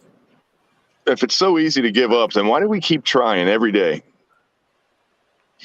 Yeah, that's true. And you know, I believe that a lot of things between people are predestined. You know, I think that, like, what if you realize, like, man, there was a higher purpose for me, and I got to make it through this because I have to achieve my legacy. You know what I mean? Yeah. Oh, I couldn't do it, man. I just Tell you what, man, you wouldn't have wanted to be in that when I drove my truck into that alligator infested canal, man, because I was, you know, it's a funny story now, but I was scared shitless when I had to swim across that thing, man, because I was like, I knew that there were some big ass alligators in that canal, you know, man, and how they weren't there is just beyond me, man. I give you the utmost brave respect for swimming. I'd have died right there. Ain't no swimming coming to me. It'd have been dead right then and there. I'd have been floating on top of the water because they'd have ate me. No way in the world I'd have swam that bad boy, knowing that there's alligators in there. Nah, if I wouldn't be, unless I'd have prayed and asked Jesus Christ to pick me up and walk on top of the water. If that couldn't happen, I would have been dead. I'm telling you that now. You can be motivated to walk on water when you're coming into those circumstances. Yeah, if I was able to do that, oh yeah. But I mean, well, I don't even think I would want to walk on water because they might jump up and bite my toes off. So I need to walk. Well, it was pitch black, man. I was just thankful I knew which way I needed to go. You know what I mean? Oh my gosh. Oh my goodness. It's like, well, right now I'm in the middle of fog right now. I can't even see the car in front of me, man. This is like, it's another one of those moments, you know? Well, take us swimming with you, I guess. Get better Wi-Fi in the next vehicle, though. Yeah. I have to wait till they come out with a new version, you know? Oh yeah. You can send me those books. If that can help me. I can just see it now. You can send me those books. I can just see it now. The new editions of the vehicles. It's called the Milkmaid and the Bushido editions. Oh man. Amplified internet. Better internet connectivity. I know, man. It sucks that Milkmaid's internet is so bad. Yeah,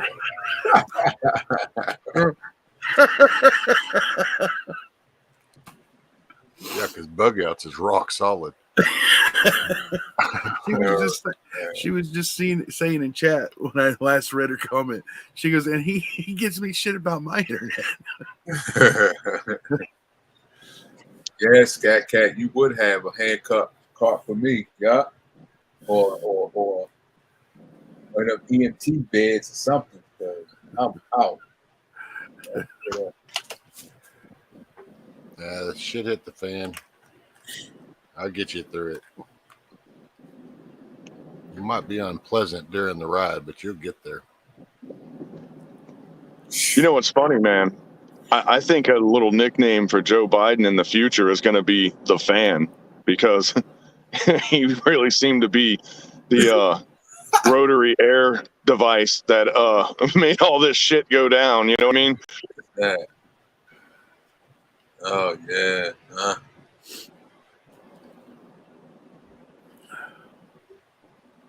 Oh man.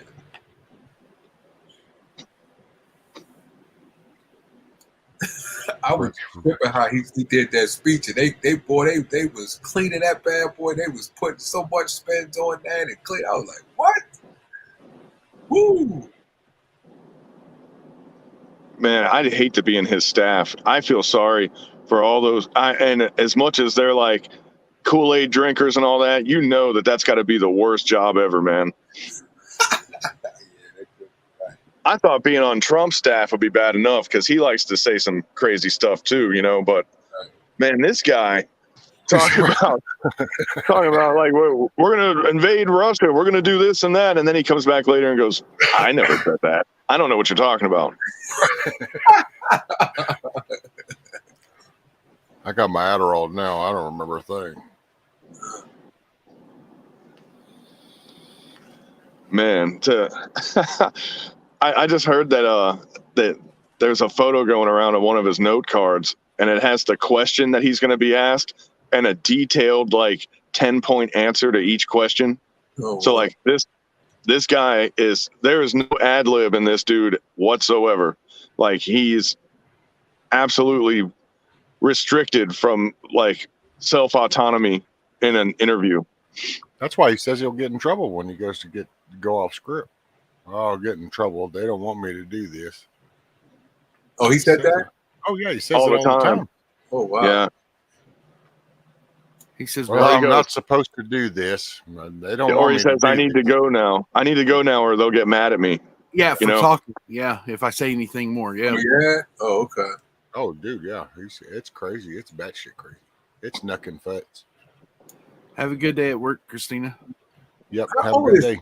How old is he? Is he 80? In his 80s? Not yet. No. What, like 78 or something? Yeah, something like that. He's late 70s. Yeah, somewhere in there. Yeah, it's scary times, that's for sure. Because this shit ain't by accident. That's all I can say. Wow. I don't know if you guys know who Ricky Manor is. Ricky Manor, the melanated rebel. I don't know if you guys ever watched him before, but he calls him Jim Crow Joe. That's his name for Joe Biden. Dude. He was a, Dixiecrat, like all about segregation and stuff when he first got into politics. Yep. Yeah, you're not supposed to remember that. Is that? Are you talking about Bird? The one that? No, I'm talking about Biden, dude. Oh yeah. Well, I know, but I meant. Oh, backing him up, supporting. Yeah. Oh yeah. I mean, look, but Hillary did the same thing. I mean, pretty much. Like they were all up Margaret Sanger's ass, and holy shit, I can't see a fucking thing. The day of Bird's funeral, Biden spoke, and so did Hillary. They all gave wonderful speeches about the man, like he was some kind of great humanitarian. I'm like, are you kidding me? Yeah, it was wild, man. Oh, all of it is. But it's like, look, watch. I bet you all day today is going to be that slap shit. That'll be the talk of today. Yeah. Oh, they're already saying that there's supposed reports that someone went to the LAPD and filed charges. No, they've already said that Chris Rock refused to. And I'm like, I don't care. Why is it on my news feed on shit? So you don't look at Ukraine. Right. Or don't look at other Don't look at China bracing up on Taiwan. Yeah. You don't need to see that stuff. Don't think about that. Yeah. Don't think about them shells going in. Don't see nothing here. Yeah. I heard, and I don't know if this is true or not, but I've heard. I'll be back. I'm going to walk my wife to the door. All right. Okay. But I heard that Russia is going in on backing 5,000 rubles to gold, which is cutting our gold price by like 30%. And they're doing it to make a run so that everybody drops the dollar and invests in the ruble. So if that happens, they'll break the dollar. So a financial collapse is not out of the picture here. Like they're coming up with some smart ways to come at us, Right. These guys aren't dumb, and we are right now. because we're controlled by satanic pedophiles. They're more worried about satanic pedophile stuff than they are running the government, you know?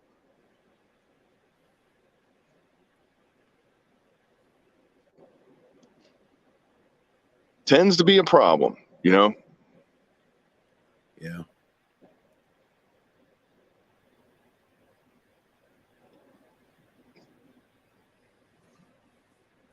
It feels weird to even say satanic pedophile. That was like a stretch 15 years ago. Like if you said satanic pedophile, people would laugh and go, that's the funniest thing I ever heard. And now it's like people go, oh yeah, that, you know, like the realization that we are being ruled by morally and financially corrupt people.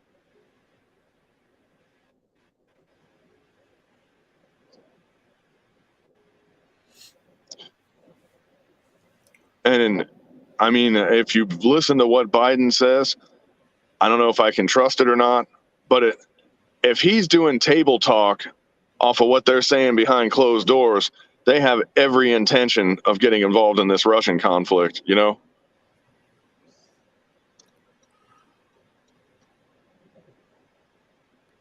Well, I mean, they keep saying that they're not, but then they keep emphasizing that they want to. In other ways, you know what I'm saying? So, yeah. I don't know. It's crazy. But if the dollar tanks, man, they're going to have no choice, because the only thing that floats the dollar pretty much is war, you know? Well, it's kind of it's kind of like right before they officially announced, you know, Russia invading Ukraine or whatever. I watched a video on Survival Living, and he was talking about how their stock market had went down a lot of points. You know, he goes, usually when this starts to happen, the only thing that can bump it back up is war. And sure as he goes, within 24 to 48 hours, and then it was the next day they announced that Russia was, you know, stepping into Ukraine. Yeah, that's not you know, you're not like a wizard to see those signs, you know. Right. It's and you know, if they undercut us on gold and people drop the dollar, it's going to hurt the dollar enough that we're going to have the same problem, you know. Right. We're going to be forced to commit to it. Yes. And it's going to make our problem worse, because we're going to get flooded with the dollars that everybody got rid of, because there's a lot of countries holding our money right now, you know, because like, for example, to buy oil, you have to use the dollar today, you know. So they have to have American currency to buy oil. Well, if Russia starts selling oil with the ruble, which I think they already announced, so they're doing that, and we're saying that there's an embargo, but like, you're right. They're not thinking that through. You know, they can't really pull that off. You know what I mean? Okay. So people are gonna go ahead. You're right when you said about Putin. That's what he said. If they keep threatening with the they got the sanctions. What they call that? Sanctions. He did say that he was going to tell them he was going to start. They're going to have to pay him in rubles. Remember, Saddam did that with the food for oil. Well, they try to apply sanctions on them, and they are actually exporters of oil and of grains. So they just keep their shit to themselves and do it themselves and export it wherever they want. So sanctions don't really apply to them. That's why it's all just rhetoric to keep dumping more money into the war machine. Mm-hmm. Yeah. So, but what it does affect is us and the West. Yeah. It doesn't really hurt them, but it hurts our allies, and indirectly it hurts us. So, like, the only people really bleeding on this are going to be the citizens of any Western nation that's participating in the embargo, you know? This stupid. is like an abusive It's- wife I mean, if situation. We're getting this- punched, told they that must be they're not sorry, listening. and they love us.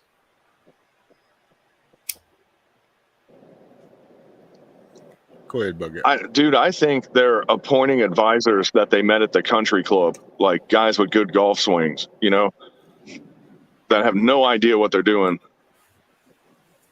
Time for coffee. This I'll is- be back. This is just They don't some need rank that. amateur shit that we're seeing. Yeah, they want them to just somebody to blame, scapegoats. Their major investments are already probably in overseas. Well, they all just got paid on this, you know. Well, we're still not allowed to say it, I don't think. So I won't. But you know, the jibby jabs, Oh yeah. they were all invested in that. Well, and that money They just happened to be invested. And while the dollar still got some value, it's funneling it through Ukraine shit.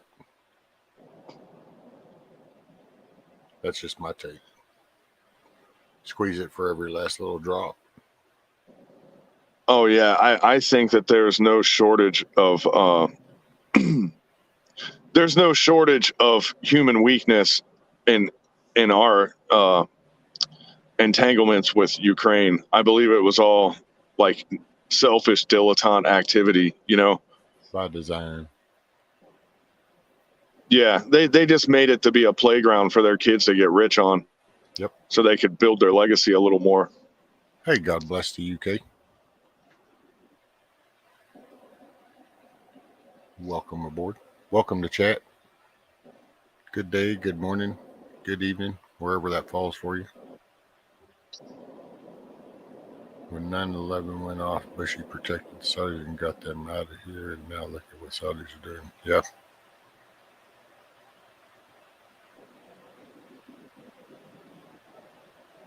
Well, that's if the Milt made any big pharma investment is going to pay off. Lots of drugs to treat heart conditions, clots, autoimmune dysfunctions. I was on mute. Hey, what's up? God bless. You got a picture handy? God bless the UK. You got a camera shot for me for just a brief moment? Alrighty, thanks. You know how that goes. I've got no guyliner on. I've got no hair gel. I'm joking. What's Bon up? Eric, how you doing, fella? Hey, what's up, buddy? How you been? Yeah, always getting there. Always getting there. Nice to meet you, Rescue. Nice to meet you, sir. Bon Eric knows me from Oh time. yeah. So yeah, I'm not. You're a good guy. You're a good guy. You talk a lot. Thank you very much. Thank you, and you Great- too. And great you too. You know. But Welcome so you aboard. Yeah. I've just well, how long have you been streaming for? Because I got up this morning, you was on then, and you're still on now. You've been to bed yet, guys? You haven't, have you? I usually start around 2 a.m. Central Time, but today was 2:30 a.m. Central. I got a little late start. Well, And I usually run to whenever. Yeah, I'm in the UK. It's 1 o'clock in the afternoon Gotcha. so far. I've been going Early for 4.5 me to go on hours. YouTube. So I guess I get started around your morning time. Yeah. So, yeah, it's a lot of bollocks. What's going on? This Ukraine thing and that. I heard you talking about it, and you know, it's like with the Kool-Aid. Yeah, at first you're kind of like a little bit shocked, and you think you never know, and then you start watching and looking, and then it doesn't sit right with you, and you think, hold on a second. Same thing with this Ukraine stuff. Yeah. And if you notice now, I don't know what it's like for you guys in America. When it first all started taking place, it's all in the papers. You know, I like to get up in the morning, have 4,000 roll-ups, 20,000 million cups of coffee. Don't come talk to me till I've had that. Yeah, right. You know that. And it was all about this, all about Putin's evil, Hitler, chemical warfare, World War III, and all this bollocks. And now, over the past week, things are starting to. I mean, everyone's got mobile phones, and now the stuff is starting to come to light. What's going on over there? If you look, and now the support seems to have dropped. Now in the newspapers in England, well, yesterday was Will Smith, and most days we got this bit of a tart model called Katie Price. Her name's Jordan. So the top line headlines in most of the papers at the moment about her new titties upgrade. Oh, and TJ. That's important. Down the bottom of the pages. So, like you said, it is affecting all of us in a way that, like for you guys in America, farmers are fertilizer is supplied by the Russians. That's it. Well, but the way the UK is strongly backing Poland right now, you guys already have more skin in this game than we do right now. Yeah, and I'm actually a little worried about the UK because the odds of Poland getting, Poland is located in a specific geographical region where they get caught up in any war that happens, Yeah. They just like when they passed out the Monopoly cards, they just got the wrong hand as far as location, And man, when UK started beefing up Poland, I was like, oh no, that's bad. Because I don't think there's a chance that Poland is going to come out of this without getting involved, Yes. It's very, very worrying, really worrying. And the thing is, I don't know. I mean, Biden as well, coming out with saying Putin needs to be taken out, all these other bits and pieces, and then the other day about this speculation of Putin using bioweapons when the states have got 8 war bioweapons there.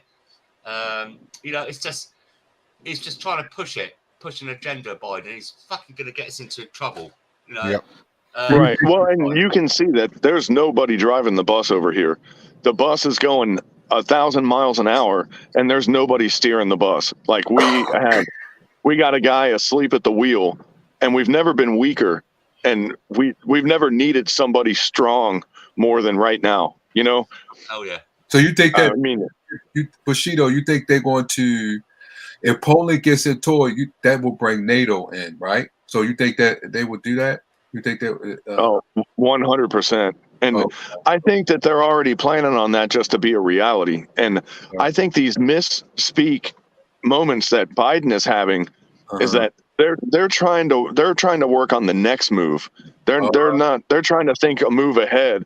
And he keeps tipping their cards because like demanding a regime change in Russia is what happens next after the other thing happens, whatever that other thing is, Right. And I think he's kind of ruining the table talk. They're going to kick him out of the strategy planning any minute now because he's just too senile and they can't trust him,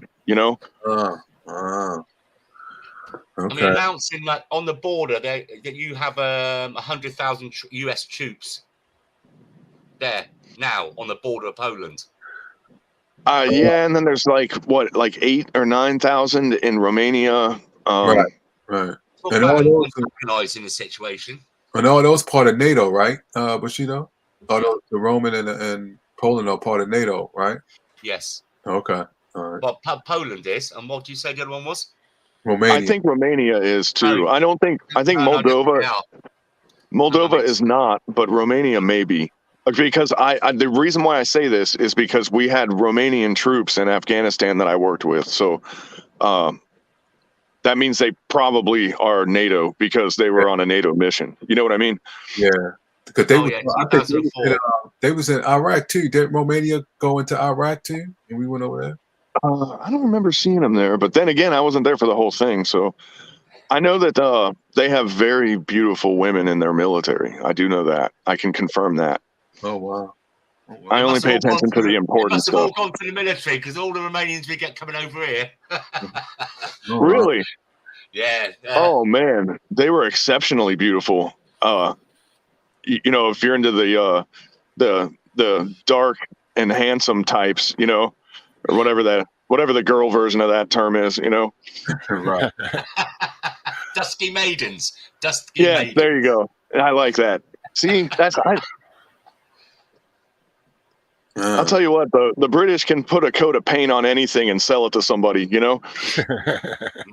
Well, if that does happen, man, I've just seen it. I know the industrial military complex is going to make a lot of money if that goes. I mean, goodness gracious. Well, and that's the thing. What and look at where it's at, right? We could lose a war to Russia and our oligarchs still win, because they've already made the sales. Like, they have nothing to lose. Right.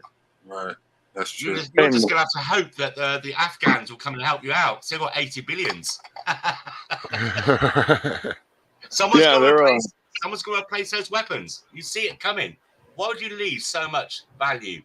An Afghan, right? Trust me now. I do a lot of surfing on the net. Like YouTubers like yourself, me and you. And if we go on holiday or if we go trekking somewhere, we video our documentation, off the beaten track. And Afghanistan is not a bad place. If you look at it, watch these bloggers that are over there. It's a land of plenty. The food is plentiful. No fuel crisis, no electricity problems.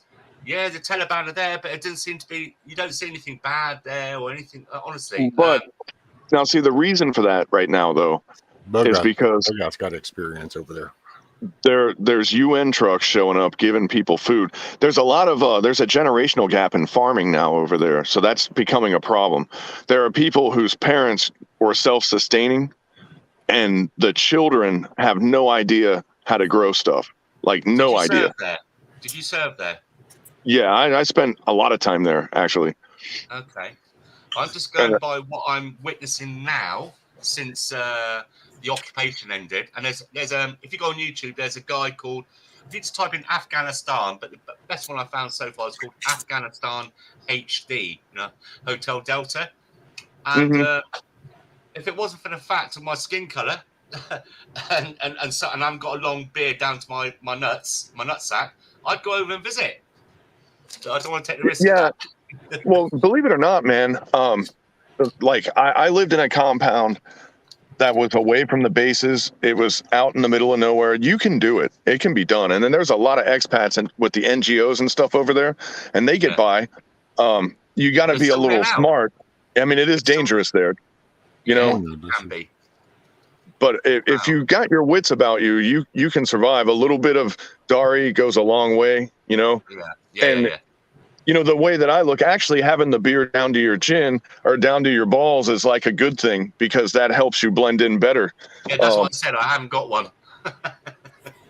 Yeah, that's the first thing I did was I grew a big old Gandalf beard, and like I'd throw up a cool on and I'd go drive around, and they didn't even know.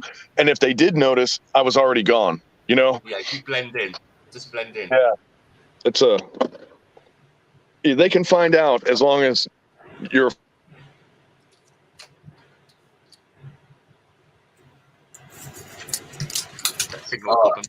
Yeah, he went out. Nope. Robot and Busito. Uh-oh. Nope. My internet just conked out. There it goes. It's like the fuel prices as well. Over there is very cheap. I mean, do you know where Von Eric, don't answer this because I think you know the answer on another stream, but where do you think the cheapest place is to buy fuel? Do you have gas station in the world? Russia's pretty cheap right now. Well, the cheapest of cheapest is Venezuela at 10 cents a gallon. Before they subsidized their fuel, and I know before their collapse, it was about 25 cents to the gallon. So it always has held that low price. And that was the one thing that Chavez did that I liked, was he said, let's make other people pay for this oil instead of us, Yeah.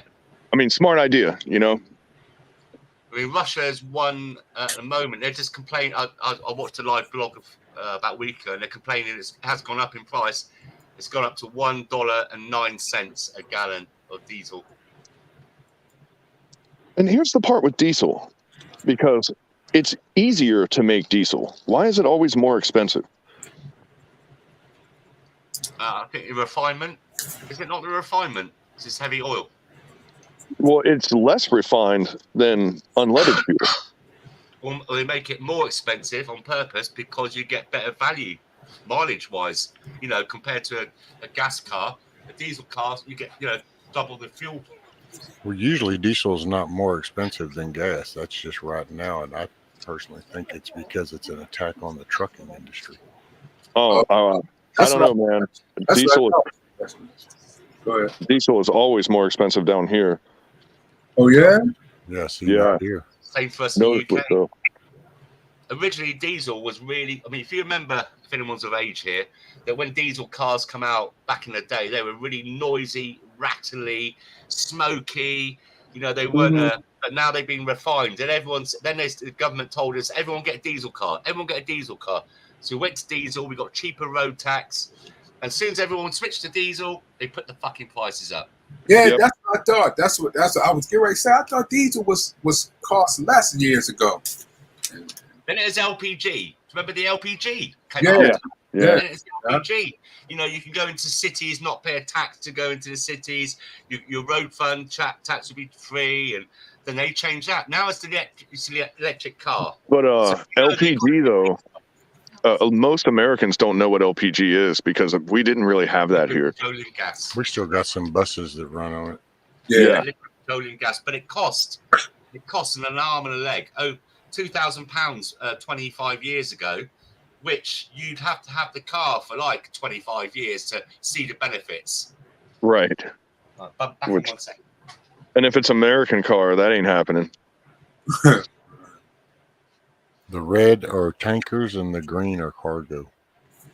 And you can see Houston over here in my neck of the woods. What the main port, all that stream coming in.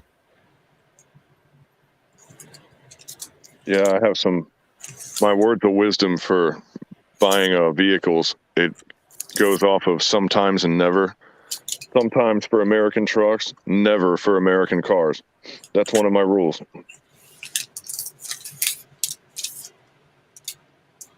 And that's when you want to see where it all is. This heavy green area, that's all the Asian. All along the whole. What's that? What's this, Rescue? This is the maritime map. All the green is cargo ships and the red are tanker ships. God. Okay. And this little part right here where that heavy concentration, this is the whole Asian. This is China, Japan, Taiwan. Like this is Taiwan right there where I got that mouse cursor popping up. That island is Taiwan. And you can see the concentration of all the cargo ships. And then it comes over to the east. I'll zoom out so it makes it faster. And then here comes the U.S. And then this is like the California. Just look for the Amazon warehouses. And then that's why all these ships that are starting to, now there's a little thinner, but see, like these are all these little cargo ships sitting out here off, so you don't see them off the coast that you're not supposed to realize. And then a lot of them are starting to come down south. That's why you see this concentration where I put the mouse icon over. And they're coming down to come to the strait right here. And to come into Florida, Louisiana, Texas. Texas mainly on the tanker side because of the resources. And then the cargo is going into Louisiana and around over to Florida. This is Florida over here. But yeah, this is actually a global view of, if you want to know how the kind of that all operates, there's the traffic worldwide. Zoom in by the UK because apparently we've got one of the busiest shipping routes. So between, there we go. In between, yeah, look at that. Yeah. And those motherfuckers still manage to get on dinghy from war-torn France and make it to the UK every day. Oh, dear.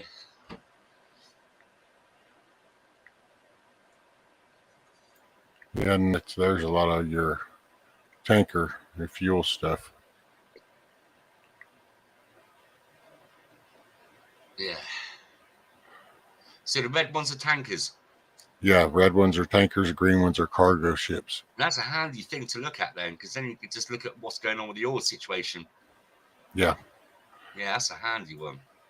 It's a maritime traffic.com.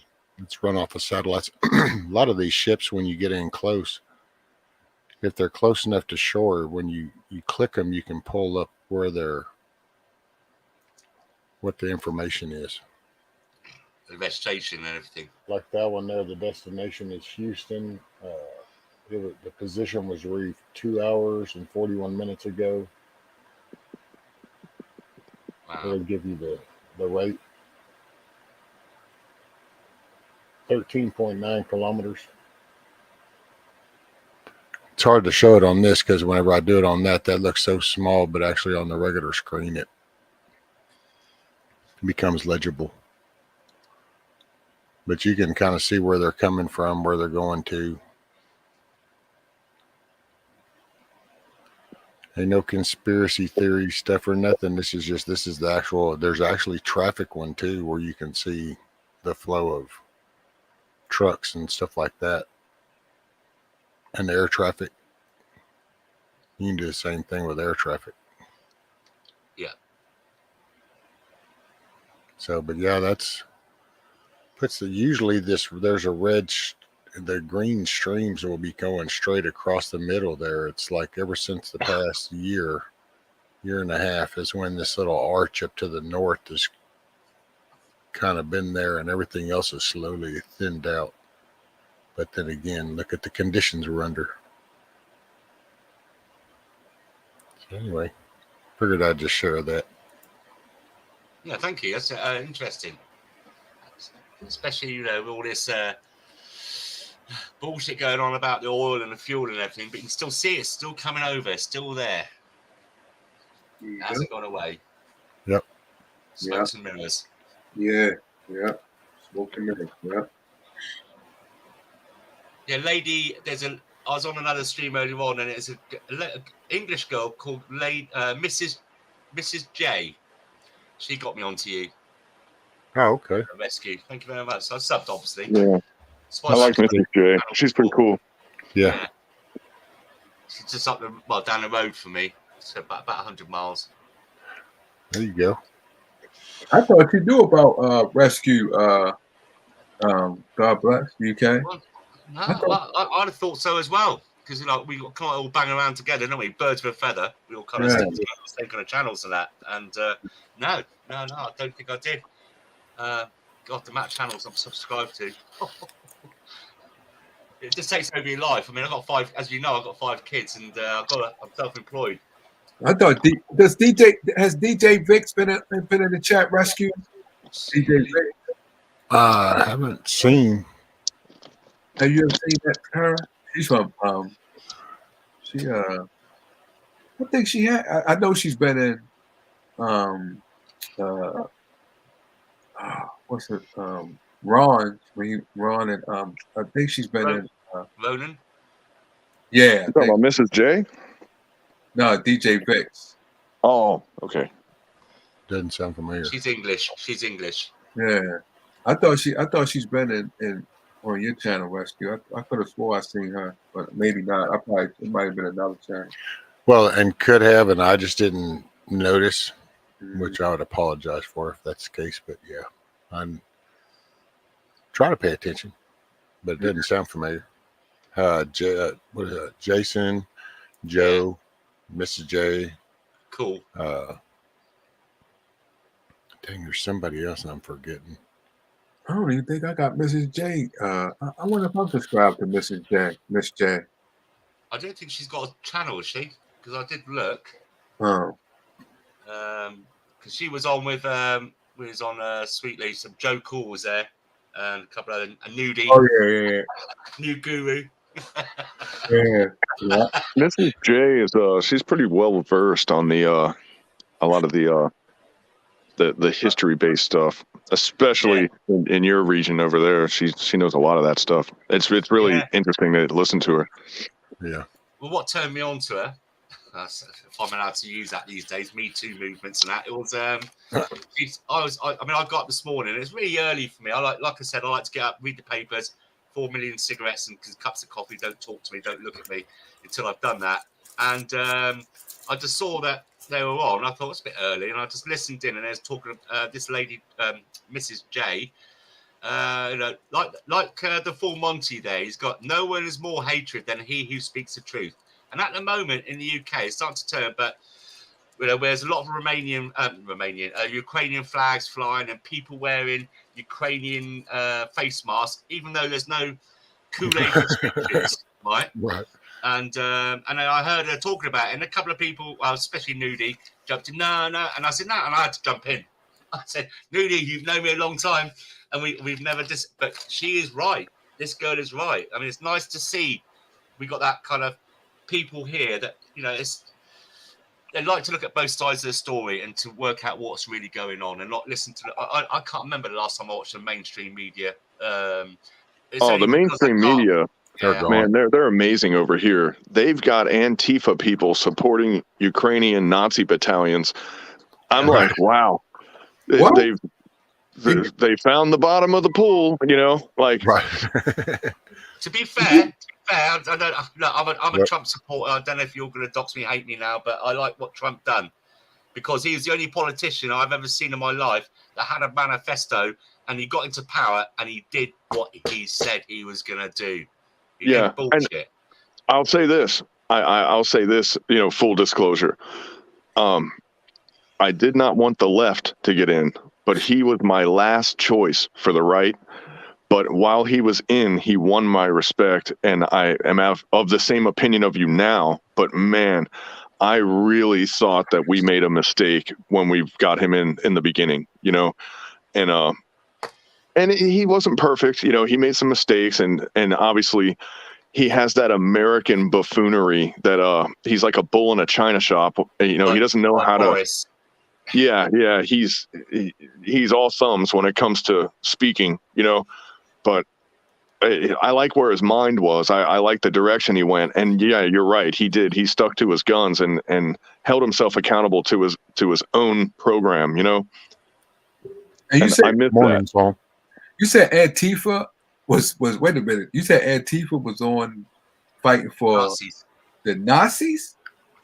Yeah, look, Vulneric, I'm sure we've had this conversation before, but I'll just refresh you. Right. Do you remember I mentioned the word Black Sun?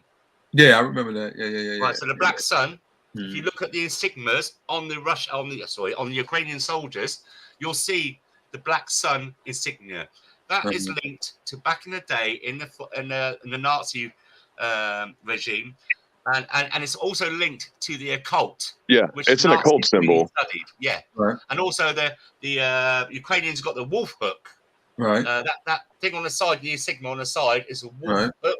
Yet again, links to Nazism. Now, the thing is, why the Polish aren't? You don't listen. I know they're streaming into Poland, but the Polish aren't very friendly with the Ukraine because they mass murdered the Polish during the Second World War, the Ukrainians and Jewish people. They had an allegiance with the Nazis. Now, I did think to myself, look, like a woman. She's gone out to steal or something because her husband's going to beat her if he doesn't do it. So they, at the time, the Ukraine were under pressure, either do or die, either join in with the Nazis, and then stay alive, which I know it's not a very good scenario, but they've continued it. And one drink of water that I could give the Ukrainians was Stalin had just starved them out. The Germans really were liberators when they first got into Ukraine, and they set up an SS headquarters there. I think I could probably excuse any Nazi participation in World War II to a Ukrainian, but today there's no room for that. There's just no room for that anywhere. That's my point, Bushido. Right? That back then, that's what I said. Back then it's either do or die. You survive. Exactly. No, I was just reaffirming what you were saying. I do that sometimes. And lost a thread now. Yeah, so there is ways. There is ways to find out.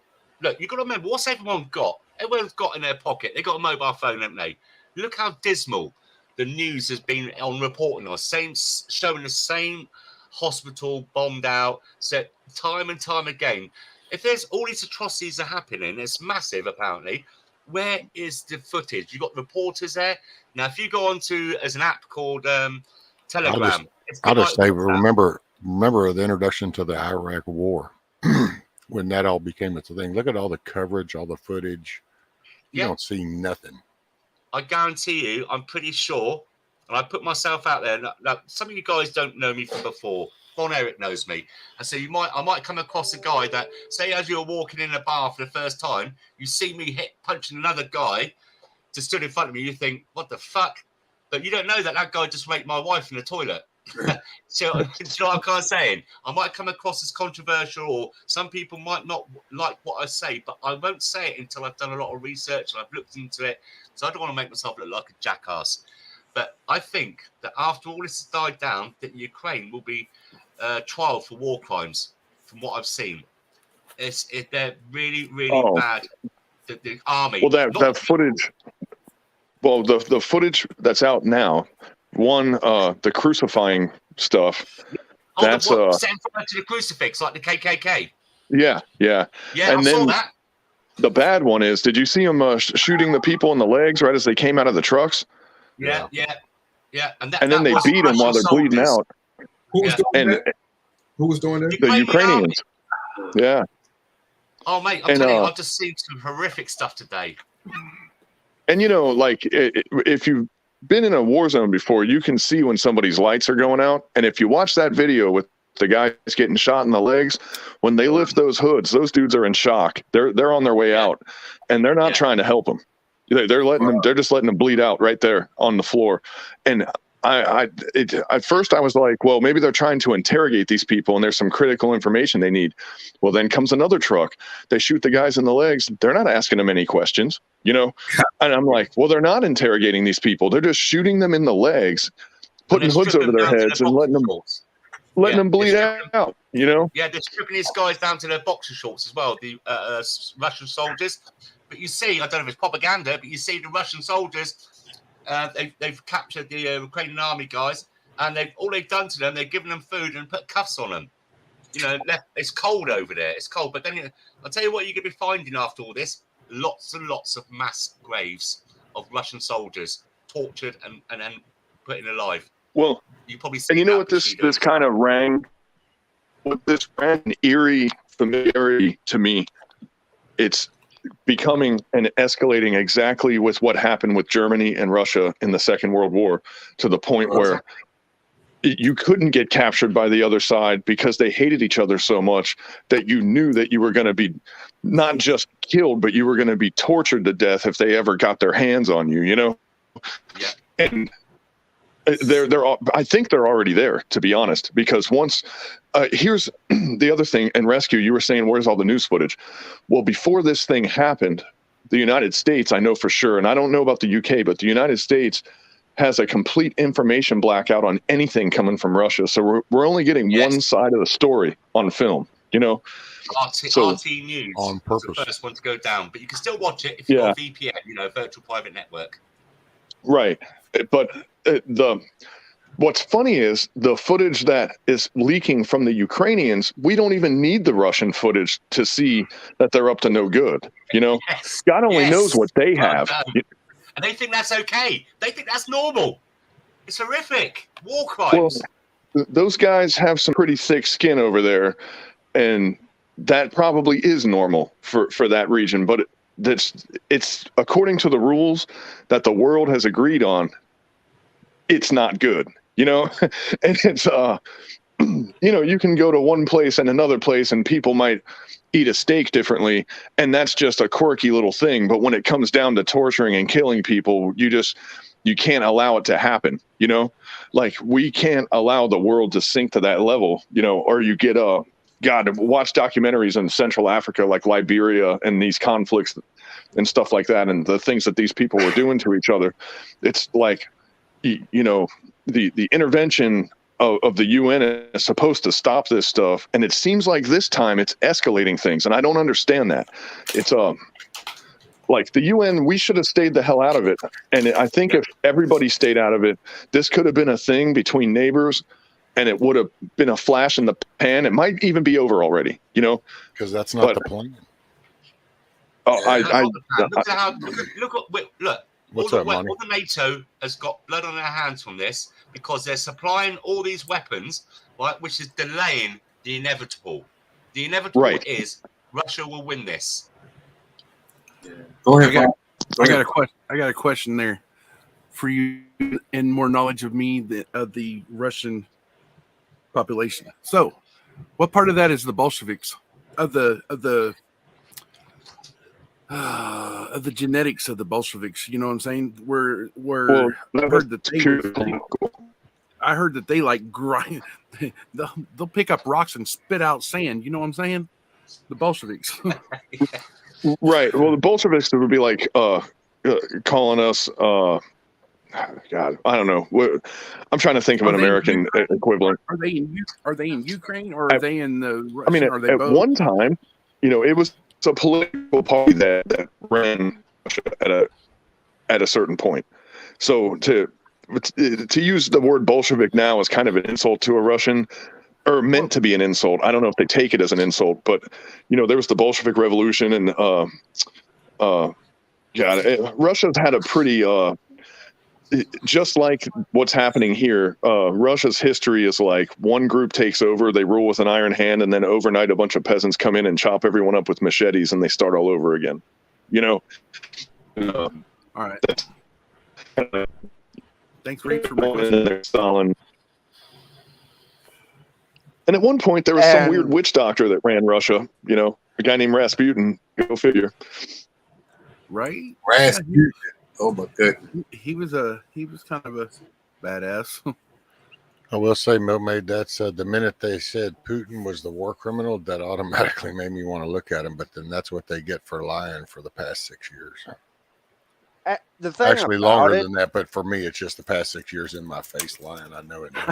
Russia, they are no angels. Let's put it that way. But the way that we're painting them right now is not accurate either. Well, no, the minute they pick that soapbox to get on, that's what kind of clued me in, though, because they have a bad habit of pointing out what they're doing to other people. The thing about it, neither side is actually innocent in all of this fucking bullshit. Milkmaid said your internet is milk mating. Oh, probably is. But neither side is actually innocent in all of this. And whoever said that, no, we just need to mind our own business, though. That they got the Antifa here in America are supporting Nazis. Actually, if you remember World War II history, Antifa were actually Nazis. The anti-fascista were part of the Nazis, so that's not really that surprising.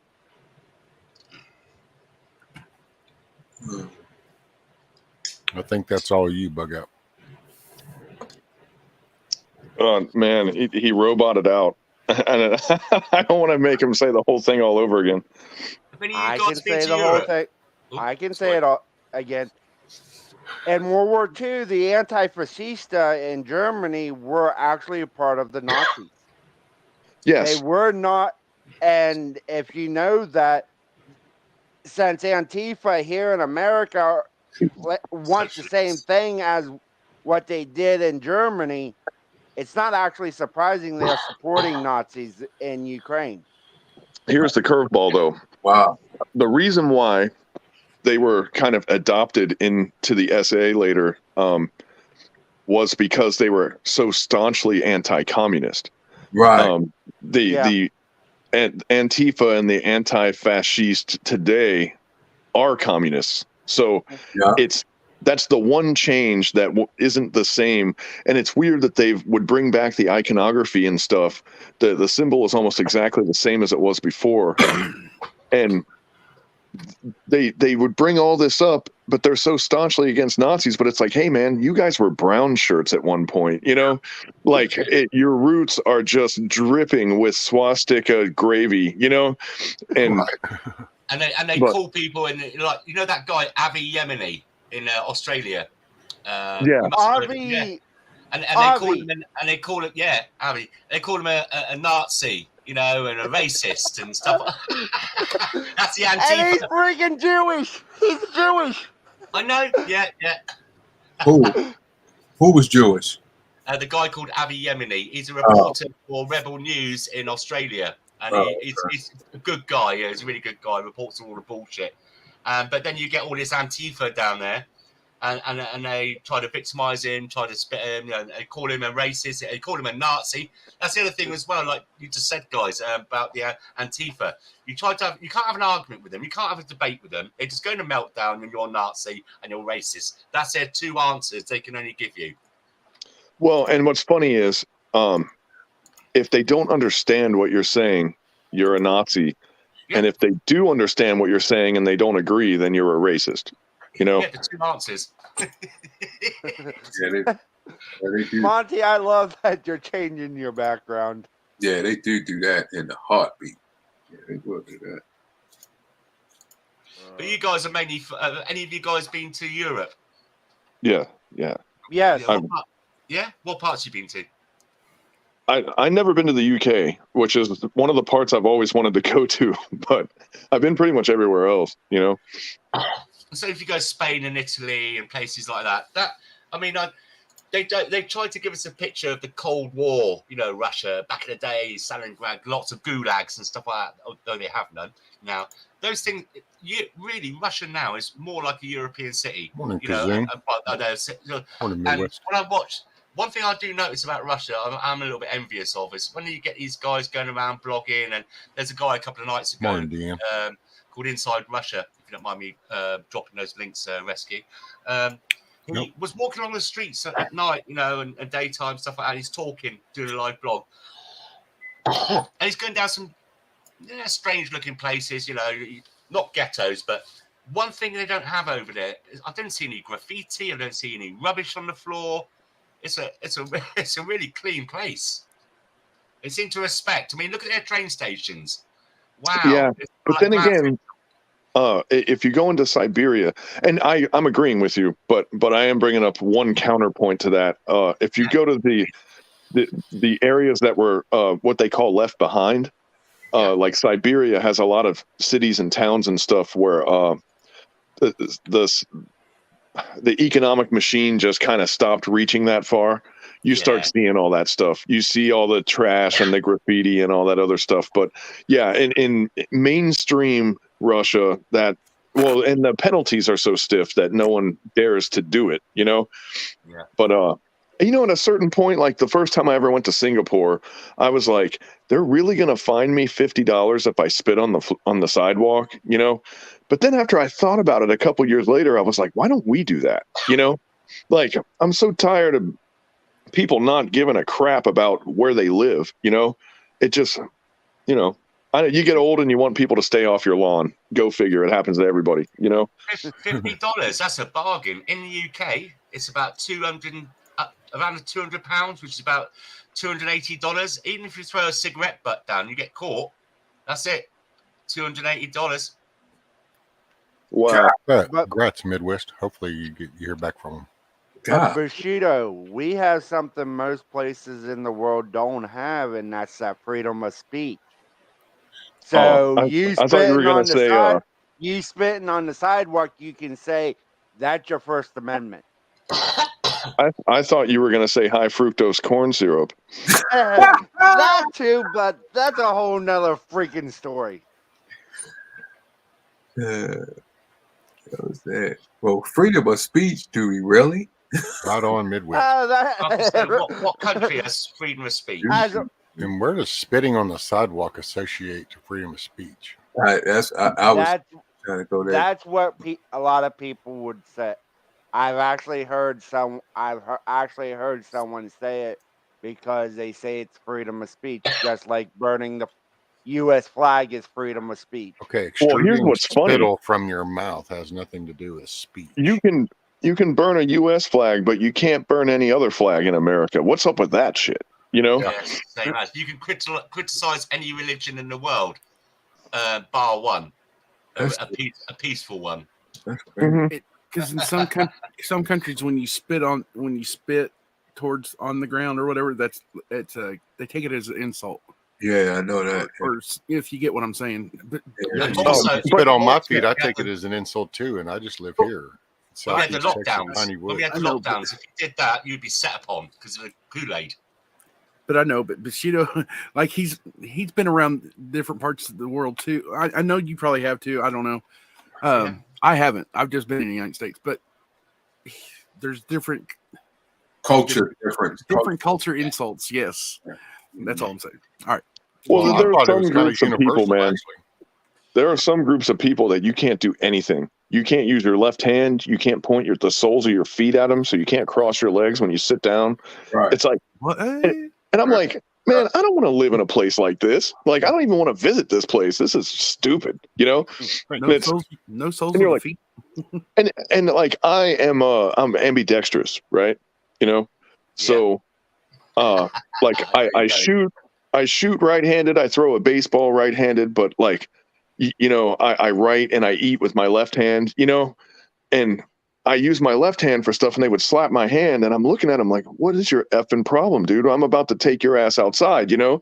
And they're like, no, you don't use that hand. And I'm just looking at it, and I'm like, you were born with two hands. Right. Like, to not use one is so counterproductive. No wonder why you people have been stagnant for 1,500 years, you know? Like, was you a Muslim country? Was you in a Muslim country? I like his version, a peaceful country. I do like that description. It's because they're taught to wipe their hand with their right. left hand. With their left hand, yeah. With your fingers on the right. Right. And the funny part is, if you're left-handed, I know you're fucked. Yeah, it's like, dude, I'd hate to say it, but like, you know, you're touching my dirty bomb right now when you're shaking my hand, you know, because I do it different, you know. Yeah, but they just don't have a little giggle to yourself. Carry on shaking their hand. Yeah. I used to see that a lot. I used to work at a place. It was Muslims there, they with their left hand, and they'd take their shoes off and wipe their feet while they washing their hands. They'd wash their hands, they'd take the shoes off and wipe the feet with the left hand. Wash the face. Yeah. On the ears. Yeah. Mm-hmm. But it's you know, and all these places, man, like, and we're generalizing right now. I mean, there's a lot of good people everywhere. No matter what you put on people, and no matter where they come from, there's always going to be people that are smart enough and adaptive enough and have enough spine and sense of individuality that they're going to come out and be a good person. And that makes me believe in the concept of standard human culture, because no matter what you do to somebody, people know what good is, you know. Some people don't. Some people buy into this crap, you know. And I really think this whole the Koofy Koof situation has really kind of shown us how many people will just go with the flow out there, you know.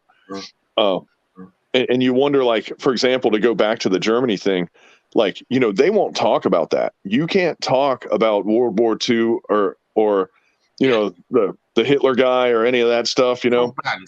It's all banned. You could be arrested if you got any militaria, you know, like souvenirs from the war. But look at how many people were just rabidly for all this stuff, and I wasn't anti-vax, but I was like, I just want more information, and the more information never came. And I said, well, until I find out more data, I'm not doing this, you know? And I was never like against it, but I was like, let's see what the hell we got on the table here. And then by the time I was even had my mind made up on the first one, there was a second one, you know? And I'm like, well, there you go. Yeah, you know, well, I was in Florida, so we kind of ignored this whole thing, you know, which was kind of nice. But so I missed out on this whole thing. A lot of the stuff you guys went through in some of these other states was like dumb. And man, you know, like Australia was like pure draconian, you know. But I know, dude, I can count on, you know, I got 21 appendages to count on, you know. Maybe that's how many times I put a mask on during this whole thing. And it was because if I went into a store and they said, please wear a mask on a sign, I would put it on just to be like, you know what? I don't want to be an asshole. I'll put it on. So I don't want them to freak out, you know? The only time I ever refused it was when I just did my taxes.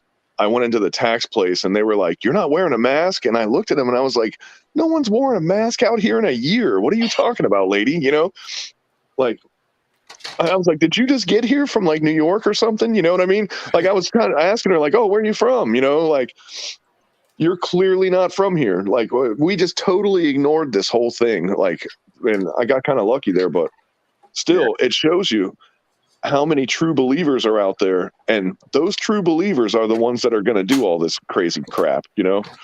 A lot of those believers, I'll tell you, the truth, was up north, northern states, because like here, people still wearing them bad boys.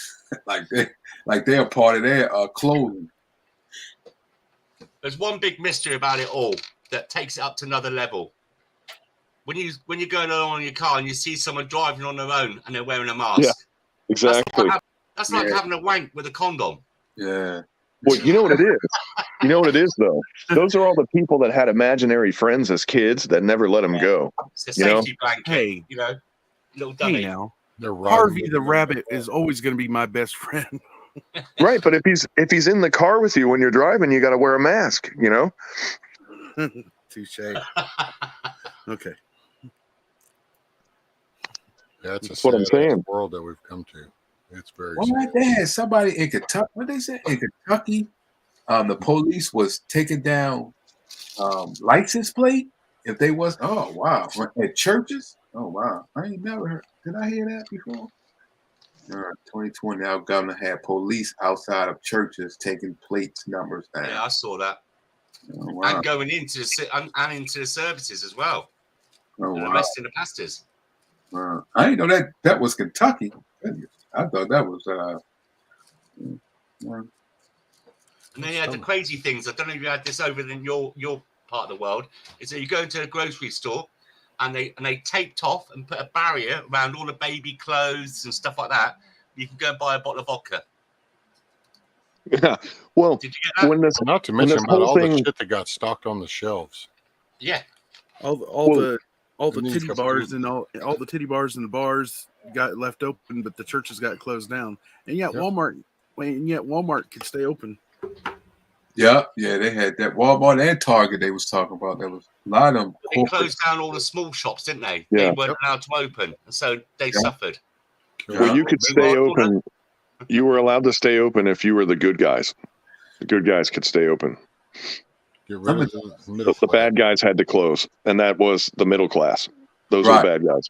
Yeah, middle class. Yeah, I seen a woman crying. She was because they told her she couldn't, do things on the outside. They had a catering, and she was crying out. I felt real bad because they let her. They said she couldn't do it, but here you have these people here, like you just said, Bushido, the big people out there having catering, food outside, like it was.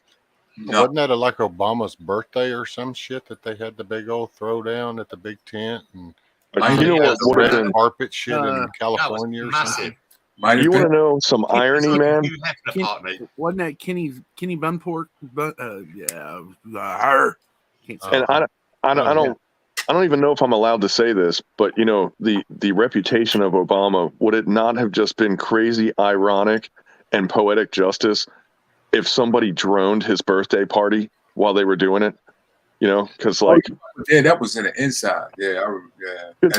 He droned so many weddings and funerals and stuff in Afghanistan. Like that was his preferred method of killing people. Sure. I see what you mean by droned now. I was thinking of a camera. Yeah, I see what you're talking about now. Yeah, he had drone. I think he did more than. I think he was the highest. What count as far as? Oh, actually, the drone programs were still kind of new, but George W. Bush was under 100. He was under 100, and Obama was like at 1,000 by the time he was out. I mean, it wasn't even comparable. But they were still using TACP and JTAX to do a lot of that work when George W. Bush got in there. So the numbers aren't exactly accurate, but he still was a god 3 times more, I'd say, going off of how many green lights George W. Bush gave, in his time. You know what I mean? Right. But go figure, man. Yeah, he did hot drone. Y'all do remember that. This drone strike was. and now we got kind of, I don't want to use the word fat and lazy, but we start to let the drones do a lot of the work for us, and now we're going up against a country that knows how to hack drones. Sure So, it saves lives. Well, it saves lives until the other team hacks your drone and turns it around the other direction. Right. I mean, Don't ever bring anything you can't defend against. Exactly. Don't ever bring anything that don't be a one-trick pony. You know what I mean? My dad always told me never take anything to a fight that'll be shoved up your ass. That can be. Your dad was a very smart man, Monty. But you can pretty much, that rules out anything that would be a useful weapon, I think. Except for maybe like a garden weasel or a pitchfork or something. I thought you was going to say for sure a gerbil or something. I'm like, good golly. Hey, you can do what the old mobsters did. Put a rat inside of a cage. A pot. Not inside of a cage, underneath of a metal garbage can. And that was the garbage can up. Vietnamese. And they heated it up. Yeah. Dug right into that was the Vietnamese that did that. Yes. So like a cage, and the bottom of it, they used to heat it up and put the front, the side without any cage on it, the flesh side, the face, or the belly. Garden weasel. Yeah, Eat its way out. Wow. What a way to go. Did you ever see the Vietnamese, how they would stake people over top of bamboo shoots and the bamboo would grow through them? Oh, God, that has to be painful. Oh, yeah. You dive unless they're feeding them. Are they continuing to water and feed the persons that are there? Well, there are strains of bamboo that when the shoots develop, they'll grow 2-3 feet in a day or two, Wow. And this bamboo that I got, when a shoot goes crazy, and it's big bamboo, it's like probably 4-inch diameter, it'll grow 5 or 6 inches in a day if it's raining real good. It's pretty wild. But the smaller stuff grows even more because it's it's thinner and like grows more intensely. Oh, if you don't mind if I just I'm going to get going in a minute. I just want to ask Bushido, because he seems to be quite versed up. What's your views on the Islamic armies getting involved with the Russians fighting against the Ukraine? Like the Chechens specifically? Yeah. I raised an eyebrow at that, to be honest. Last I paid attention, those guys didn't really like each other. That's right. And I thought Bushido. Okay, verse me on this because I've never heard of them until now. What's the Chechens? The Chechens are the ultimate bad guy for a movie because they're everything you want the bad guy to be, but they're Caucasian. You ain't got to dumb it down that much. I mean, like the region and stuff.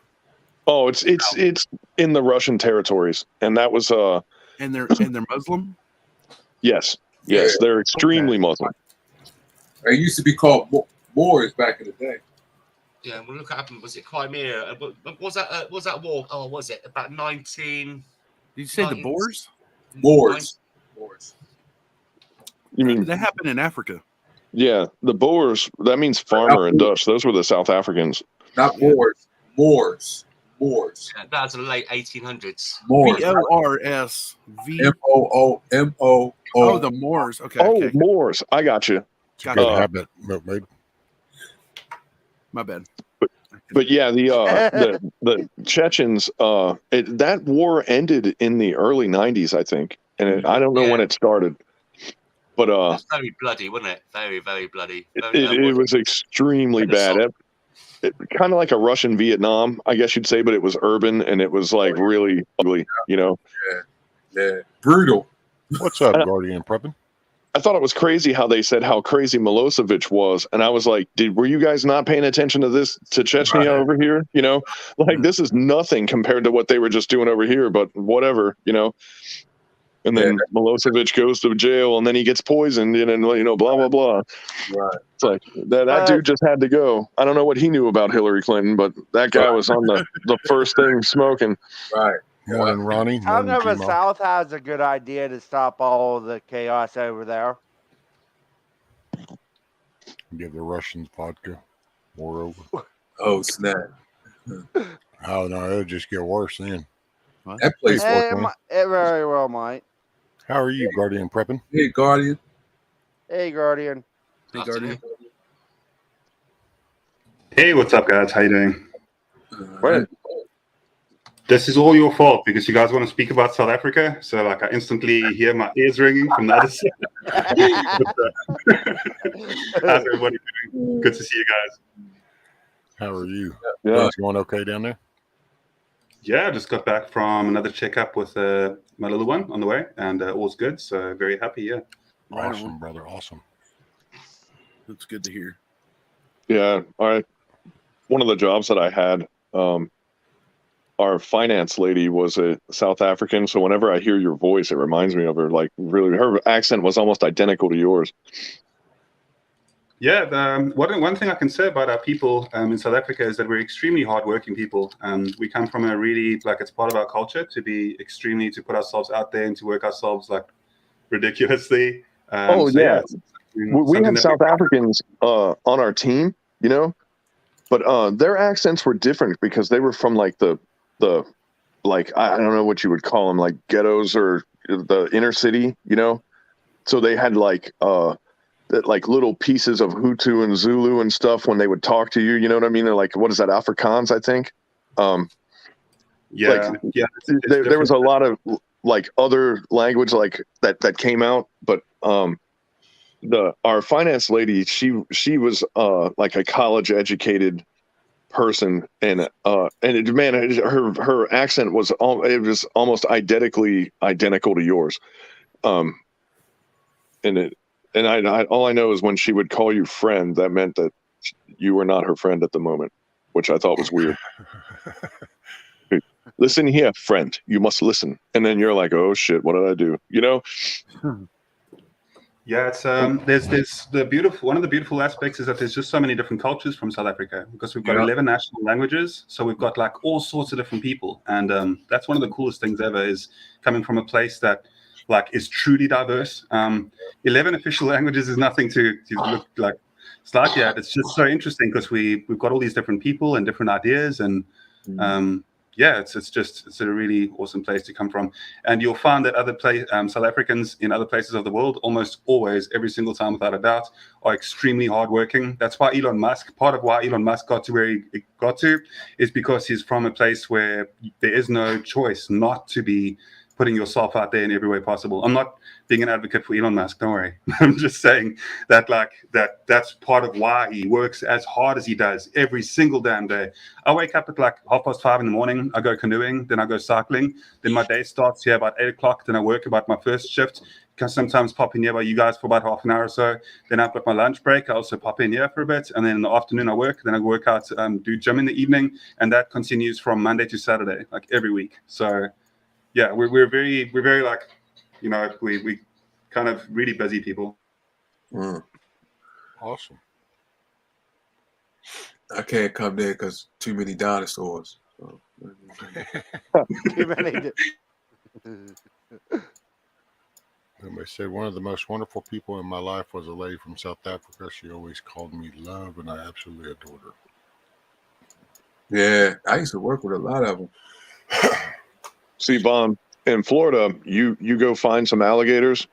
In South Africa, the crocodiles will come find you. It's a little different. That's why I wouldn't know. That's exactly why. Exactly. Oh, gosh, here we go. We need to get the iguana and the opossum back. And dude, if we were in a boat, they would stick their head out of the water and look, and they would look right at you, and they'd go, he don't look like he could swim too well. And they would just stare at you the whole time. They'd leave everyone else alone. No, they'd be laser honed on you. There's something else, right? I speak positively of my country and stuff, but, you know, God bless the UK. I'm sure that you'll be able to agree to this. Sometimes when South Africans go across to the UK, because of the differences in cultures, South Africans are usually a bit outspoken and a bit loud and brash, and they'll shout to each other, hey, man, how you doing, across the bar? And in our culture, it's seen as the opposite of being rude, because if you're whispering and being quiet, you could be speaking about other people. So what we do as a culture is we're very loud and very open and that type of thing. And there are cultures in the world that definitely see that as a huge negative. So I'm just saying. Well, there's a cultural thing in New York where you move to Florida and you go to a grocery store and everyone in the family will go in a different aisle and then they all yell to each other. And they love doing that. They think it's great. Hey, Guardian, is the wizard right? Are you the president of Elon Musk's fan club? I know, man. I've got it. It's only because people hate on him. If people like hated on anybody that's out there, for the most part, I'd always defend people. But it's because people are like hating on Elon, and it's like, hey, he represents like, you know, part of like South Africa as well. Like, because he, as I've said before, he really is somebody that's doing great things out there. So I've got to kind of step in for Elon Musk. You see what I'm doing again? But Guardian, here's the thing. I was the #1 Elon Musk fan. I put a down payment on for Starlink. I was supposed to get it a year ago, and they delayed me. And then he took our stuff and sent it to Ukraine. So now I declared jihad on South Africa. Oh, yeah. Prosciutto, don't do that to Guardian. He was getting ready to bring it to where? To Florida? Yeah, man. I was supposed to have my internet hooked up, but on the internet you guys were making fun of an hour ago, it's Elon Musk's fault that I don't have good internet. But there's some dude that probably got shot in the face with a T-72 tank that you know, he's got my satellite dish, you know. Thanks, guys, you know. Prosciutto, how much it cost? You know, all these evils are because of the white man. So why shouldn't we help the Ukrainians? Oh, I'm all about helping them, but not with my stuff. Come on, man. You gotta have your limits. I'm all about charity as long as everyone else gives to it. You know, I'm like a celebrity. I don't have to give my own stuff. So wait up, Bushido, right? So it's pretty funny. The one time when I mentioned Elon Musk again, Wizard has to be in the fucking chat there.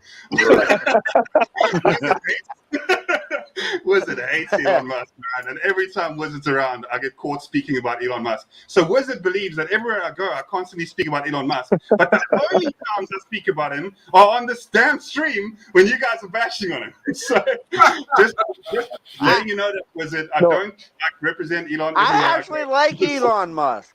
Elon Musk is a pretty cool guy. He's a very base guy. I will say that right now. It could be worse, though, Guardian. It could be worse. It could be the 80s, and you could be from Australia, and you'd go, Men at Work, Mel Gibson. You heard of him? You know, and you just do it over and over again. You know, you guys was talking about internet, and back when Osama bin Laden was in the cave, you know, he had all kinds of internet. He did? Oh, he did.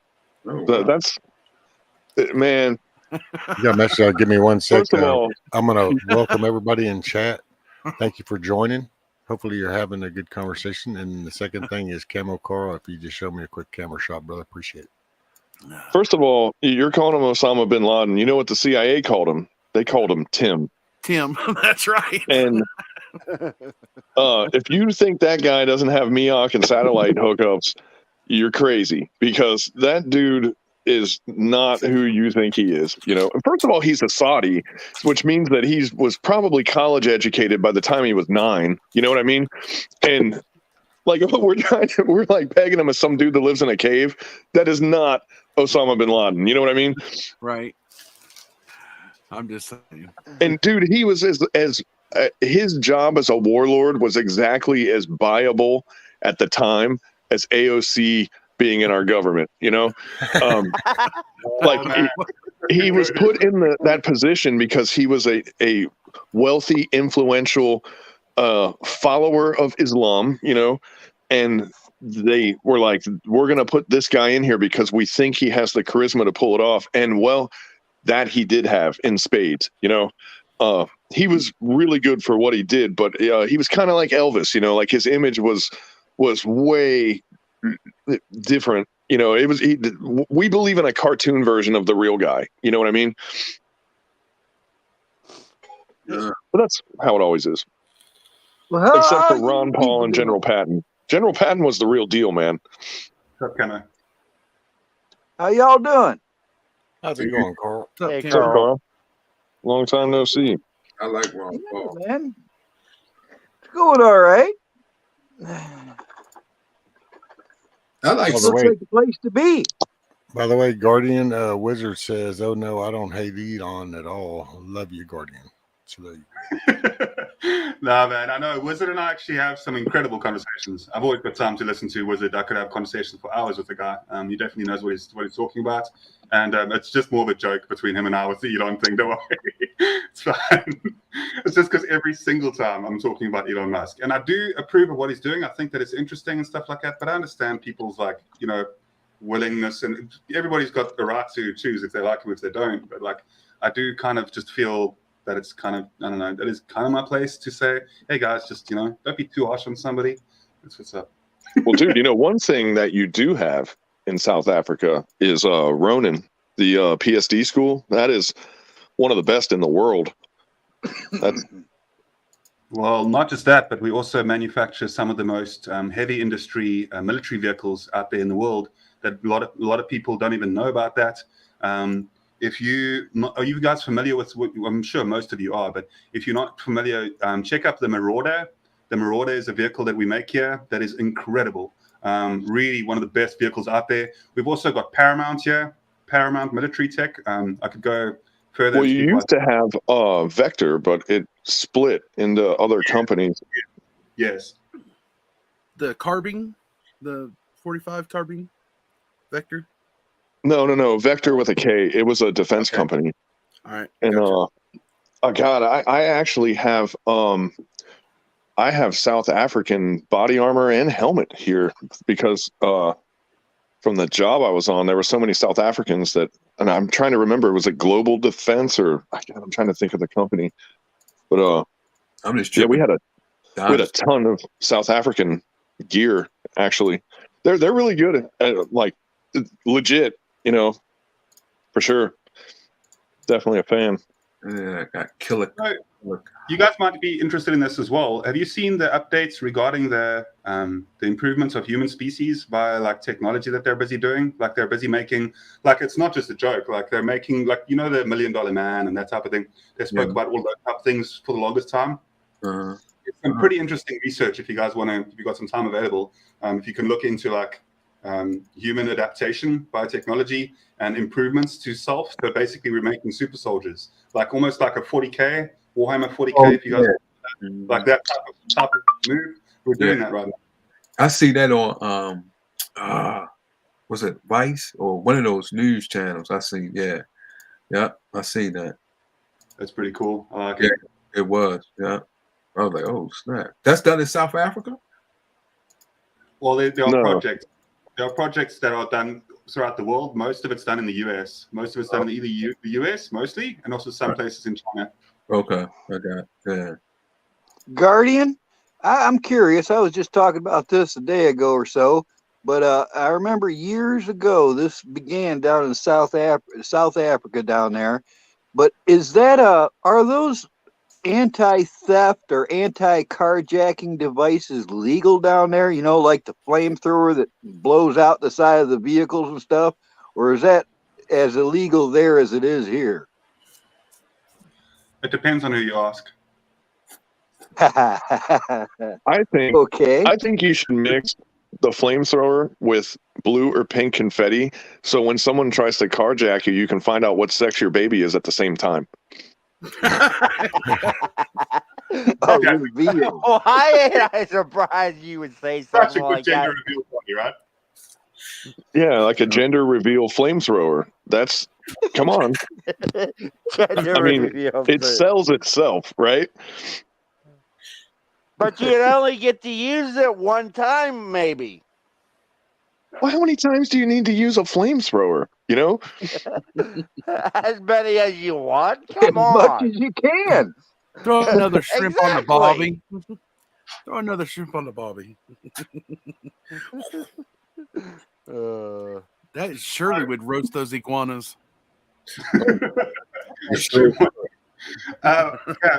Wizard was also mentioning something. Would like that. Sorry, go ahead. I apologize, bro. I said Ron Eric would like that. He wouldn't have to worry about all these dinosaurs walking around. Well, that's the thing. If see, that's I don't think y'all understand. How can I have something if I be fainted on the ground? There's no need to give me anything because I would just fall right out. So I mean, what if you start off with like a little one and work your way up or something? There's got to be a way to like take baby steps on this. Like get a little gecko or something and like, you know. I can't say it because I just will be straight fainted. So whatever you give me, it's just going to break, or I'll be laying on top of it. Wow, that's it's kind of a defeatist attitude, and I don't like it, Von Erich. And we're going to change it. We're going to send you to a reptile boot camp down here, and we're going to fix you. Have a reptile boot camp. That a week in the woods. Oh no, that cannot happen. It'll be like a petting zoo, except it's going to be a petting you. You know, it'll be finding yourself retreat. I think y'all just think y'all are not my friends, or y'all don't love me anymore because y'all want to take my life away from me. I guess. I consider this an intervention. Okay. This isn't the end of your life; it's the beginning of your life. Yeah. See, it's all about the attitude, man. It's the journey, not the destination. Okay. I see myself gone. But I do have to warn you: the armadillos do carry leprosy, so you might want to wear gloves during that portion of the class. You know. I was really disappointed. I agree with you. Actually, Song, he said he wouldn't even have been on the ship to begin with, so he wouldn't have abandoned Noah's Ark. He just would have never got on it. Yeah, he said he would have been in a little dinghy back behind it. Yeah, I would have never got on it. I'd have negotiate with that with God. We gotta negotiate this, homie. I can't do that. Cap. Maybe they could tow a little dinghy behind it. What was Guardian going to ask before we went off on reptiles again? Wizard and the exoskeleton. He was going to say something. Yeah, I was going to just mention, because Wizard was speaking about the exoskeletons as well, and he brought up a really good comment here where he says, was enthralled at the use of those exoskeletons for use with quadriplegic and paraplegic, and then it went military. And that's the thing, like, it definitely... it absolutely can help people, and this is how things work sometimes, is that like some military tech can later on be adjusted to civilian use as well. And so sometimes the military tech is where a lot of the money is being poured into, where a lot of the progression is being made on like technological innovations. So when it does come to it, sometimes obviously there's a delay for citizens to gain access to some of the military tech for obvious reasons. But the cool thing about it is that we could definitely look at really exciting things coming up in the future. If you think about technology and Moore's law, where technology is exponential, the growth of it. So like looking at where the exoskeletons are going to be and what we could do to adapt the human body, and you know, biointegration as well with certain cybernetic parts. And I know it sounds very futuristic, but we're getting there really quickly. And it's just amazing to see how many people could potentially be helped with the technology that's being derived from the military innovation and that type of thing that's going on right now. So sorry, that was a big ramble all the way around the mulberry bush, but what I'm saying, ... is that it's really fucking cool. So. No, it's all good. I will say the one thing that always worries me though is somebody has a good idea, and like this starts out, let's help the quadriplegics, the paraplegics. Well, it reaches a certain level of interest, and then all of a sudden you kind of either unknowingly get bought off, or knowingly you just go ahead and sell it out. Well, then when it goes in that military, because here's the catch, like that whole technology, when we actually can benefit, when a quadriplegic, a paraplegic, kid in a car wreck, spinal problem, whatever, can benefit, that means our military will have reached a level to where those things will be lethal. So they'll be used on a battlefield before they'll come out to civilian use. And that means that we've already reached a whole another threat level. But what he's saying is the technology would have never been available, period, unless it was R&D through the military with the budget that they have. Well, so, it would have, because some of this, though, that's what I mean, Bug Out. Some of this, these people get told because of like funding but they don't read the fine print. It's kind of like everybody else when you go buy shit. Nobody ever reads the fine print. Well, then they find out that, well, no, all discoveries now fall under this. And then they realize that, oh, yeah, well, what you just discovered now doesn't even belong to you anymore. That happens like buku. Yeah. Which is, all I these mean, little programs, all kinds of shit actually happen that way. Because I mean, like if you work for Procter and Gamble and you discover a longer lasting light bulb while you're under their employ, it belongs to them. It doesn't belong to you, you know? And I mean, that's how it's always been, you know? And there are some dirty tricks and stuff that they employ also. I mean, look at Tesla. I mean, like that shows you what happens when you try to do it yourself, you know? So yeah, I mean, I totally see where you're going with that, but like, you know, I mean, there's a lot of fun and exciting stuff that came out of the space program too, which we got rid of, and now they're privatizing it. And here's the thing, like the immediate benefits for things that could be passed down is, did it get better or worse? This is, I've been a hung jury on this since this began, where, you know, we got Tang, which is delicious, right? And, you know, we got all this other, you know, freeze-dried ice cream and a bunch of other crap, you know, the whole freeze-drying concept. Yeah, we knew you could do it, but we never really saw a need for it. And then suddenly going into space where weight is everything, we got real interested in freeze-drying, you know, and we are all, I mean, we should be, if you're a prepper, we're all benefiting from space research technology right now, you know, like buying all this. That's a non-violent discovery stuff. So see, that's not, Well, that'll be more open. But you win some and you lose some, man. You know, like depending on what it is, you know, and they're going to research a myriad of things, you know. That's how we got the internet. They figured out another way to talk to bases, and they said, well, then we don't need this anymore. Let's do this to internet. Now, not just that, dude, but SMS texting. We were doing that shit, God, 15 years before I ever heard of a civilian talk about it, you know. And, you know, it's like now they make an exoskeleton that is, here's the thing that's kind of the beauty of it is like, it's a carrying device, but you know, they're going to make it to carry armor. So they're going to make a tank out of it. You know, they're going to make power armor out of it. It's like, okay, fine. But then when it comes down and trickles down to paraplegics being able to walk through the shopping mall with their family, does that make it worth it? You know, I mean, it's because it would have came about anyway. They could have just kept it and not shared it. You know what I mean? But prosciutto, if it wasn't for the military thing, I would be in a wheelchair right now. If it wasn't for military technology, I would be in a wheelchair right now. And rescue, you know why I say that. Are you saying that you're a human torso on top of an M1 Abrams battle tank? No, I'm not saying that. I wish. But because you would have of the been a lot military cooler and if the you space were. program, I have a prosthetic leg.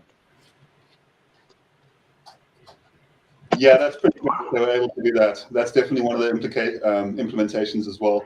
I do agree with Bushido. I think anybody on top of an Abrams tank would be amazing. I would love it. I would love it. I will volunteer for that one. Do you have a ninja sword hidden in your prosthetic leg? Oh my God. And why not is my next question. Right. Prosciutto, no, but I do have some other kind of arm hidden in the prosthetic leg. Wow. Okay, I don't know if I'm allowed to ask or not. I said I have another arm, and think of what we are allowed to do here in the United States. Big Macs. No, Taco I don't Bell. have a Big Mac. Oh yeah, Taco Bell for sure. Yeah, I can have gas for $102 there. Do you have a Taco Bell hot sauce dispenser in your leg? That would be fucking awesome. That's where all the fucking hot sauce went. Exactly. He has a leg. He has a leg full of Baja Blast Mountain Dew. Like,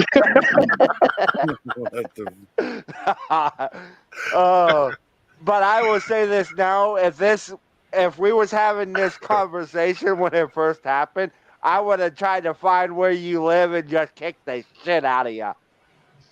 I came a long Now, wait way a minute. since Okay, then. hold on. I needed some definition here. So when you say kick the shit out of somebody, does that mean you take it off and hit them with it? Or do you actually swing the leg to kick? I was trying to picture that too, Rescue. I know, man. You come over here with that shit. I'll just throw my No. fishing magnet on it and drag your ass around the yard a couple times in my truck. Prosciutto, That I got is titanium. that is so disrespectful. So that your magnet won't actually do anything because I've actually tried it. Well, he can throw you in one of those car shredders. Wait, you tried what? Hitting somebody with it? I've tried to actually put a magnet on my leg to have it pulled with a magnet, and it won't do it because it's titanium. Yeah. Oh, So what you're saying is you have a metal leg, but it's afraid to stick to a magnet. And you think you're going to kick me in the ass with that thing? Could the magnet be afraid of it? Could the magnet be afraid of it? let me go get my holy water. I'll be right back. Yo. Wow. Craig, why ain't I surprised? Why in the heck ain't I surprised by that? What? What's he doing?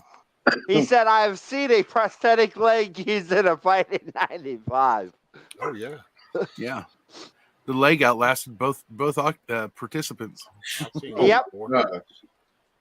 But I do have one leg in the grave. In the what? Did you have it Craig has You a don't- whole You don't You get have like the joke, do you? With You have that like a one. mini grave for it? What did happen to your leg, actually? I mean, I got since it you brought crushed it in up. a paper. I got it crushed in a paper mailer. No. What I mean is, what happened to the leg? It probably went to a recycling yard because Oh, like it never was came back paper out? scraps. It was a baler?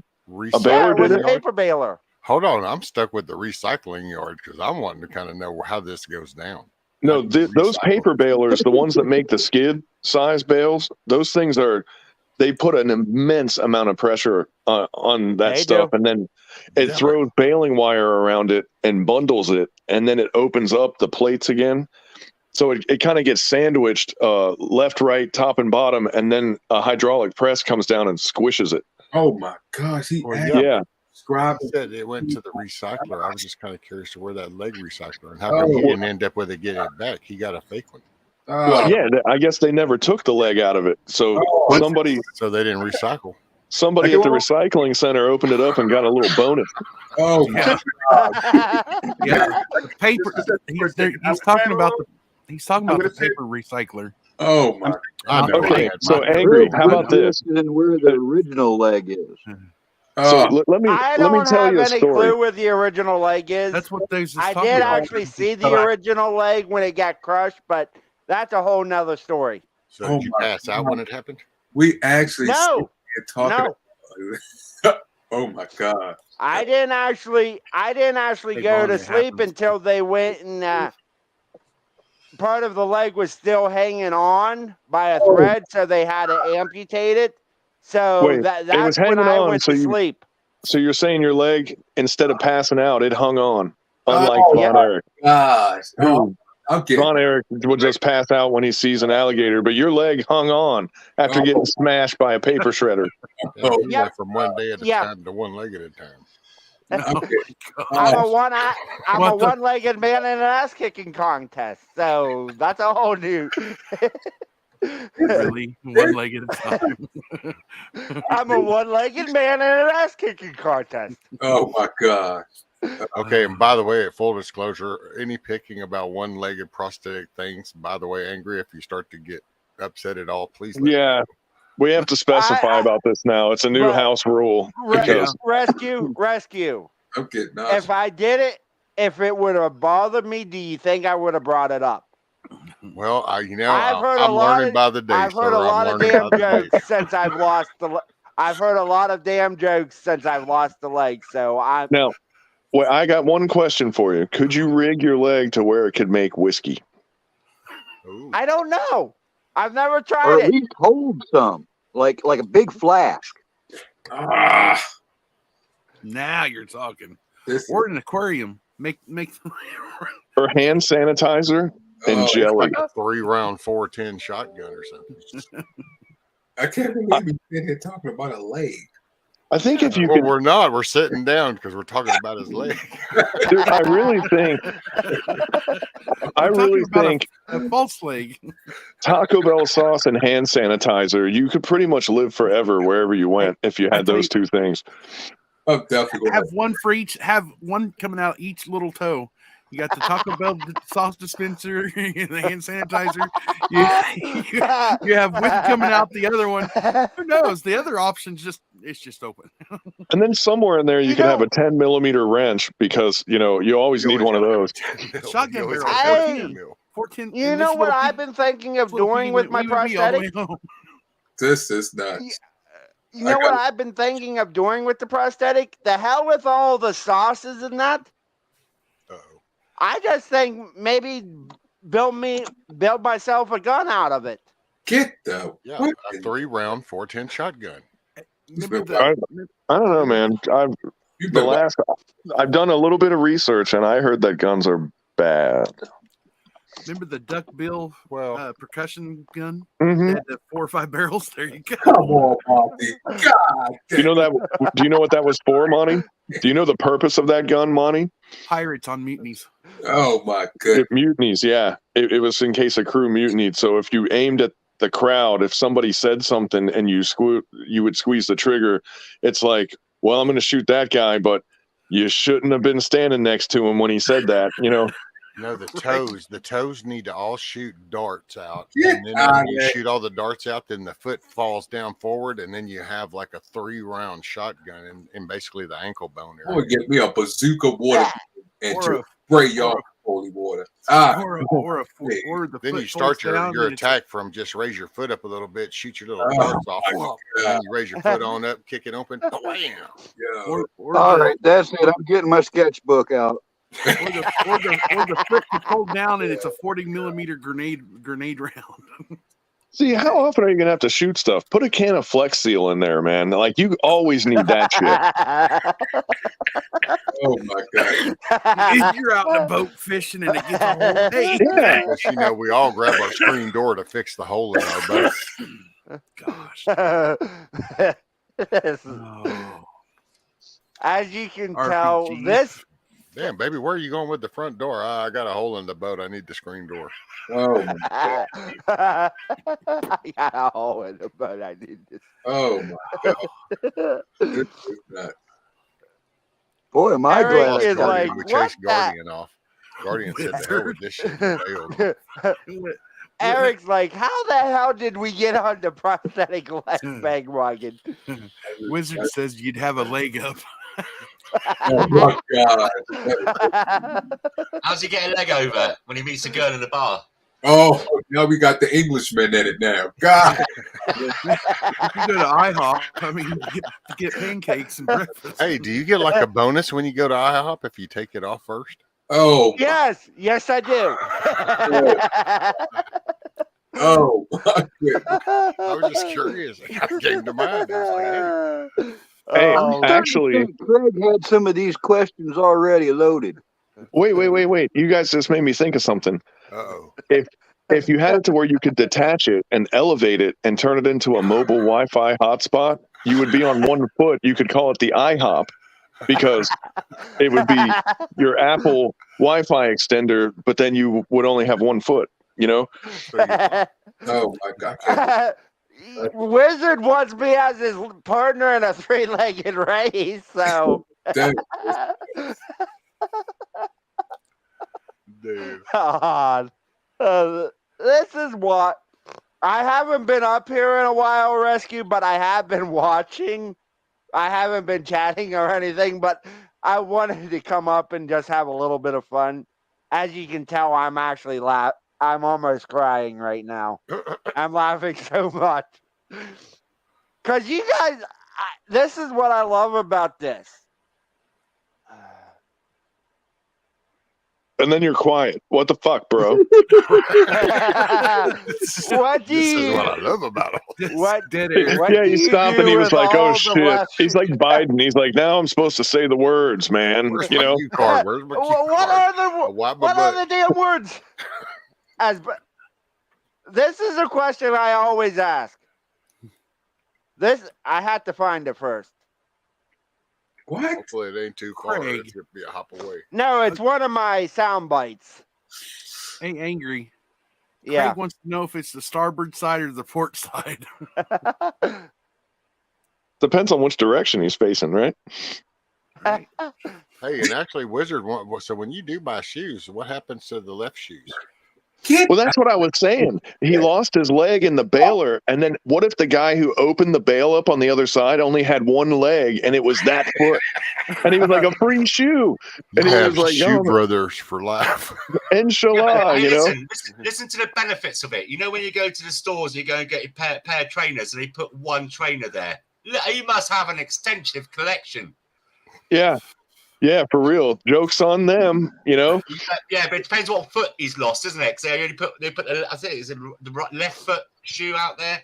So if he's got a right foot, So you can't do the hokey pokey. Oh, Don't you have to put your right foot in first? this is nuts.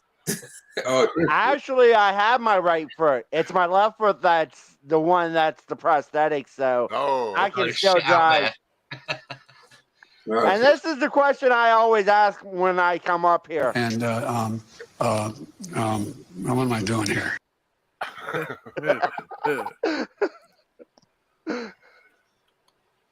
You know, a cadence would be a lot easier. Just Yes, be like, I do, left, Craig. Yes, I left, do. left, left. Yeah. And you're just hopping in place, going, "Okay," and your point. Yo, that is so disrespectful. Oh my God. Did he say left? Oh my God. What the fuck is the matter with people? Oh my God. Hey, I've already covered full disclosure in all this, so. Oh my goodness. I'm gonna have to pray hard. This is why this is. So I needed a good laugh this morning. Do you ever go to the country bar and ask a pretty girl if she wants to one step with you? Oh, what These are some. I'm gonna have to go back and write these jokes down because these are some good ones. I will give it to you guys. You are coming up with some good questions and some good jokes. Oh my God. He's having an iguana moment. Oh. Yeah. You still with us, Von This Eric? made my morning. Oh my God. Don't pass out on us there, Von Eric. Oh, you get out of Von Eric. Oh my God. Oh, Lord. Now, Von Eric, none of this would have happened if you just said you would meet with a reptile. You know, you altered the future. It's like when you go back in time and you change something. It wasn't supposed to be like this, but you had to just say you were going to faint, and then you made all this happen like a butterfly effect. On today's episode of How Fucked Up Is Fucked Up. That's fucked up. 1A. What's up, 1A? Give me one step, mister. No!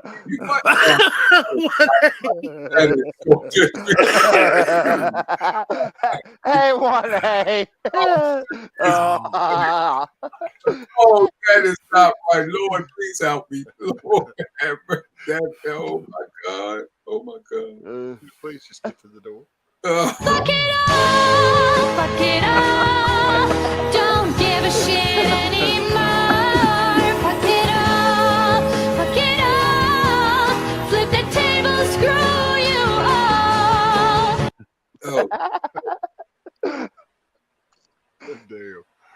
Damn.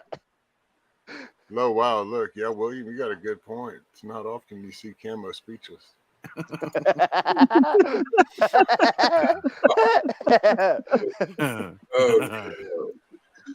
I'm just sitting over here having a good old time. Yo.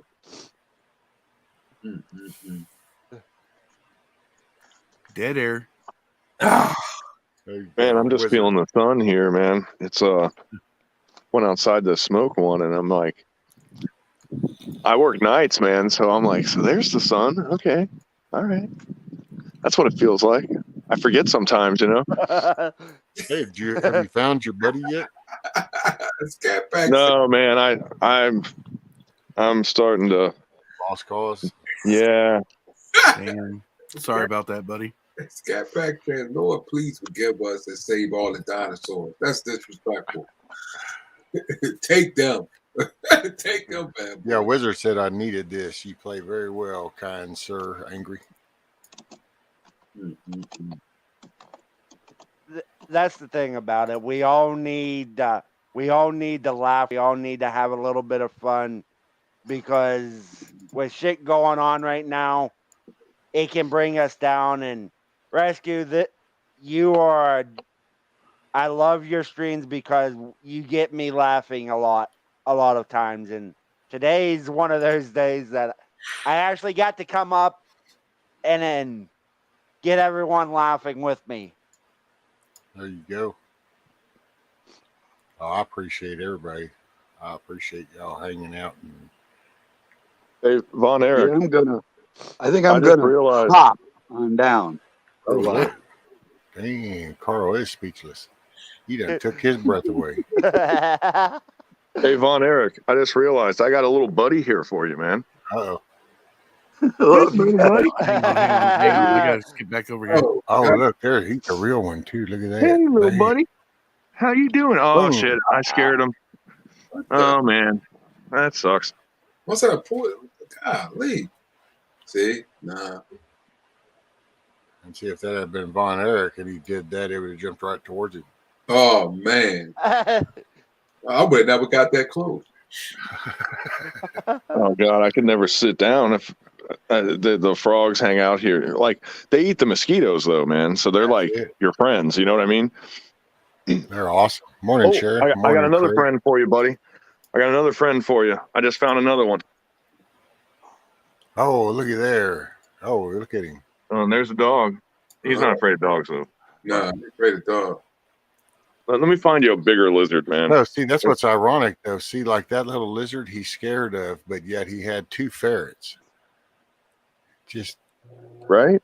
Play with lizards. No, I don't play with lizards. Man, there's normally some big old beefy lizards out here, man, and now I don't see any of them. Now that I got you here. Where's Nick? Where's Do Stuff with Nikki at? I know she has an iguana somewhere. Nikki has what? Which Nikki? Yeah. Which one? Do Stuff with Nikki. She has iguanas right out her backyard. Oh, I will never come to our house. Never. And Tony Lee, that's what makes. I don't take myself so seriously where I get mad when people joke about the prosthetic leg anymore. But it's taken me years to get to this point. Oh, wow. You're awesome. Who did we Lost lose 2. now? Oh, Carl. Camo. I can't believe he got speechless.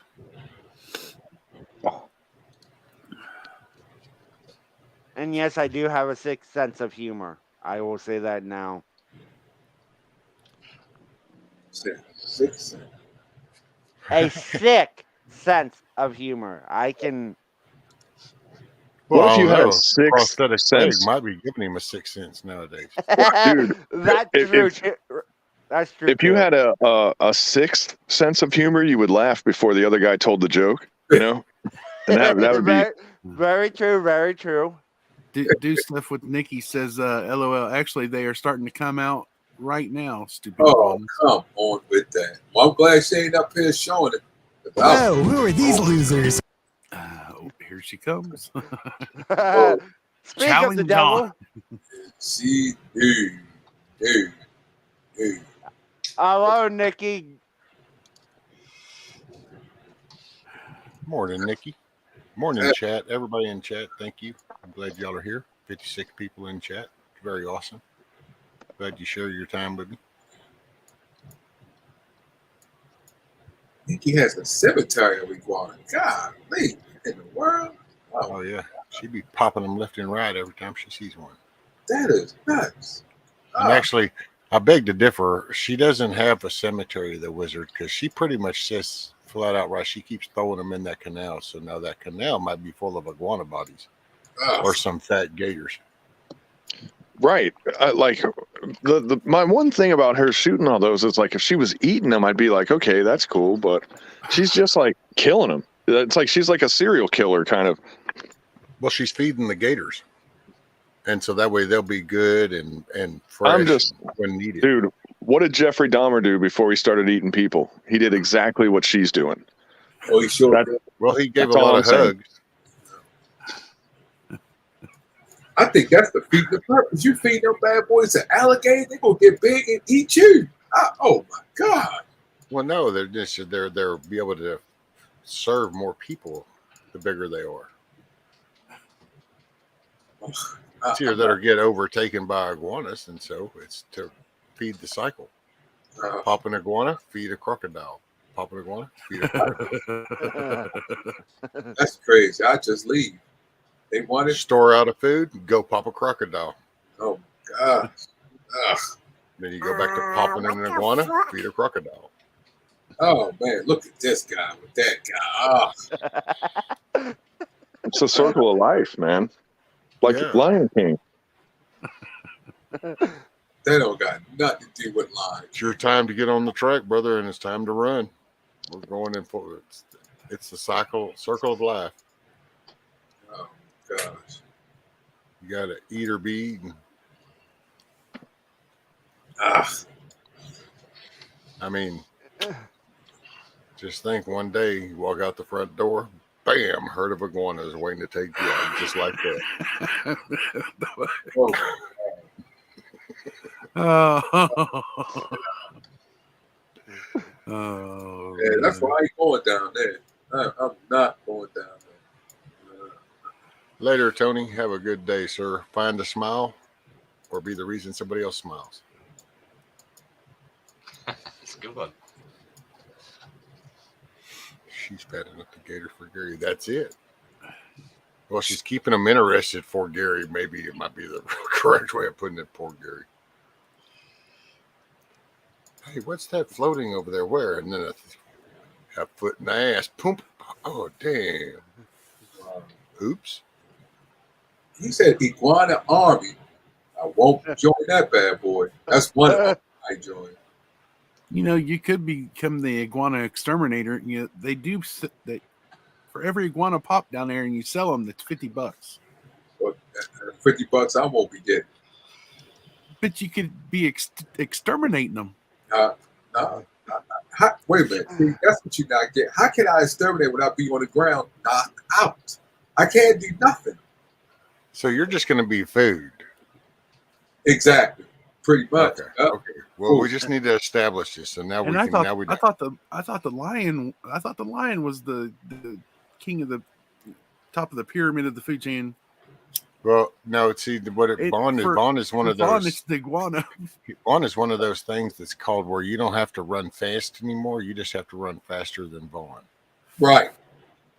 Exactly. Because I know I could beat Insane Bolt. I know I can. Give me an iguana. So you drag Vaughn along until you reach one of those precarious moments when it's kind of like, damn, man, this is one of these opportunities where we really need somebody to sacrifice him. So that we really don't have anybody to volunteer, and we just churn Vaughn and show him towards that and go, look, Vaughn, he and passes out, and then we go run. He passes out like one of those little fainting billy goats. Hey, that's how you get Vaughn to fall out on the hand grenade. You just tell him somewhere else that there's something, he'll plank up and he's going to fall over on it, and then you just get out the way. Yep, I sure will. I will have no problem. Did you see that snake? Where? Oh, shit. No problem. Yeah, I'll be that sacrifice because I'm not dealing with them. Nah. Yet you sat there and had two ferrets all in your lap crawling around, and you just...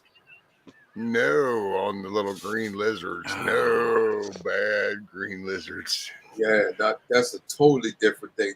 Fern, they're smaller and innocent. Right. A fern and a dinosaur are totally different. totally different. Those dinosaurs down there make Well, those ferrets were probably prehistoric hand-me-downs too, so they're technically prehistoric. Oh snap! Matter of fact, they come from some saber-tooth family. So one day they would just churn on you in the middle of the night, break out their cage, and come and just rip you open. Well, if that does happen, or if I won't get them again, but I do. Hey, the cat might end up churning. Did you ever watch the movie Gremlins? Have you ever woke up and the cat just sitting there on your chest looking at you real funny? You ever wonder why? Yeah. Hell, but shoot, if you gonna say that, man, where my cat at? Because I might get. Wait a minute. If a cat, my cat's. Oh my God, that's. Yeah. See? At one point in time, cats did not used to be domesticated. I'm just saying. I mean, you got to think, and they think, and they catch you unaware. How many times have you been surprised by your cat? Well, what happens when you're surprised and it's about you? Did you know that the Vikings brought the cats to the New World? Little known fact there. Good thing they didn't bring those little hairless. They tried to get rid of them. Rescue, you on for a little while longer? Because I was going to pop out for 20 minutes. I don't know if you want to kick me out and bring me back in, or I've got to pop off for 20 minutes. Unless some of you got an automated nutsack washer, I'm going to go have a shower. No, probably you going and taking a shower is a better option. What? Is this Craig only from the UK side? And it's whichever you want to do, brother. You can drop out. You can just go AFK. I'm sure I'll be here. I'll mute myself. I'll be back in about 20 minutes. All right, okay. All right, take care. See you in a minute, guys. I love how he said that.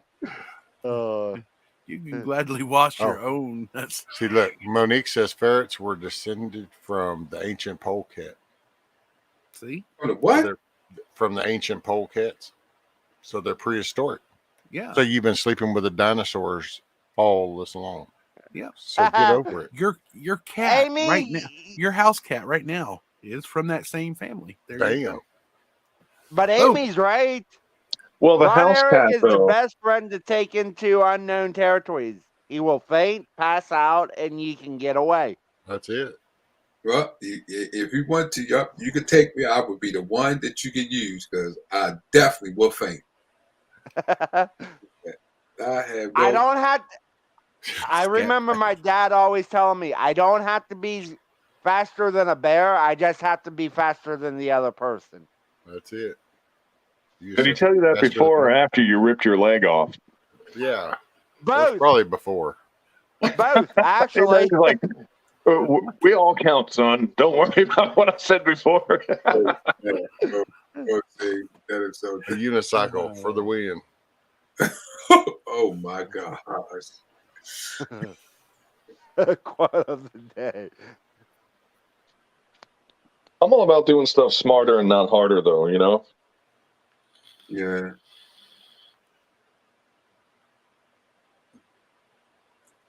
And I think Carl, life is getting in the way of my YouTube time. Dang it. Yeah, like I notice the older I get, the more I try to think a couple moves ahead and just be at the right place at the right time, you know? Because I'm just not I used to just think if you want it bad enough, you just make it happen. But now I'm like a little slower, you know, I just don't want it as bad as I used to, you know what I mean? And now I'm like, hey, you know, if instead of messing around over here, I was over here, I'd be a step ahead of the game. And then if it comes down to crunch time, I'm already halfway there. You know what I mean? That's like, where do you like to sit in the aisle or at the window on a plane, for example? Oh, talking to Angry. Right on the wing. It doesn't really matter to me. Because if I sit by the window, depending on what side the window is on, I can actually take the leg off. If I'm sitting in the aisle,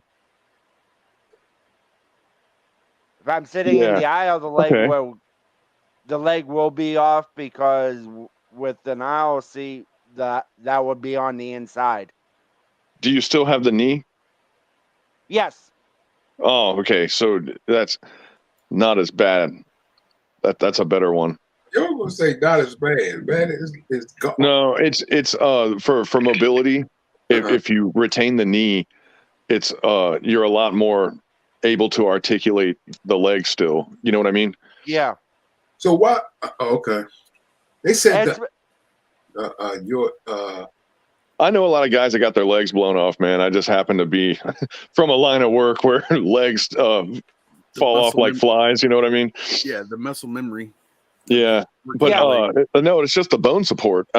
If you have a prosthetic, that goes up, if they take the knee off, it has to have all these natural like gravity joints and stuff. Where if you have it below the knee, you're actually using your connective tissue and your tendons and your muscle to move that prosthetic. You know, so you could get out of an airplane if you're sitting by the window. You could get past two people to get to the aisle. You know what I mean? And it's not like. Anyway, I was kind of speculating. I was thinking out loud, really.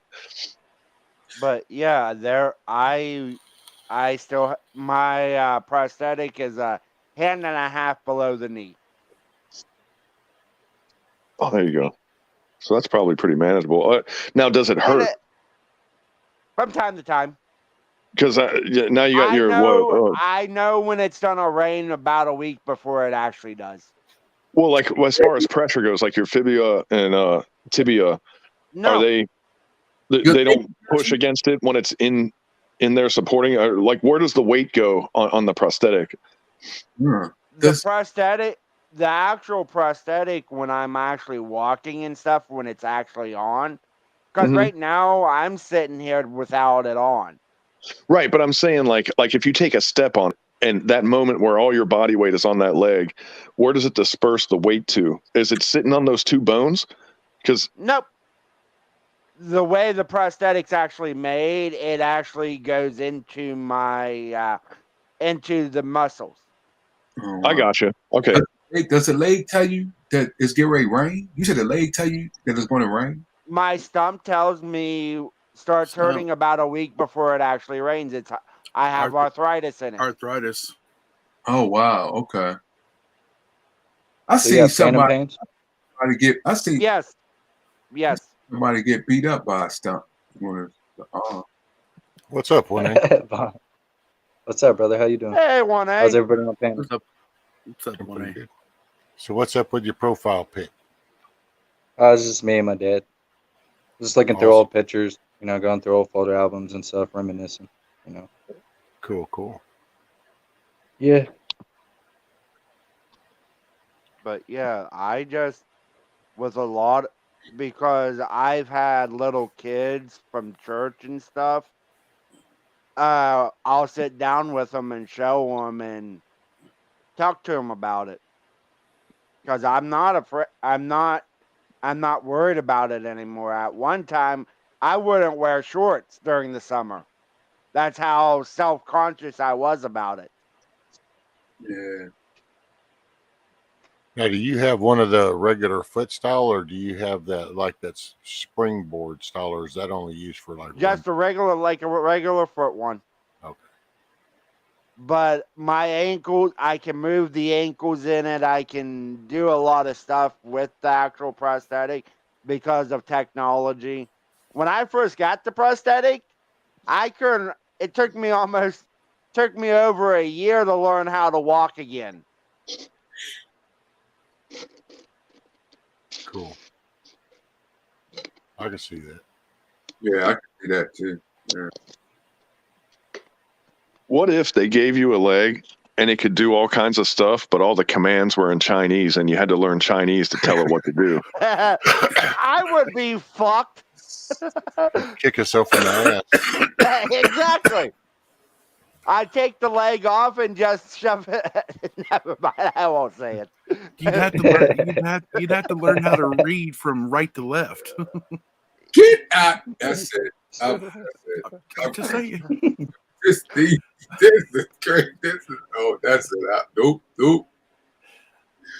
Oh my goodness. He said left to right. Tarpy said, "You're a good man, Angry. Appreciate you sharing and appreciate the laughs."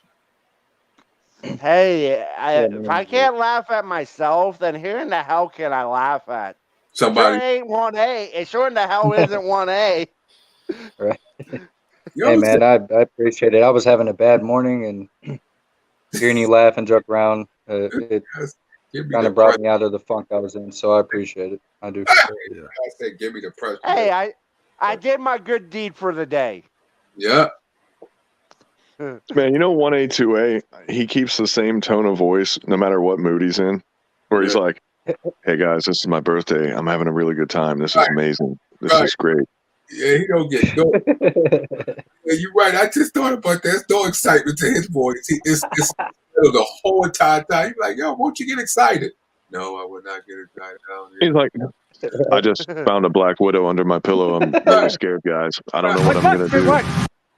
I don't know what to do. Matter of fact, that's the scream voice. That's the scream. I don't know what to do. A whole gang, guys, is kick my door in. I got my gun, but I don't know what to do. Imagine if he was a cop where he's like, Dragnet from the old show. Right. "Stop and put your hands up or I will shoot." And then nobody takes him serious and he kills everybody, you know? Oh shit. Here we go again. I never thought about that. Yeah, I thought I talked. I don't know. I thought sometimes there's a difference in my voice, but I guess not. I mean, I never hear myself really. I don't watch my old live streams or go back and watch stuff. So maybe I should. Maybe I should. No, it's not a bad thing, man. It's not a bad thing at all. We're just we got tired of picking on Angry, and you showed up. So it's the new guy, you know. Hey, man. Later, boo. But I just think Later, Craig. Later, Craig. I never seen Thanks for coming, brother. His voice don't have. Find a smile or be the reason somebody smiles. Yeah. Oh, he's always mostly the reason why someone. She's saying my voice is monotone. Yeah, it doesn't. It does not get. Okay. My goodness. Oh, actually, it's not monotone. Nobody cares.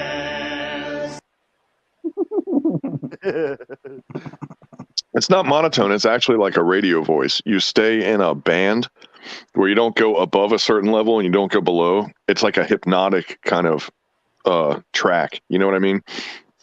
Yeah, I think it's because of my the phone I use that I try to keep it in a certain range, because if I get the way my microphone works, if I raise my voice, it sounds like I'm screaming. If I talk too low, nobody can hear me. So I guess I don't know. I guess naturally I found the in between and stick with it. You need to give that phone to Angry, man. He sounds like he won at bingo every time he opens his mouth. He screams a lot. There are times that I do that, and I will admit to that. He's like, "Hey, everybody, flipping robocallers." We hear what Tarp said. Tarp said you can laugh at. Oh my goodness, Tarp. What did he say? You can laugh at me, Angry. I laugh at myself all the time. Bad spinal issues that make me fall anytime, anywhere. You can bet I always needed help up because I laugh so hard I can't get up. Oh my goodness, man! It's Tarp. Is that a guy or a girl? Tarpy, it's a lady. Yes. Oh man! So she's like a fainting goat, you know? Oh Lord! Oh my goodness! Yeah. Bro, I love those Eric ibex would be goats. like Y'all her ever if seen he them? seen an iguana or a lizard or anything. He'd just be falling all over the place, wouldn't he? Yeah. Rescue. What if you went into your spinal surgery and they went to fuse it, but instead of putting in the titanium plates, they accidentally put silly putty in there, and you were just like a big old jiggly jello body afterwards? I guess it's only working until I flop off that table for the first time. And He'd be wouldn't it, prosciutto? Wouldn't that make him Gumby? Yeah, well, it certainly would. Yes. Put that laughing gel in there. What if they did an operation like a $6 million man though? Oh, snap. That's an interesting thought. run faster and harder. Okay, now I'm gonna sit the fuck down. You can What if he goes to the surgery and they accidentally attach Angry's foot on his spine? Yo, Rescue would be able to leap buildings in a single bound. As long as they don't tell me it's got some kind of Bluetooth. They start Prosciutto, telling me it's you got ain't Bluetooth right. through Wi-Fi. We got issues. I don't need no remote control shit. I wonder if I could actually use my prosthetic as a hotspot. You could. You'd have to get an antenna wound on it, though. Yeah. All right. That could be done, though. Hey, that would sure fuck people up. You got to sit down somewhere, you take your leg off, and then you flip it upside down and stick it in the ground like a snake or something. Like, that's my Start Wi-Fi. holding it up, waving it like we used to do for the old reception of the black and white TVs. You know, passing aluminum foil. You're like, oh, internet pours here. Click, click. Whoosh, boom. There we go. I got my hotspot. The toes start glowing. Internet's only one hop away. I hop, so you don't have to. That's it. Oh, no. You know what I think you should do is drill some holes in it and make it a flute.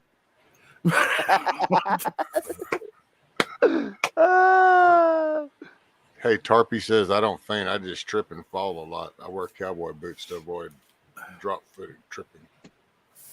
Oh, man. That would suck, man.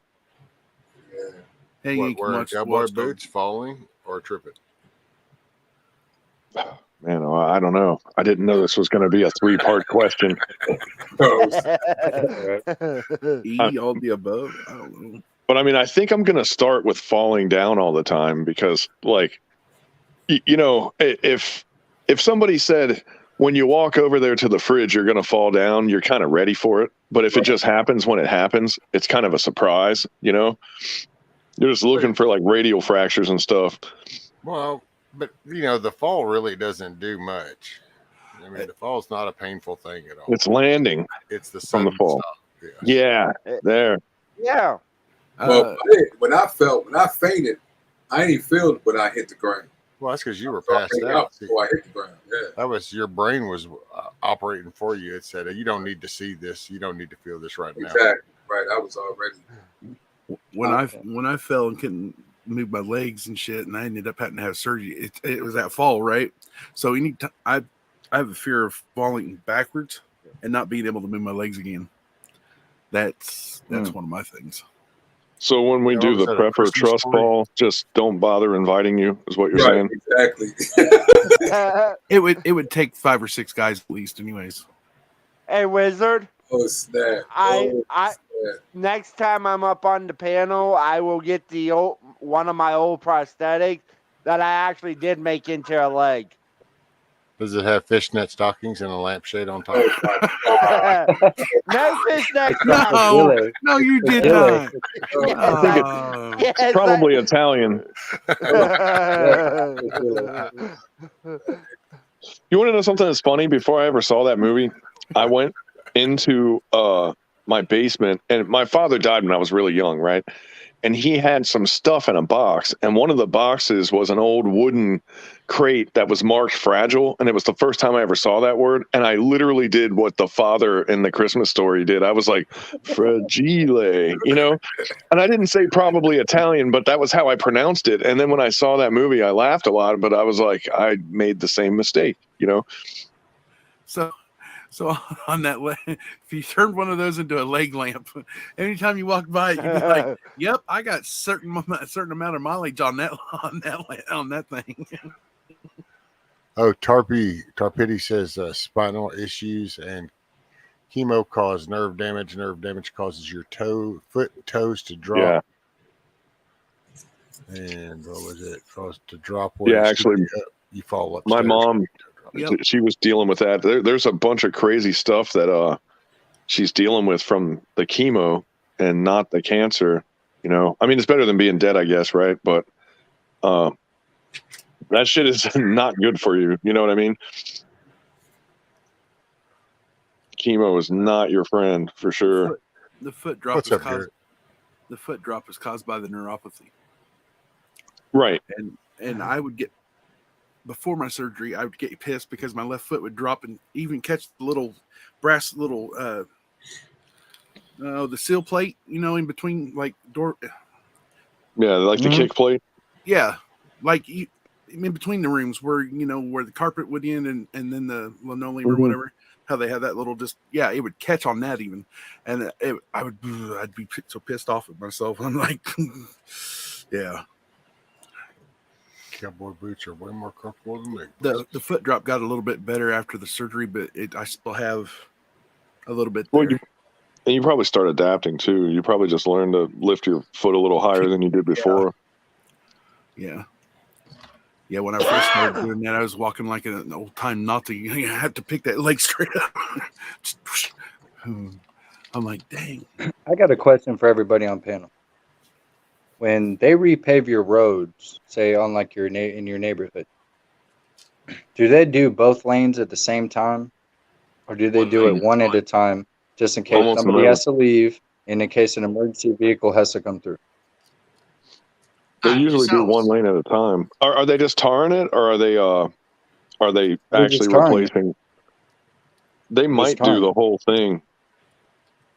Because I was supposed to take my grandfather to the doctor, leave at 10 o'clock, and I can't. Oh. I can't leave. There's no way for me to leave. Here's what you do. Him out, open the door. but it's not going to say anything.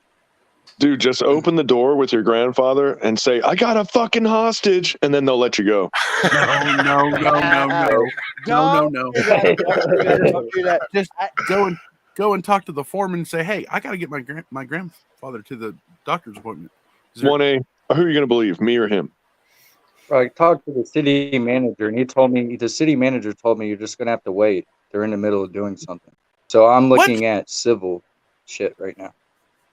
Well, I recorded the phone call because we're at one party consent state. So I'm looking at civil options. Reschedule the appointment, and I would document that and even tell the doctor's office why you're having to reschedule the appointment. Oh, and everybody in the chat, for everybody in the chat, 1A is mad right now. I know he's not making any inflections or whatever, but he's very upset right now, just so everybody's keeping track.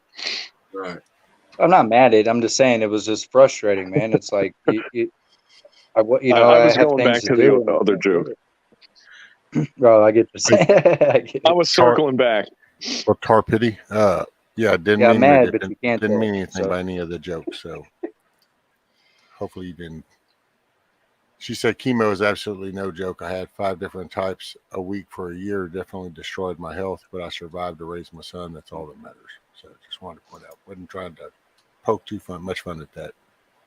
Yeah, well, my mom, she's an anesthetist, and she basically passes drugs for a living. So it's always unscrewing and screwing on needles and needle caps and all that stuff, And she got her neuropathy the most in her fingers, and she can't tell how hard she's grabbing something half the time, So she got a lot slower at her job, and it never came back, like it, when it's gone, it's gone. So it's just like you just got to kind of adapt, and it's a drag, and she got it in her feet too, but not so bad. It was mostly in her hands where she got it, which I don't know which one's worse, because not being able to walk is shitty, Yeah. But see me, if I got neuropathy in my hands when I looked in the mirror and I sensually touched my face and I couldn't feel it, that would hurt me. It hurt me deeply because your face. What about your rifle? Oh, dude, I already know what my rifle feels like inside out, man. That's that was an awesome comeback, though. By the way. Yeah. No, I would. Wasn't meaning it as a joke. I'm just saying. Just saying. Hey, now. Rifles are like kids, man. You always have a favorite one, and you don't let the other ones know. But when you got that favorite, when you're sitting there and you're oiling it up and everything, you're my favorite, though. Don't tell the others.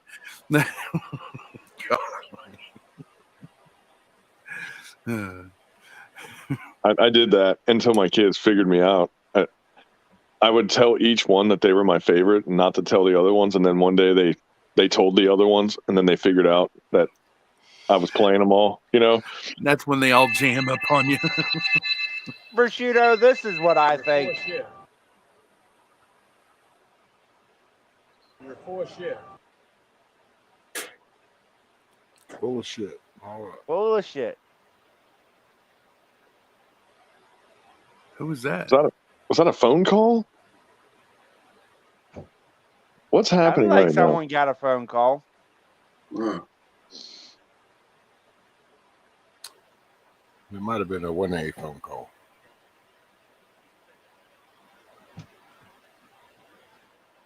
Wasn't me. No, it might Wasn't be even in the God room. bless the UK. His mic Wasn't me. I went in the room. He's muted. So yeah. Bon Eric? No, what me? Oh. We haven't heard Besito. Well, I was talking when it happened. It couldn't have been me. Then what the heck?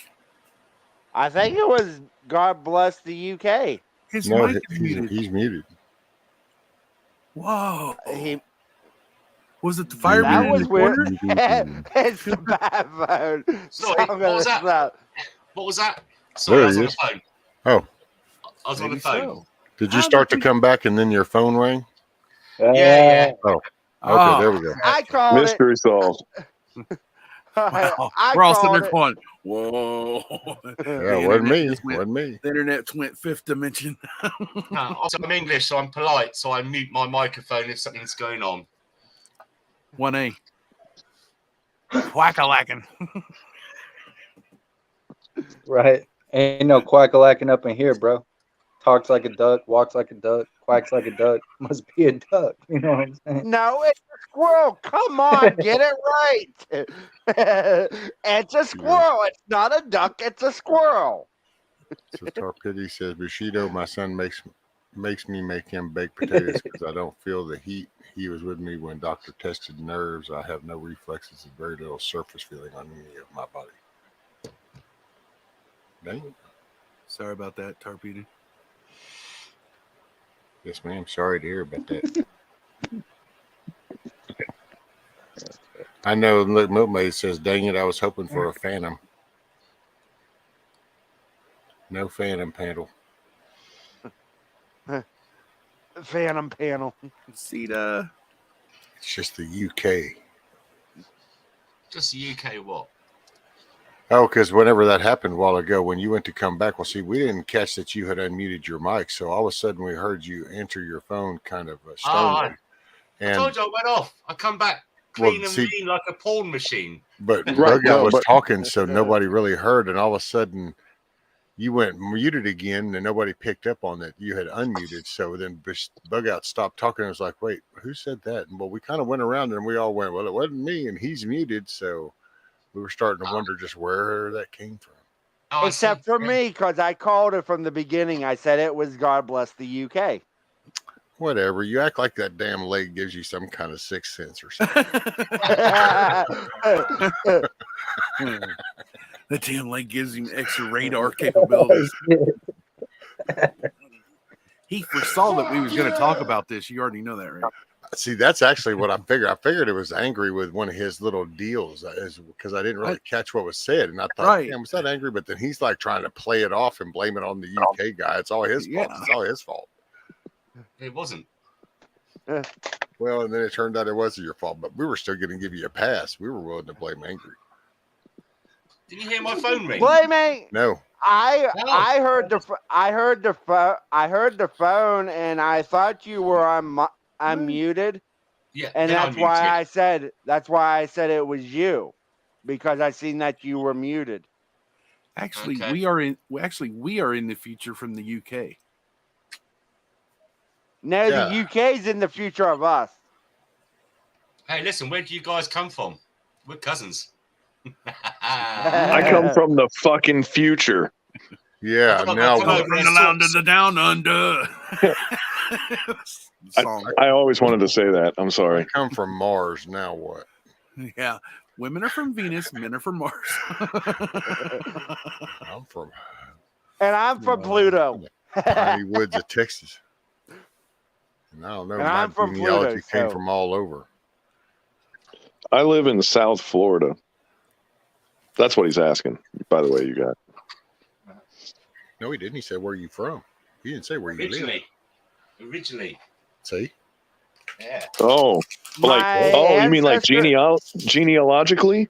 Or from over by your neck of the woods? This is some like he's trying to lead Dude. into the fact that we're from over there. So This is some complicated shit in America. Like we can go on about this for weeks. You know what I mean?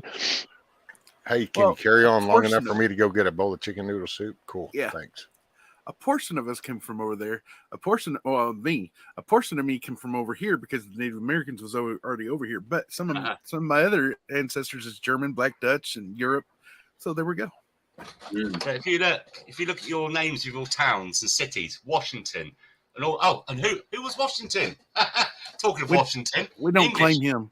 We don't claim right? him And then either. you've got all your names and towns and villages and stuff. A lot of them are from the UK. Oh yeah. No. We are definitely a installment, and a late party installment of the British Empire, which means that like they had already figured out all the kinks and stuff. You know what I mean? Right. And but you look at who ended up here, and this is where the art comes in from the science, because we were full of religious fanatics and prisoners, and then they declared independence and they all had sex with each other, and then look at what the hell came out of that, you know? And same with Australia. I was about to say, there's no Australians here, are there? And where did right, they come and from? same deal, you know. And but you know what America and Australia would be to England if it were to happen today, and if England was Earth, we're talking the moon and other asteroids, and making mining colonies and sending prisoners and stuff there. You know, that's what it's going to be in the future. It's going to be the same thing. So, you know, this American, you know, like we have such a young country, so like we can paint with a broad brush, and we can tell you everyone else who's wrong, but we can't quite seem to figure out when we're wrong. You know what I mean? And It's a learning curve for everyone. Everyone learns every day. but we can go prison colony. Well, that's terrible. That's horrible. We would never do that. But then watch when Earth is together and they're like, we need someone to go there and colonize this asteroid so we can start mining it. And they're like, I know, we'll send the prisoners, you know, let's send the poor people. Right. And then we'll do exactly the same thing. And it'll be okay when we do it that time, because we're the good guys. You know what I mean? Like, yeah, whatever.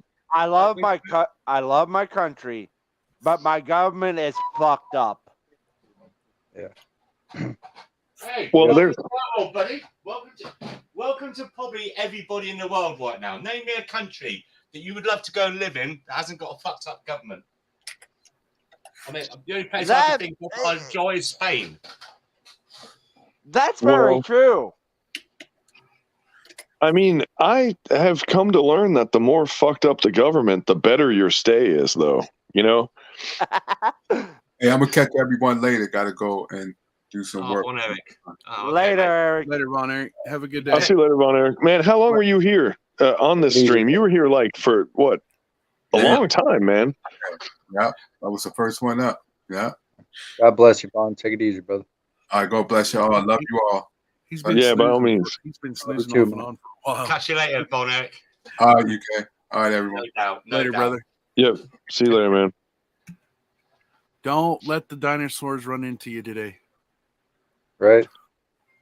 Man, Von Eric's got some really good perspectives, though. I love, and we didn't get into that. We just picked on him instead, because that's somehow how it always ends up sometimes. But man, like when the, God forbid, a serious conversation ever breaks out, you know, he's got a lot of ammo, man. He's got some really good stuff.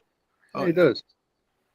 Do you know what He's he reminds me able of? to, And I thought it was him at first. I thought it was just using another avatar. It reminds him and Joe Cool. They must be twins. Do you know Joe Cool? Yeah, I know Joe Cool very well. Like, you know, to listen to the way they chat about that, those two are like two peas in a pod. I don't know. I don't think I disagree with you, because Von Erich, Joe Cool is a little more eccentric than Von Erich is. Must be on a He's different stream. well, no, I've watched Joe Cool for about a year and a half, and know him not personally, but contacted, talked personally with him. But he's a real cool dude. He's positive, unless you're negative towards him. You know what I mean? Yeah, I've only I met him enjoy both watching his videos. on panels, and we just talk on panels. We just always seem to bump into each other all But over he's the always place. in his car sparking up. Yeah, yeah. I said to him that one day you're going to come on here and there'll be nothing in your fingers. That'll probably be a day you're dead. Right. We know something's wrong. Absolutely. Bushido, you fall asleep? No, he's gone to get some. Oh no, that was rescue. He's gone to get some noodles or something, isn't he? No, man, I'm Monty. You got to catch up, bro. You're not saying anything. You're just hiding back there, tripping over tack strips on the carpet. Like I thought I'd give you a minute to talk. My sides are still healing up from yesterday morning. Well, dude, everyone's. But see, that's the thing. Like half the people go, "Oh man, that's funny," and then the other half are like, "You totally suck the oxygen out of the room and you don't let anybody talk." So I don't know which foot to lead with. If I was angry, it'd be easy because I'd only have one foot. But I knew you were going to do that. Damn it. See what you did there. Didn't know what foot to lead with. Hey, UK. God bless UK. I'm mate. real big in the 1A community. What's the 1A community? Sorry. Well, auditing, cop watching. I used to be real big. Yeah. Okay. But Put a link lot up. of those people are very. I'll sub to you. Put a link in the chat, and I'll sub to you. All right. See, I heard it wrong. I got really into cat watching, and it's just not the same thing. And I thought I was cool for a minute there, and then it was embarrassing when I figured out where I made a dreadful wrong turn. Hey, listen, I got a beating for watching pussy. My missus hates it.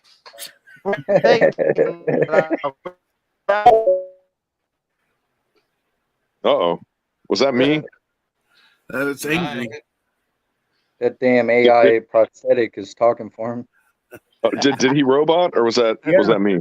Yeah, turn your foot to the left a little bit. Might get a better signal. What the fuck? What the fuck? I just spit a beer out, dude. It's probably made by Apple. You need to plug it in the charger every 10 minutes. I just spit a beer through my nose, man. That was crazy. Bushido, I said you were never cool. Never think of yourself as cool. You were never cool. See, my mom used to say that. Boy, was she ever wrong. He's a legend in his own mind. Yeah, I just subscribed to you, 1A. We got some auditors in England as well. They do some good jobs.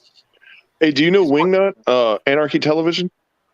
Ooh, not off the head, not off the top of the head. If he's really big into the cop watch stuff, man, you need to check him out too. While we're at it, there was talks with a lot of UK people too. Yeah. Hey, Rescue. Who was the other guy that was doing that too? You people. Yeah, you people. Epic Cop I just Watcher. said you, UK. Thank you. I've just subscribed to you, by the way, as well. I do have a channel, but I've set it up, but I haven't got around to using it yet because fucking I spend so much time in the USA and Canada now. I'm hardly in England anymore. I mean, I what do you call it? Moderate quite a lot of channels in England, and it's quite addictive, but it's life consuming. And I've got 5 kids, and I'm self-employed, and sometimes my wife's been ragging me all day today because I got on at 9 o'clock this morning, and then I'll be on it till like 1 o'clock tonight. And you know what so I mean? you say you're in the States a lot? I'm in there right now. I'm here now, aren't I? So only YouTube. Oh, I thought you meant you physically were in the States. No, I might as well be. I was going to ask where you were. I was going to take you out to the prehistoric era, and we'd be shooting some shit, man. Oh, it's the food over there. I love the food. I love watching people like Mark Wiseman and all these people that go around the American diners, and because like in the UK, they got these American diners, but the closest you're getting to an American food in the UK is fucking McDonald's. Well, you know what's funny? Man, that's horrible. What and I'm down south, you know, and I'm originally from the north, but I've lived down south for a minute now, and I've lived here multiple times. You know, I've kind of bounced around like a pinball, you know. But my wife is from Holland, you know, and she had never had barbecue before, and watching her evolution from absolutely hating barbecue to loving it was just totally sadistically enjoyable to me, you know. Like, it's too sweet, it's gooey, you know, blah blah blah. And then it went from that to like man, I love when the pork is shredded like this and it's got that hickory flavor in it, you know. Like, that was just like, look, you're an American, you know. Yeah. That's another thing I've just got into with the American side. There's a guy called 801 Life. I don't know if you've ever come across him. He's south, and he's into his barbecue and brisket. And I started getting into all that stuff as well. Was it called liquid smoke and stuff like that? You know, liquid smoke is cheating though. Yeah, I know. That is cheating. It's a winter in the United Kingdom at the moment, you know. So yeah, it works. It works, and some is better than others. But like, it's yeah. No, it's I mean, crap. in a pinch, if you got to do what you got to do. No, it's But- crap. I ain't gonna sugarcoat it. I'll tell you, I'm from Texas. It's crap. You just I need know to it get is. you I some know wood it and is. smoke it. But at the moment it's winter, and so it's cold outside and all the other shit, and it raining all the time, and so it's my first bit of brisket I'd done, and he told me how to do it, and I said I couldn't smoke it, and but you can buy these electric smokers now. They're like the size of a fridge, but I want to go with coals. You know, they're supposed to be quite good as well. You put the wood in the bottom, and it gives it the aroma, and you can slow cook it. So I don't know. So yeah, Do you have a good? Do you have a good source for wood? I'm right by a forest. I mean, Like like, the Amazon. you know, your mesquites, your hickories, all that stuff. Apple, Yeah, pecan. I'm literally like next door to the Amazon rainforest. Okay, well, that's probably yeah, gonna I be some nasty city wood. Might not be the best to smoke with. Yeah, I know. That's what I'm saying. Like, because down where I'm at, you can't find mesquite really, or in like apple, cherry, mesquite, hickory. Man, the wood that you use totally changes the flavor too. That's why I brought it up. And I was just going to say, I mean, I'm sure that everybody that you're talking to right now in this particular chat right here, we could source wood for you. You know, because it doesn't take much. You just take a little you know what a monkey dish is?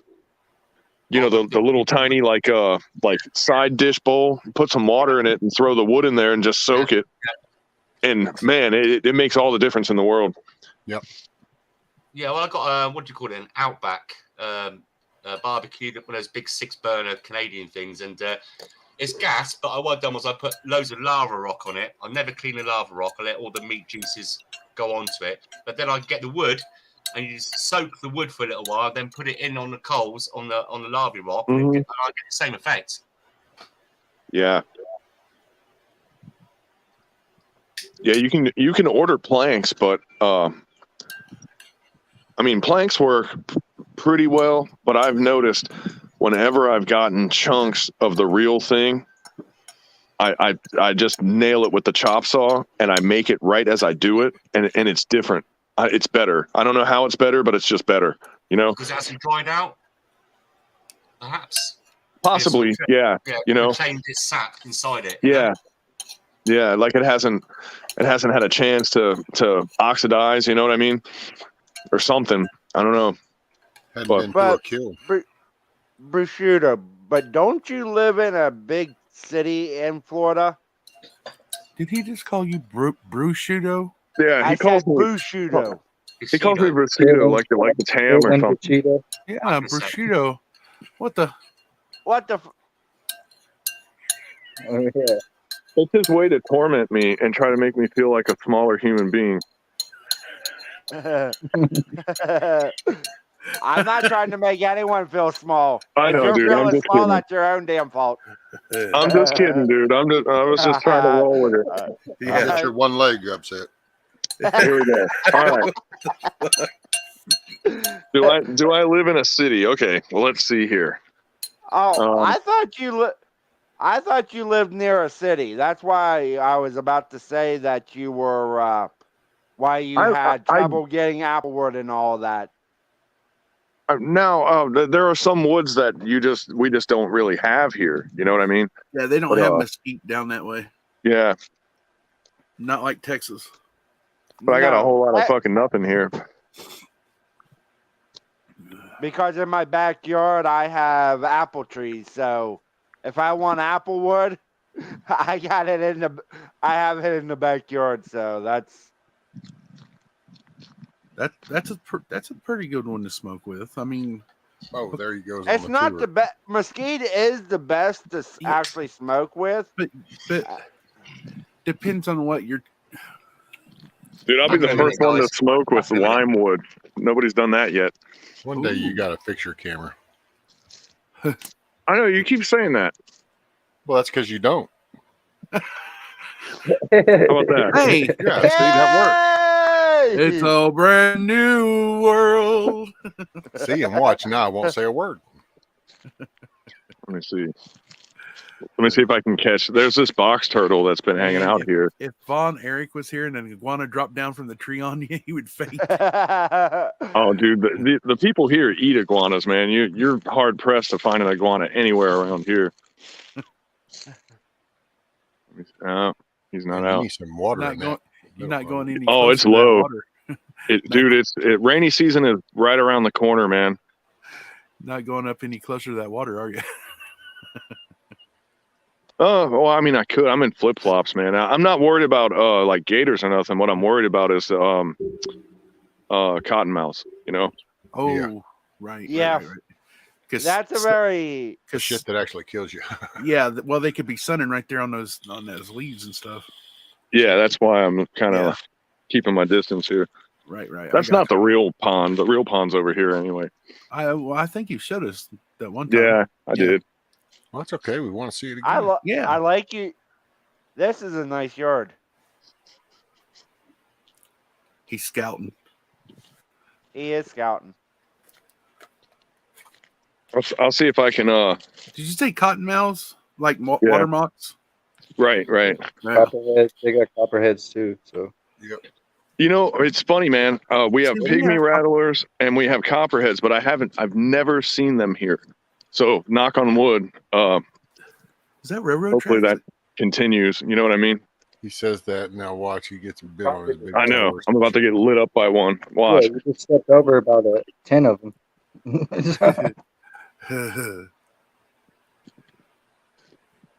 But my cats and the possums around here, they kill all the snakes for me. Straight up. I ain't got to do nothing. They'll bring them up to the front door every single day. I'm just like, thank you. Let me see if I can get some turtle action here while we're talking. That thing is low. Turtle. Oh, it's low as fuck, man. You can see. That's a good 6 foot, isn't it? Or 7? Like low? Probably. Yeah, well, see that that little bush thing right there? Right. That's what I'm saying. That's a water plant. That's supposed to be underwater. Right. So, well, you can tell right where that ring is on the outer, by where that water plant is, that whole ring right there. You can tell right where the water usually sits. Yeah, that's where it's supposed to be. 6 or 7 feet. Dang. Man. See, whenever I come here and I got my phone out, the turtles don't come out. They're racist. You didn't bring food. Yeah. Well, normally they just come out to say hi. Yeah, but they know what's up now. Plus, you went to the other one first. Yeah. You kind of betrayed them. They think that you fed them over there in the other pond first. Oh man, there's one. He saw me. Let's see. He's like, no, he ain't got no food. He just got his phone. Yeah, you like watch. Nothing's gonna hit the water. Watch. He didn't bring nothing. See, I told you guys. Don't waste your time. Is there any fish in there? Oh, there's tons of fish in here, dude. Tilapia. Yeah, tilapia and gar. Ooh. I don't know. Did you stock the gar in there? I didn't stock anything in here, man. The hurricane brought it all. Mother Nature brought it. Right. Yeah. So there might be a gator in there then. I'll be killing all those guards. Oh, sometimes there is. They migrate. They go from pond to pond, but for some reason, when they come here, they don't. When they get to this one, they don't live very long. It's really weird, man. I don't know. I see what you're saying. Pet cemetery. Big, like red algae or something. Yeah. Yeah. Exactly. He's fucking around over here. Song of the Oh, South okay. said, "Watch out for the velociraptors."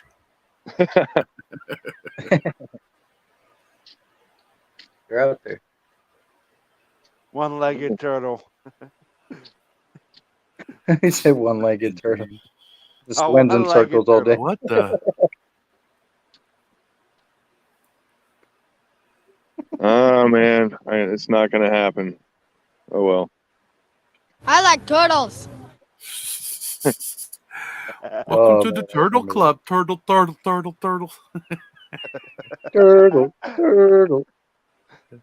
Oh well. I tried. You didn't bring no food. Yeah. Oh man. Yeah. Like you bring food, they're all over it. Kind of like They're going mad to at their McDonald's, daddy going right to Big Macs out in the parking lot. Thanks, Bug Out. Yeah. Normally it's better. That was weak. Piranha, Song of the South. Oh, bummer. I was thinking about trying to stock some stuff in there, but I gotta get somebody in here to crack the rock to let the groundwater in, because then it would stay a constant depth. And with it the water level fluctuating like that, I don't want to stock it with stuff because I'm worried that like it'll do really good and there'll be a population explosion, and then when the water gets low, it sort of gets like dog eat dog. You know what I mean? Yeah. The other thing I was going to do is put a windmill in there to aerate it a little better. Oh, there you go. The fish are doing really good, but they're getting bigger and bigger, So I know it's going to be a problem eventually. So I want to kind of get on it before I need it, Yeah, Camo. They do have they do need lawnmowers down there. My buddy's down by Fort Myers, and he runs a lawn care service. Where's he at in Fort Myers? Do you know? Not sure. I think he's right on the outskirts. Because I live right next to Fort Myers. That's pretty much where I'm at. Hang on here. I'll type his name in here.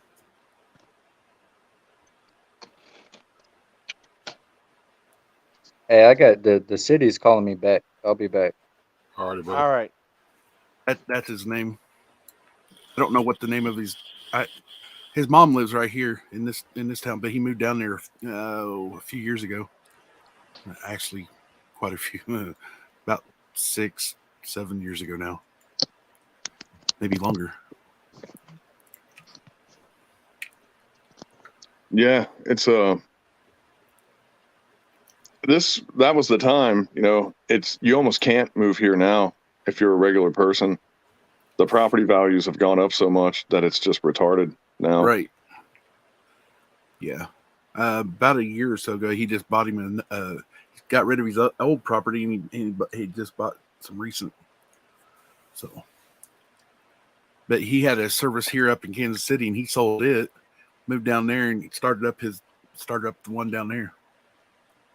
Tarpey says throw a solar fountain in it, Bushido. And that will aerate it, and it's cheap and easy and pretty. Yeah. I actually was looking at one of those floating ones. I've been looking around at stuff, and I was trying to figure out another one is it's like a big windmill, and was another way I was thinking about going, but I just need to push the button on something. I got so much crap on this laundry list, and I always end up buying the same shit. It's always like, freeze dried food and gun shit, like pouches, and I'm like, my wife is going like, don't you have enough of that shit already? And I'm starting to get to the point where I look at her and I'm like, yeah, I do. Like it used to be like, shut up. you're not the boss of me. And now I'm like, yeah, maybe I just have a problem, you know, like. Did you ever move the treadmill? I moved it back, but the guy never got it. So, but he's got a range at his place. So now my son moved down here and he's got a truck. I'm thinking about loading it up and driving it over there and then going, hey, since I just gave you this, you need to let me use your range, you know? And then tit for tat. Yeah, because there's a couple guys here that they need some work, you know? I mean, they're not at a level that I want them to be at. I want them to be a little past where they're at. So I didn't realize I needed so much work until we did this little ruck and shoot thing. And I was going like, whoa, man. Like, you know, you can go to the range and shoot, but then like when you shoot like in non-opportune environments, it's like, you know, the fundamentals become a lot more important, you know? And then I realized that like these guys were doing like shooting, like hobby shooting and not like shooting, you know what I mean? Yeah. Hey, just they was plinking. Well, you know, Hey, like shooting from the bench, you know, shooting from the prone, you know, which shooting from the prone is always good. Don't get me wrong. But what I was kind of getting at is like we were doing some improvised shooting drills and stuff, right. and it was kicking their ass pretty bad. And that's something I'm just kind of good at, you know. I was always a really good reflexive shooter, so I'm like, man, I got to find a place where I can work on these dudes. And it sucks because we used to have our own range here. You know, we had a big giant fucking range with like 8 bays outdoors. You know, we'd bring cars in. There was a junkyard place, and before they would crush cars, they would bring a new car to us, and we would use it for training, for shooting through the windshield, using it for cover. You know, we'd set up targets on the other side of the car, and we'd have the cops come over and shoot through the car and hit the targets to go like, see, hiding behind that car is not going to stop a bullet, you know? And like, you know, we were like, I don't know, man, I was just trying to teach people shit. And then the same feds that were training there ended up having to shut us down. And they were like, sorry, man, you know, like they're on to us. It was stupid, but it was a really good range. We're trying to get another one going, but I'm just rangeless right now.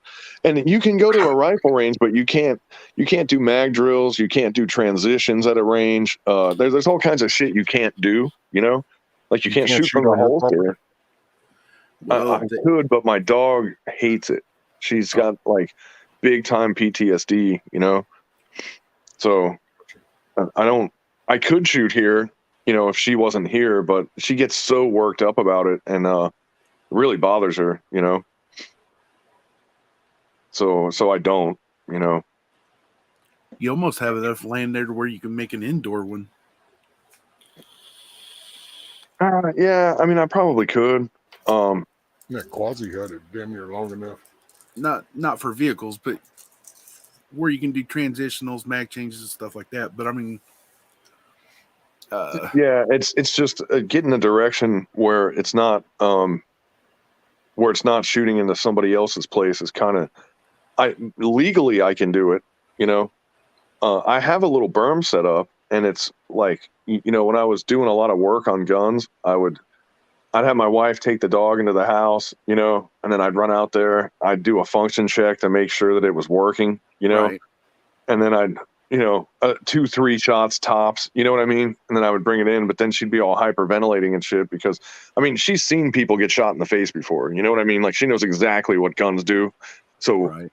It's funny, man. There was one time the grill before this new one I got because you know, my mom and my wife blew up our grill. Don't ask me how. I do the grilling, and the one time I didn't do it, they destroyed a Weber grill. I didn't even think you could do that, you know. But anyway, we're not even talking about that. That's a whole nother story. But so before it went out, you know, the igniter busted, and of course the igniter goes out first. That always happens. So I would use a grill lighter to light the grill, Well, the fact that the grill lighter is shaped like a pistol, and when I put the thing down and clicked it a couple times to get the flame to come out, she saw how it looked in my hand, and she heard the click, and she freaked out and started panicking. Like, it doesn't even have to be a real gun; it just has to make gun sounds and stick out of your hand like that, and she freaks out. Yeah. So it's shooting over here is just a bad idea. Guys, I gotta get off of here. I will see everybody later. Rescue, thank you. Monty, good to see ya. Same here. 1A, behave yourself. Don't cause too much fucking trouble around here. Bug out. You just shut up for 10 minutes. Let Monty speak. Let Monty and Rescue speak. Right? And I know. God bless the UK. Nice to meet ya. Are you gonna hop down? I gotta hop down too, guys. Man, it's almost bedtime for me anyway. So I'll see you all later too. It's about that time for me also. I gotta go to sleep for my night shift tomorrow. You know what I mean? Roger, brother. Well, thanks for hanging out. Yeah, by all means, man. I'll see all y'all later. Roger, Brett. Later, Rosito. On the night shift. Well, shit. What up, y'all? What's up? I just had a good phone call. Oh, yeah? The city manager was like, so they wouldn't allow you to leave. And I said, well, you're the one that told me that I had to wait. And then I reminded them I recorded the phone call. And he's like, well, what can we do to fix this? He's like, we'll pay for his doctor visit. And I was like, he's got Federal Blue Cross Blue Shield and TRICARE. He don't need your damn money. How are you going to compensate? And then he took my number down, my email, and the city attorney is going to contact me because, think about this, my grandparents have been going through a property dispute in St. Augustine, Florida for the last 2 years. They got a good lawyer on retainer. And I told him I'll have a letter of intent to sue on the city manager's desk or near desk in 2 days. And he was just like, well, I'm going to have to talk to the city attorney, about compensation. I'll get back to you. I was like, all right, have a good day. You can't trap people in and hold people in and expect them because what I said to him was, what if that one doctor's appointment was a difference of his degradation of health, and that affected him in a way that his quality of life's affected? He could die. That's it. And now they're scrambling. So we'll see what happens. Hell yeah. Make him panic. Yep. Man, that's all I can do, Rescue. That's all I can do, bro. I can't fight him. I can't get physical. I can't be violent. All I can do is try to address it in the correct avenue, the proper way. Morning, Indy.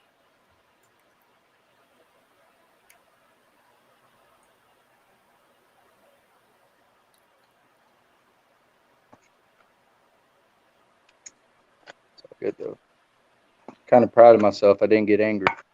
There you go. When it comes to family, it's hard not to lose my temper. You know what I mean? Angry, just drop and hop down. Right.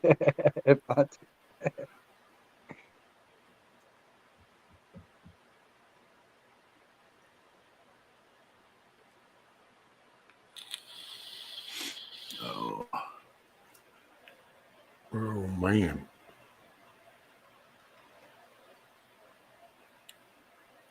I was listening to most of your stream, Rescue. It's been a really good stream. Yeah. We've had some crazy talks. Some good laughs, though. Yeah. Ferrets, dinosaurs. One-legged bandits. Well, I'm back in a while, but my discussions with the Cheeto. Ah. Well, hopefully that was an intended visitation there. Yeah, because I've asked him to come over here. I want him to pump me. Ah. Alrighty then. He's got to sit in the car and pump me. I'm just going to bleed my brakes on my car. Aha. So pump them down. Yeah, 3 pumps in a squirt. Hey, we went on a field trip and we didn't even know it. Yeah, I tried to go and buy one of these like a torque wrench electric one, you know, just to hydraulics to take the wheel nut. I've got to take all the wheels off and then pump the brakes. So I haven't used the car. It's a spare car I've got, and I just want to get it back on the road. It's a good car, so it's save some money because second-hand cars at the moment we can't get a brand new car. Second-hand cars in England at the moment and Europe are just like stupid amount of money because there's a shortage of chips for new cars. And so it's like they're saying to you, normally you go into a bar and it's $5 a pint of beer, and now they want to charge 20. I'll just flat refuse to go and buy a new car. Damn. No, Indy, it's not, Jason. Yeah, but I'm just. Yeah. Oh Lord. You'll probably still be on here by the time. Hopefully, you might be here. But if not, listen, Rescue. Pleasure and thank you very much for letting me up on the stream. I've enjoyed the panel, enjoyed the chat. It's nice and calm. People get a word in edgeways, and it's no real drama, no arguments. Yeah, it's a nice channel. Thank you, brother. I appreciate it. Thank you for letting me in, and I'll subscribe to you. And I'll put you on a bell as well, so I know when you're next up. And yeah, it's been really nice. And 1A as well. Sub to you, Guy. So listen, guys, take care. You as well, man. If you're still here later, I'll see you later. Awesome, brother. Find a smile or be the reason somebody smiles. Later, God bless. Take care, guys. See you soon. Bye-bye. Later, brother. I might actually call it here in about 30 minutes or so. I'll give it 8 hours. Man, I'm just sitting there and all. Okay, like I got that. I've had that pinched nerve for almost a year. That where this side of the thumb is numb and a little bit here and there. And every once in a while get like a little jolt signal. This and yeah. It set off and it was like someone actually with a shocker. That's why I was like, what the? Bro, you need to see a chiropractor, dog. I'm telling you. I had the same problem. I've went to a chiropractor. He still They ain't doing it right, bro. I know. And they ain't doing it right. Because I swear, man, I listen, my dad had the same problem too. And he has 3 crushed vertebrae. Well, and it they was a were lot able worse. to fix it. But it's like chiropractors. If you don't find a good one, they can do worse than they can do more bad than good. He's Tarpy, I'm always glad you're this here. is pretty good. He does acupuncture and the whole works. He went to the same school as I did. He was one year ahead of me.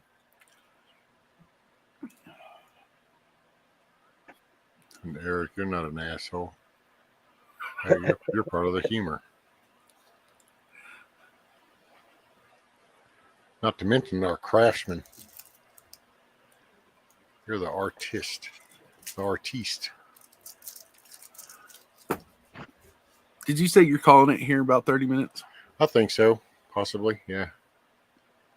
I think I'm going to drop down, catch me a nap. There you go, sir. Damn, Awesome. Monty. What? No, I'm saying, damn, Monty. No, I'm just joking. He's got a nap. Yeah, bro, I nap all the time, so it's all good. That's all. Well, I was going to jump down about 45 Well, minutes. don't break a leg. Nah, I'm going to hop down with both feet. Got a parachute? Got to grab my parachute. Yep. Oh, speaking of, I think it was yesterday morning. I was sitting here listening to y'all, and it was a video that came up on, I don't know, a short or TikTok. I don't know, one of those. They were skydiving, and one of them flew into the other one. He got knocked, and the dude got knocked out. So he's just upside down, spiraling. This other dude, his buddy, comes and grabs him, gets him turned, and gets his reserve, and pulls it for him. Yeah, I was like, save the day. Yep, that's a good friend. Shit. You only have to have a parachute for the second time you go to jump out of an airplane. The first time, All right. Much love. God bless. Chat. Love y'all. Another interesting day of conversations. Much enjoyed. That's it. Later. Later, brother. Yeah, I had 2 good mornings in a row. I ain't had a good damn day in a week, but you know, when there's ups, there's downs. So when Well, there's you down, did there's now.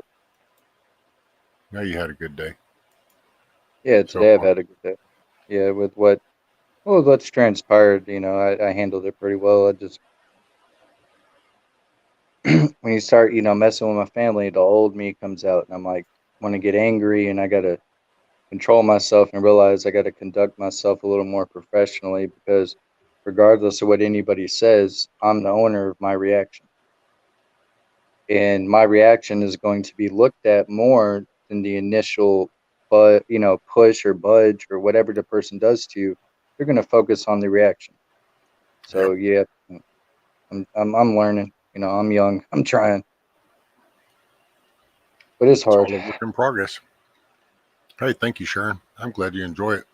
Carl, glad you enjoyed it. I'm glad everybody has had fun and puts people in a good frame of mind.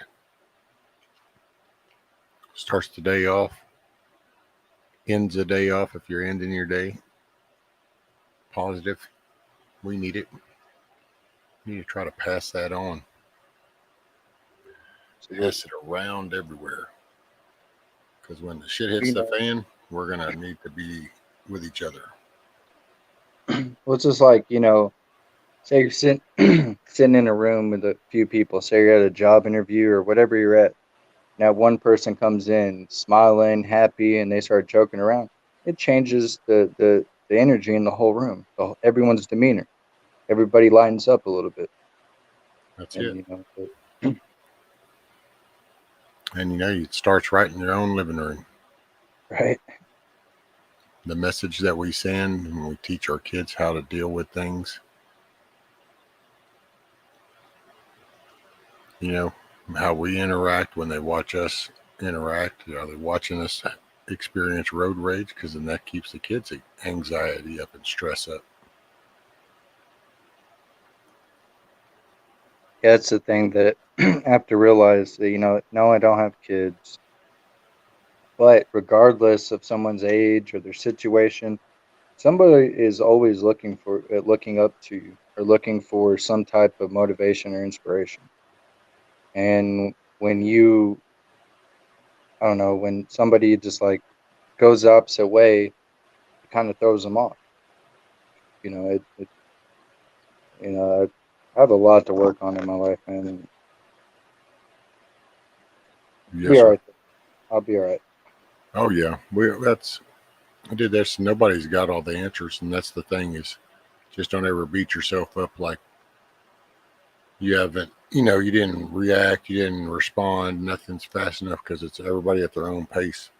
When the point is that you're moving forward, that sets you standards above most people, as you can see it right now. Absolutely. And the biggest thing I've learned lately is a fuck up. Excuse my language, you know, if I screw up, take responsibility for it. You know, we all go through tough times in life. We all snap on people. You know, shit ain't easy right now, man. It's not easy for anyone. Nope, and it's going to get worse.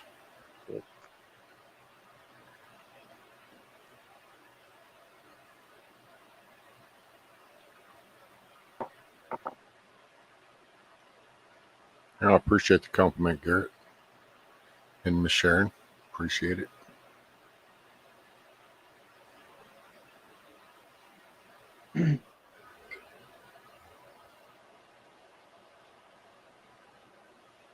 My dog is snoring, dreaming.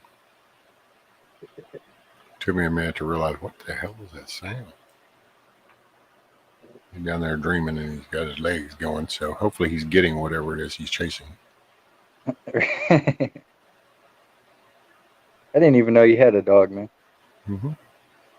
I have a rescue, a pit bull boxer mix. I bet it's a big baby, ain't it? Oh yeah, he's a Riri. Right.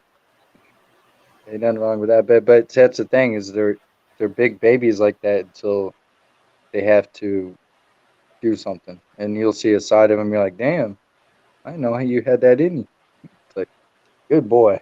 Good boy. He pretty much knows as long as I'm here, he just waits, goes off of whatever I put down.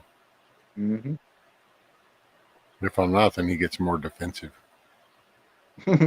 Goes off of her reaction, her anxiety. Mm. That's why I really get upset when people treat their animals in a negative way, because it's like that dog eats, lives, and breathes for you. Yep. He depends on you. He or she depends on you. You know, and it, you know, try to say, I've heard so many people say dogs and cats don't have feelings. Yes, they do. They know when something's wrong. They know when you're sick.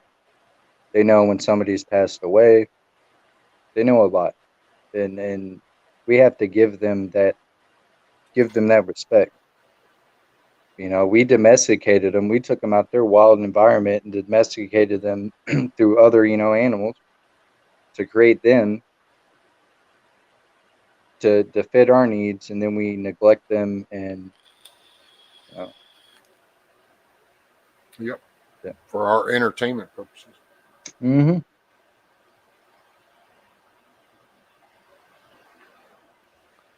Absolutely.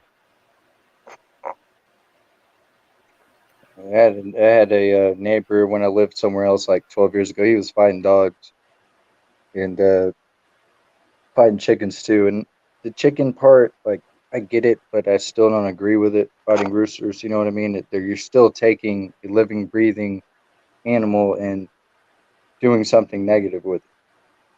But the fighting dog thing, you know, at the age I was, I called the police, bro. I'm not afraid to admit it. I called the police. That's not cool to take a, you know, something that cares about you, looks up to you, depends on you, and then make him hurt not only under other animal, but get hurt himself or herself for your own monetary value. Mm-hmm. That's not okay. That's not cool.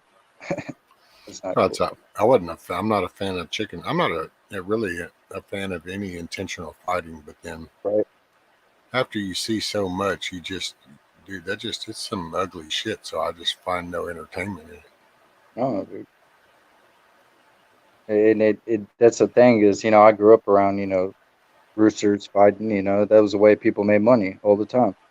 But the older I got, the more I realized, you know, that would be like me and you being in prison together and them forcing us to fight every day to the death.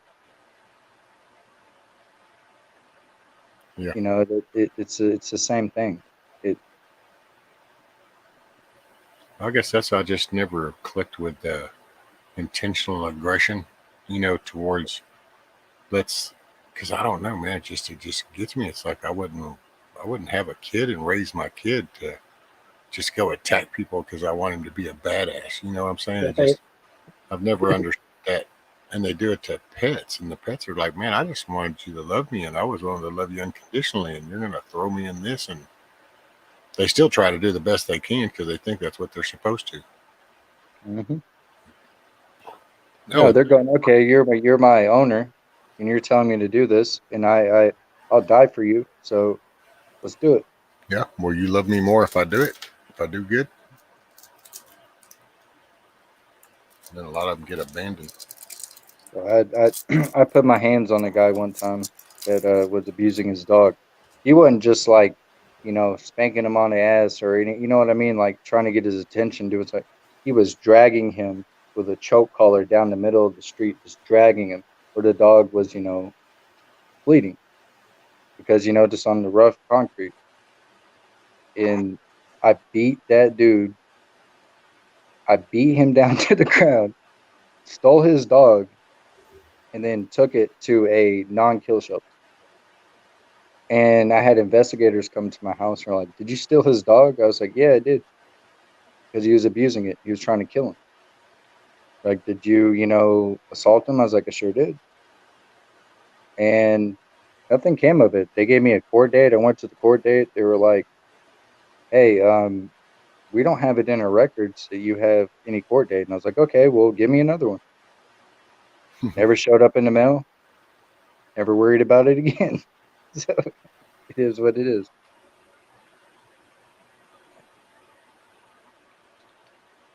And I really thank you, Tarpy, for being around, and you talk whenever you feel like you want to. I'm glad you come in and you share the time with me.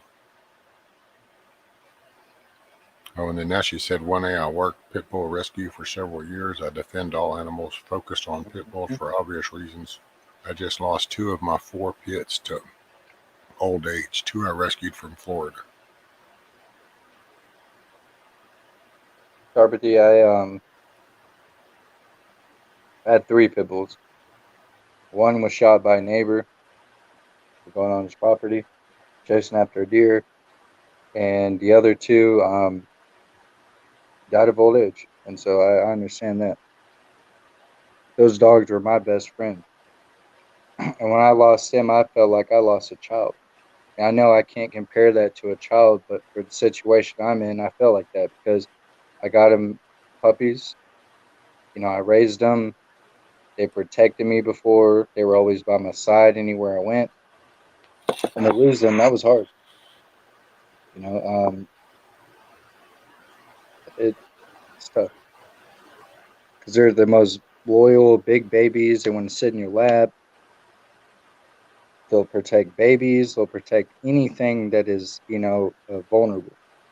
And they can recognize that in an instance. That something is vulnerable, whether it's a child, somebody young, they just have that instinct. And it's hard. I've wanted to get a pit bull again, but I just don't know, man. You know how it goes when you have an animal and they die. You're like, I don't want to replace it. That dog meant so much to me. And then you get to the point, where you're like, well, you're juggling it. You know what I mean? You're trying to figure it out. And I wasn't planning on getting another one when I got this one. It's just a lady rescues pits, and she knew I had lost mine. And she had stopped by asking me before, and I was like, no. And then she happened to have him and a couple of the siblings, 2 other siblings, and I was like, well, I don't know. Let me see him. So I kind of sat there and played with him for a minute, and I said, well, I guess. And then he just kind of grew. Right. So it's Rudy the Riri. Isn't it funny, man, how things like that happen? My other dog that I had for 13 and a half years, he was an American red nose, and up until him, I'd swore I'd never have a male dog. They're usually stupid. It's just they're males. It is what it is. They always challenge everything. And the kids, it was one of those Walmart parking lot kind of things, and I'm like, man, I don't want to visit no dog. All right, fine, we'll pull in here and you can go see him, but we ain't get nothing. He was the only one that sat in the back of the pen. All the other ones came up and did the whole corner climbing thing, and he just sat back there kind of with this half-ass slump with him. And I said, well, let me see him. And dude, he was chill from the beginning. I'm like, well, if I'm going to have one, then this one. He was born with a nub, didn't have a tail naturally.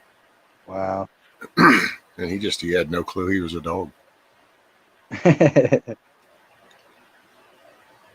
And I feel sorry for animals. You know what I mean?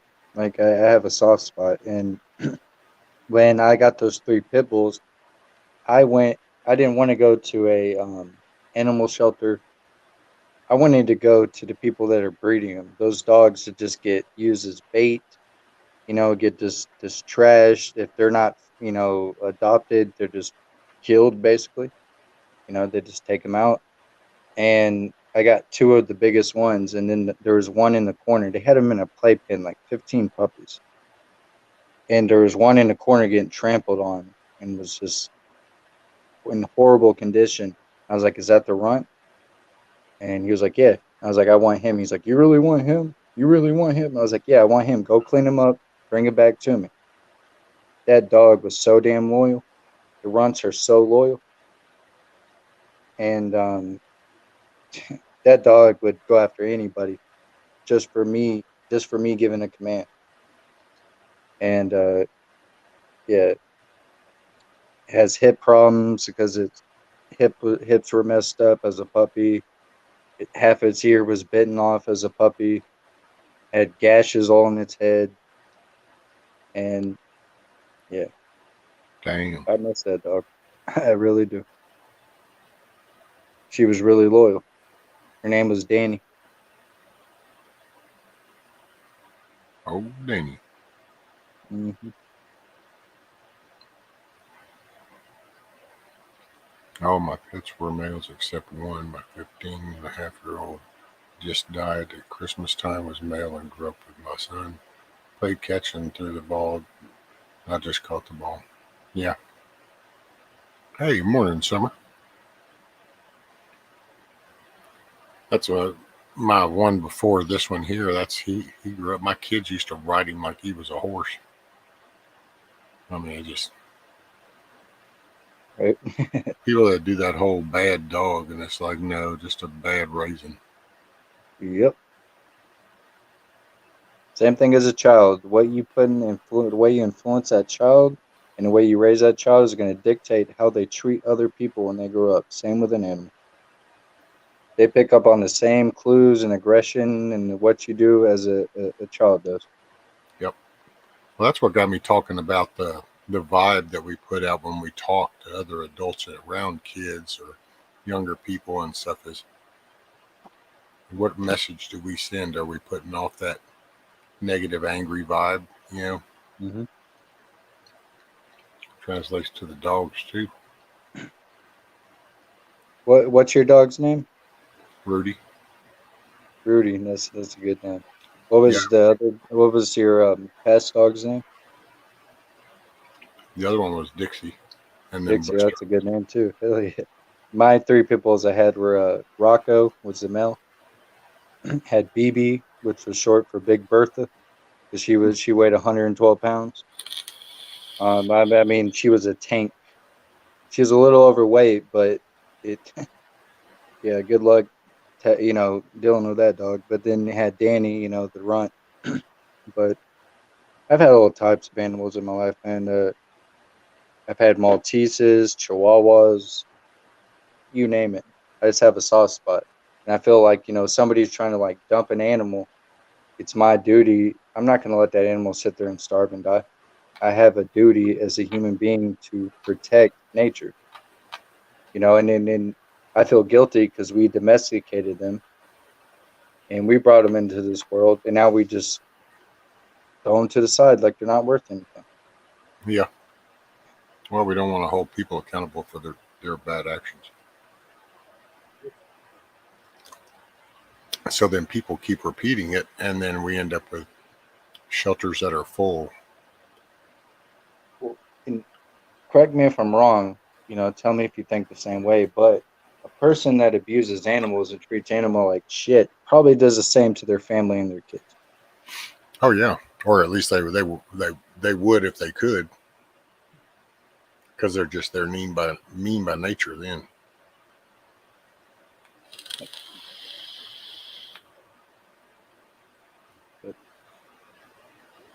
I mean, because if you can't show signs of empathy, then that in itself is a sign.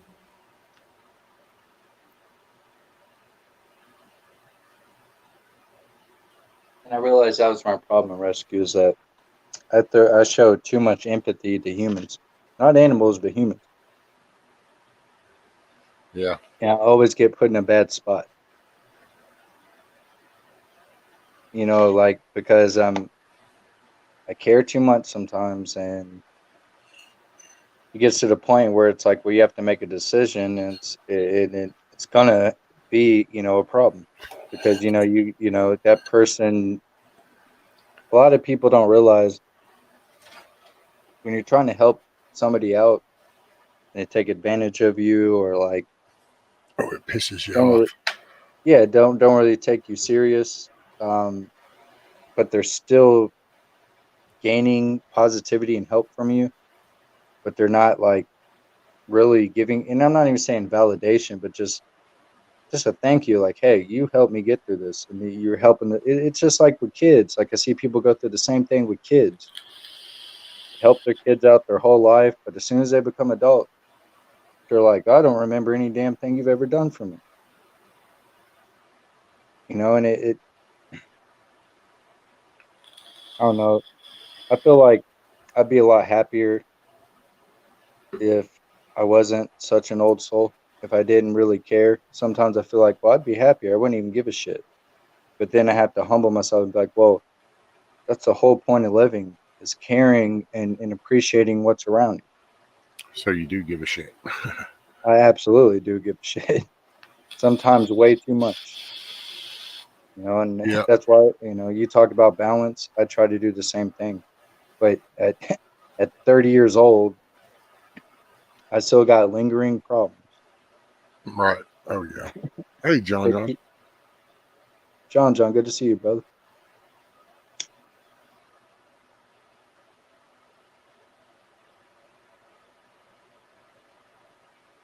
Hey, Tony. Tony's got a thing with pigeons. Said, hi, all. Same with pigeons. So brave in the stuff they did in the war. I love them. I've actually eaten pigeon stew before. Dude, and war horses. People just lost sight of what all horses did during the war. And we put them through the ruckus. Humans look at animals as expendable. They're just there for our leisure. We look at everything as expendable. Right.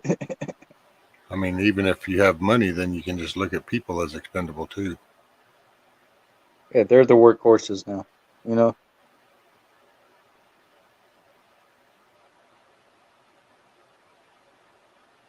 Absolutely. I was looking to see if anybody was live. It looks like, well, Midwest was. Midwest is. He still is. So let's see. Over there and hang out. Shit. Yeah, I ain't gonna do. I'll just tell you, man. I ain't gonna do lives for probably about a week, 2 weeks, maybe 3 weeks. Could be a month. I don't know. Oh, I don't blame you, brother. I just got a lot of things I need to deal with in my personal life, and not like major things. Some of them, but I've been neglecting the people around me by being on the internet. And, you know, and it's a personal decision.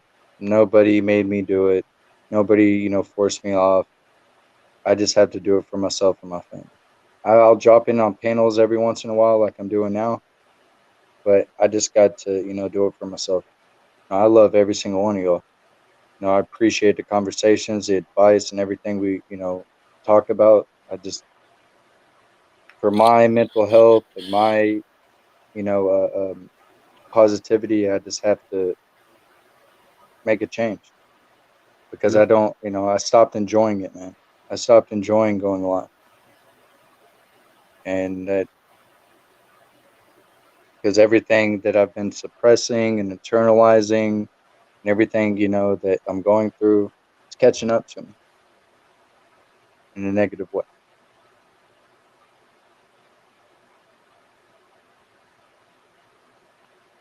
Tarpy says, I'm going to have to learn how to talk one day. I really suck at typing and definitely cannot keep up. 1A, love the conversation. Sorry about your loss. Lots of babies out there need a heart like yours. It means a lot. Thank you. It does. One day I'll be able to view myself as other people view me. And that's one of the things I have to work on, is loving myself. Because if I can't love myself, I can't love any other human being. This is true, sir. I struggle with that daily. Self-esteem, confidence, beat myself up. And then I find it creeping into my personal life and the way I treat other people, affecting me in other ways. And, you know, sometimes the best thing to do is just step away for a little bit. Step I love back, you too. take a deep breath. Mm-hmm. Now you get a fresh perspective. I'll give advice out the ass. I'll tell you everything you need to know to fix your life, but do I apply it to my own life? Hell no. No, that's the hardest part. Yeah. I feel like sometimes I'm like, why am I even, I can't even do this myself. How the hell can you give advice when you can't even take it? And that's the battle of dual personalities. You know what I mean? Like the battle of two people, the evil and the good. You know, I got the devil on one shoulder, the angel on the other. That's it. And that voice inside your head that tells you do this, don't care, that's the devil talking. He's trying to trick you out your position to do something that's going to affect you and what you've built.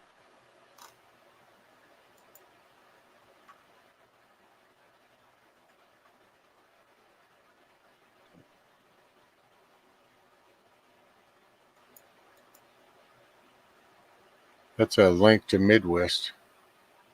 He's doing a live stream. In case anybody's interested in kind of a place to hang out. He's a cool kid, very solid head on his shoulders.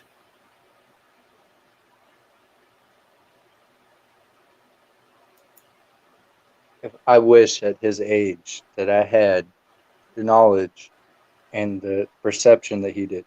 Right. Yep. Very. He's way ahead of the game. Very solid young man. Now I sound like I'm old. Right. Hey, Mama Red. Well, yeah, and I was just fixing to close it down, Mama Red. I put a link up. I'll put it back into Midwest. Yeah, he's live right now. So anybody wants to kind of go show him some support. I think he's trying to get his subs up to 200 or something. So that'd be cool. I usually don't just throw channels around, but that young man's got a solid head on his shoulders. Very good conscious, thinks things through, tries to share, tries to be a part of the community. He's very respectful. Yes. And yeah, I think I might call it. All right, brother. And that way I'll chill. I can charge up. I'm trying to come up with some things. I've got plans coming. I think I'm either gonna make it or break it kind of thing. So I'm gonna make a few phone calls to the doctor's office, see about maybe getting something going, and then I'm gonna start trying to do some exercises. Something's just fixing to give one way or another, damn it. Just can't keep sitting here, so got to push on the wall. All right, brother. Well, hey, man, thanks for having me up as always, and love you, man. And just keep fighting this good ass fight. You know what I'm saying? You got it, brother. Chat, I thank y'all for hanging out with me. It's always awesome. You brought me up every day, lift my spirits, and so hopefully you can find a smile, or you can be the reason somebody else smiles today. So just remember that. It's all in the positivity. We've got to try to pull together. We've got to discuss our discourse, come up with some mutual terms, work through it. We're going to need each other when the shit hits the fan. So peace out, guys. Y'all take care. Much love. See you next time.